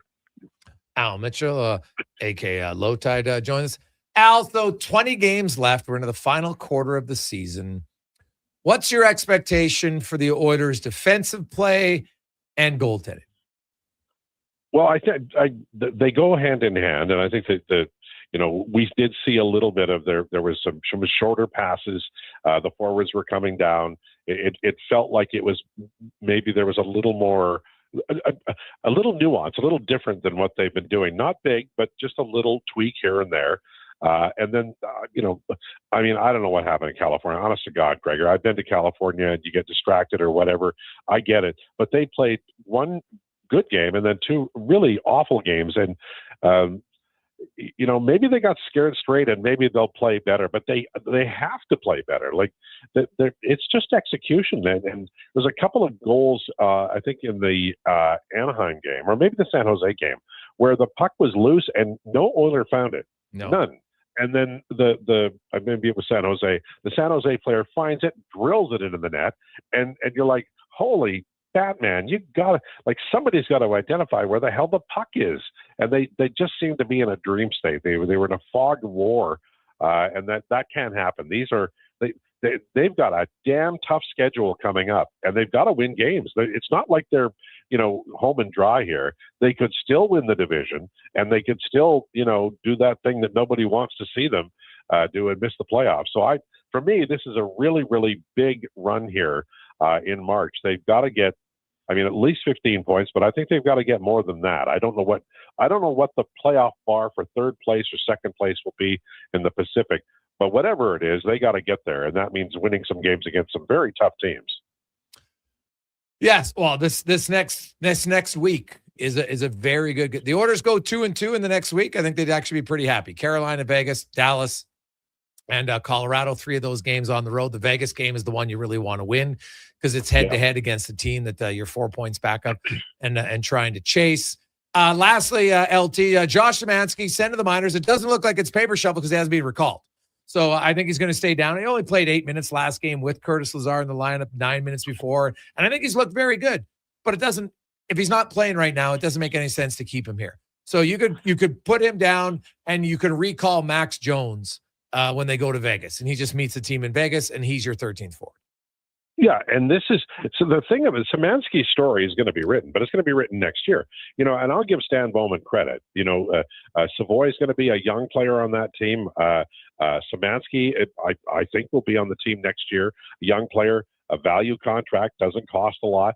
I don't know what they're going to do with Ike Howard, but he's a guy, Quinn Hudson. They've got some options, but I think the one thing that we can say, even though he got sent down, Szymanski put himself on the map for next year. He's not a small player. He is a responsible player, and he's miles ahead of some of the guys who are trying to get to Edmonton. I'm looking forward to training camp for him. I think he's going to – I'm not going to say he's going to make it for sure, but, man, he really brings a lot of things. And I've watched the Bakersfield games, and he's an impact center down there. He'll help everybody down there, not just in scoring, but in outscoring. He's an outstanding AHL player. Al, have a great weekend. Thanks for extended time on the Deadline show today. Have a great day. Oh, a great panini, by the way. It was a fantastic one. Oh, from Booster Juice, buddy. It was unreal. So big thanks to Jimmy and everyone at Booster Juice today. That was, buddy, the booster balls. Those things are so good. And I know what's the booster ball? Do you remember the name? Your favorite one? No. Oh God. Asia, buddy. Asia. I did eat the panini in 18 seconds. I will say that. That's true. You did devour the Asia. They're the Asia bowls. Oh, they're good. We let young Josh take him home. He was like a kid in a candy store. He's very happy. Have a good weekend, boys. Awesome. We'll come back. We got Wanye's World 2-minute warning with Cam Tate as we wrap up a busy edition of the Gregor Show presented by PlayAlberta.ca. Hey, Edmonton, did you know a local Play Alberta winner scored over $500,000 on Mega Jackpots Ocean Bells? Think about the season tickets you could lock down with that kind of cash. From major casino winners every hour to jackpots worth millions and hundreds of popular games to money that stays in the province, there's never been a better time to sign up for Play Alberta. Download the app today to get started with casino, sports, and lottery all in one app. Must be 18 plus to play. When you gamble, use your game sense. The job isn't done until the last load is hauled, and having a semi-trailer out of commission is not an option. Whether replacing or adding to your convoy, Edmonton Trailer has a huge inventory of new and used semi-trailers, trusted by the gravel, logging, oil field, fluids, and freight industries. Find a trailer right for you online or at one of their 3 locations. For sales, service, parts, rental, and finance, when you're in it for the long haul, Edmonton Trailer. Hey, sports fans, we've got a clear choice for you. At Crystal Glass, we provide customers with the perfect glass for any job. From home to auto and even commercial, installation or repairs, we're your team. Call 310-GLASS or visit crystalglass.ca. Crystal Glass. Who's that working on the underground utilities over there? All-Star Construction, that's who. What about the street lighting? Yep, All-Star Construction. And the directional drilling, hydrovacking, neighborhood renewal, and telecommunication work? Yep. Since 2009, All-Star Construction has been doing all that and more, shaping and building Edmonton communities for land developers all around Edmonton. That's what All-Star Construction is all about. NHL Star Sticks are back at McDonald's, and we're celebrating by going bigger. Make that smaller, way smaller than ever before. Collect the set and get one of 7 mini sticks with every NHL Star Sticks meal. Featuring McDavid, Matthews, Quinn Hughes, McCarr, Celebrini, Reinhardt, and Montembeau. So get yours while they last. 1 stick per meal purchase. Limited time at participating Canadian restaurants. Welcome to Uncommon. Welcome to Subaru. Engineered for Canadian winters, built for real-life confidence. Tackle the ice and snow with Subaru's symmetrical all-wheel drive, delivering the power, control, stability, and grit you need. And when the temperature plummets, you'll cruise in comfort with heated seats and heated steering wheel. All this plus peace of mind with Subaru's top safety pick status for 19 years running. This winter, it's time to get you into a Subaru. Visit Subaru.ca today. Alan Olson Auctions presents the unreserved auction for Will's Welding of Pinoca. Online bidding is open now through March 10th at alanolsonauction.com. Bid on 2 one-ton portable welding trucks, telehandlers, a huge selection of new welding supplies and rods, plasma cutters, welding tables, power tools, metal racks, and so much more. For more info, call Alan Olson Auctions at 403-843-2747 or visit alanolsonauction.com.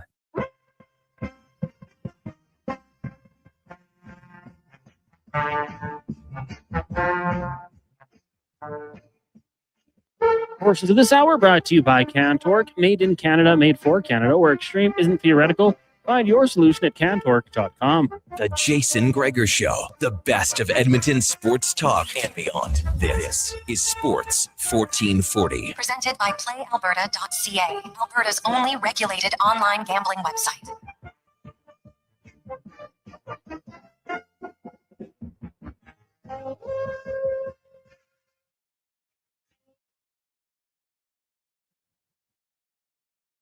Playoff race. Just look at what happened in the Eastern Conference last night. Everything got tight because Columbus and Ottawa won, Boston lost, Montreal lost, Islanders lost, or sorry, not Montreal, Penguins lost, and suddenly everybody's closer. So it's going to be a great race. Can't wait. In the Pacific for Oilers fans, the Ducks 72 or 71, Golden Knights 72, Oilers 68, Kraken 67, Sharks and Kings are at 64, and they got to get going a little bit. But the Oilers, you got to keep pace with Anaheim and Vegas over the next week. That Vegas game on Sunday, that's a big game.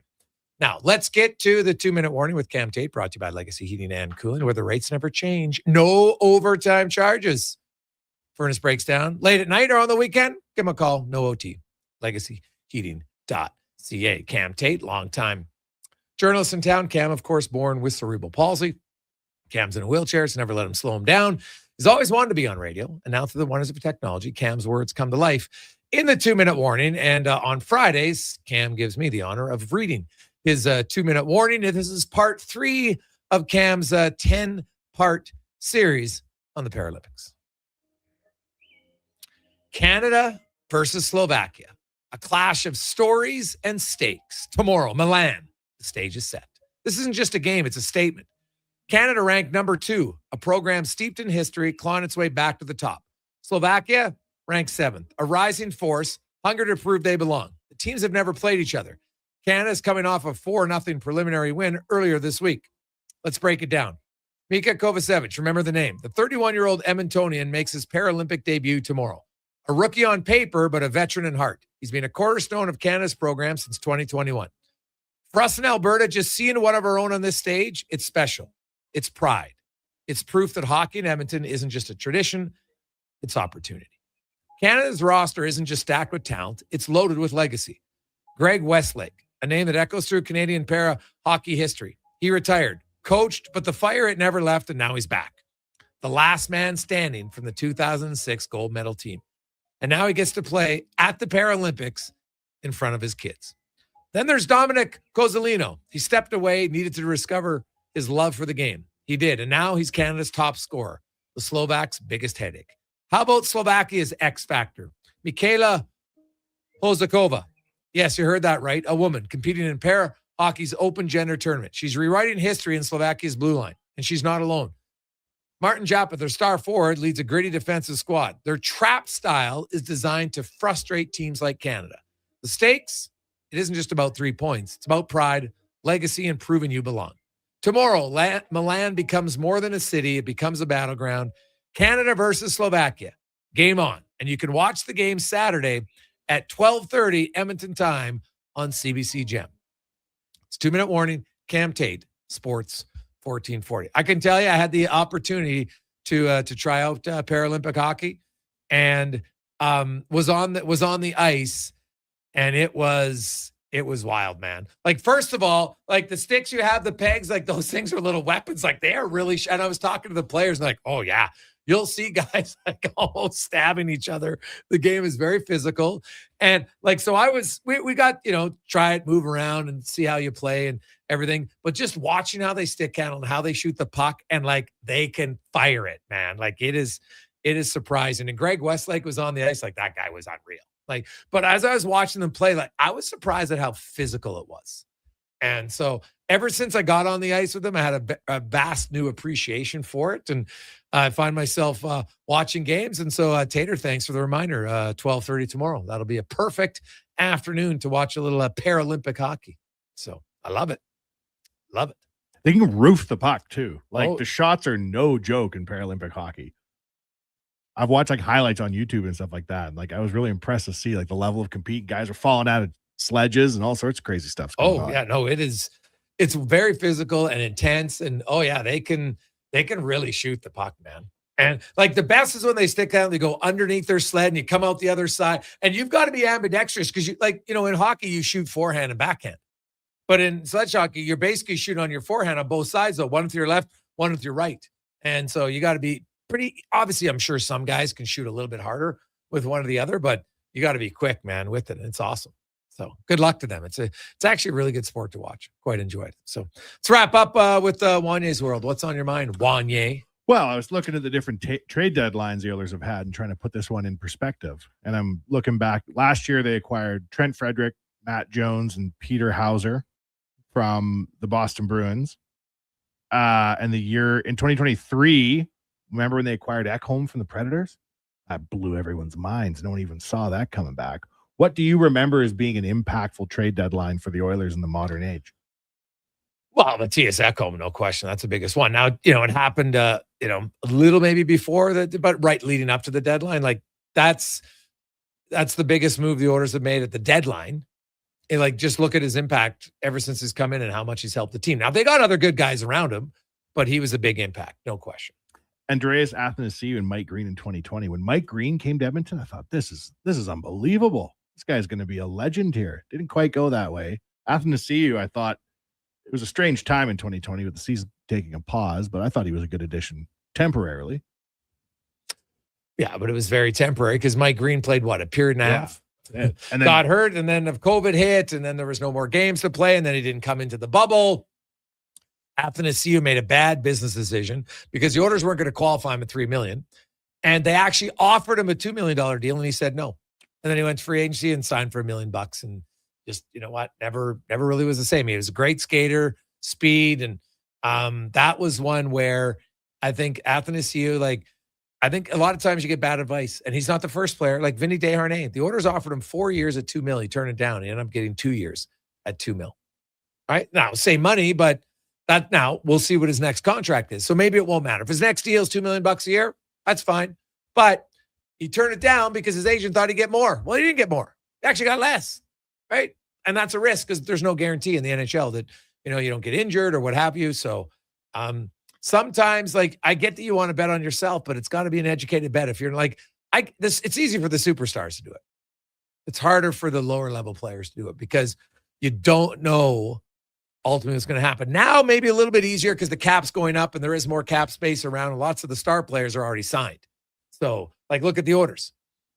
They don't have a big contract up. How much more is Dickinson really going to get? Honestly, right? Kapanen, Roslovic. Now Roslovic will get more than 1.5, but how much more, right? He became a free agent last year thinking he'd get more. It didn't happen. So it's never a guarantee for sure. So should be fun. Collins, what are you watching this weekend, buddy? What's your camp mix? I guess tonight and Sunday got to be the Edmonton Oilers, right? That's got to be the ones you're definitely looking out for. Sunday, huge game. against the Vegas Golden Knights in Vegas. So those would be the big ones for sure. Other than that, I'd probably tune into that Paralympic hockey. I think it's, a little sledge hockey. That's going to be fun to watch on CBC Gem. What an ad that was during the game. So probably keep that one rolling. Yeah, I like it. Hey, boys, what about Rollison? Yeah, Rollison worked out pretty good too. Yeah, Rollison. Yeah, well, think about it. Like, Ekholm took you to 2 cups. Not took you, but he's been part of it, right? And Rollison was part of 1. So I'd rank Ekholm higher. But the Rollison one definitely was big. And I know that there's it's funny, both of those guys banged up in the playoffs and makes a difference. Right? Like health. If there was one thing you'd wish on your order team, it'd be wish them to be healthy in the playoff run. Look at Florida. They lost in 23 when they were banged up. Then they won in 24 and 25 healthy. Oilers have been banged up in 24 and 25. If they can get through and win and get and not have, like, obviously there's banged up, but then Hyman couldn't even play. Draisaitl was playing. Nurse was barely playing. Like, it wasn't close. If you get guys who are a little nicked up, but nothing major, it's a big difference. So. Coming up, you got Walker and Paulson. They'll set you up for the pregame, the Hurricanes and the Edmonton Oilers. On behalf of Connor Halley, Wanye Gretz, Declan Kruger, I'm Jason Gregor. Thanks, as always, for listening and watching the show. And thanks for everybody who has subscribed. If you haven't subscribed yet, what are you waiting for? Hit the subscribe button on our YouTube channel. We'll come back with the pregame show next. Let's get to the Con-Man Sports 1440 update, brought to you by Legacy Heating and Cooling, where the rates never change. No overtime charges. That's how you build a legacy. LegacyHeating.ca. Good night. This is the Sports 1440 update. The NHL trade deadline has come and gone in case you missed it. The Avalanche bringing back Malcolm Cotchery from the Flames for a first, second-round pick, plus Victor Olofsson and an Oil King center, Max Curran. Also, the Sabres acquiring Tanner Pearson from Winnipeg for 7th-round pick. Ryan Strome traded to the Flames for a 2027 round pick from Anaheim. Scott Lawton going to the Kings for a 3rd-round pick. And Corey Perry back to Tampa for a 2028 second-round draft pick from Los Angeles. Nick Foligno to Minnesota for future consideration. And the Islanders signing Jean-Gabriel Pajot to a 3-year deal at $4.85 million. On the ice, you got the Oilers in action, taking on the Carolina Hurricanes just after 7. Pre-game coverage coming your way with Andrew Walker and Donovan Paulson. After 20 minutes, Panthers up on the Red Wings 1-0. Matthew Tkachuk with the lone goal in that one. Later on, Avs taking on the Stars. Blackhawks hosting the Canucks. Canadians and Anaheim Golden Knights hosting the Wild, and the Blues take on the Sharks in the association. Couple games underway. Second quarter, Mavs trail the Celtics 37-36, and the Heat and Hornets tied at 43 apiece. In the BCHL, Saints in trail. Puck drop 8 o'clock. Crusaders will host Brooks at 7 in the AJ Devon hosting Drumheller. Storm and Whitecourt and Olds meets Bonneville. And U of A volleyball tonight down at the Saville Center. Canada West Final Four.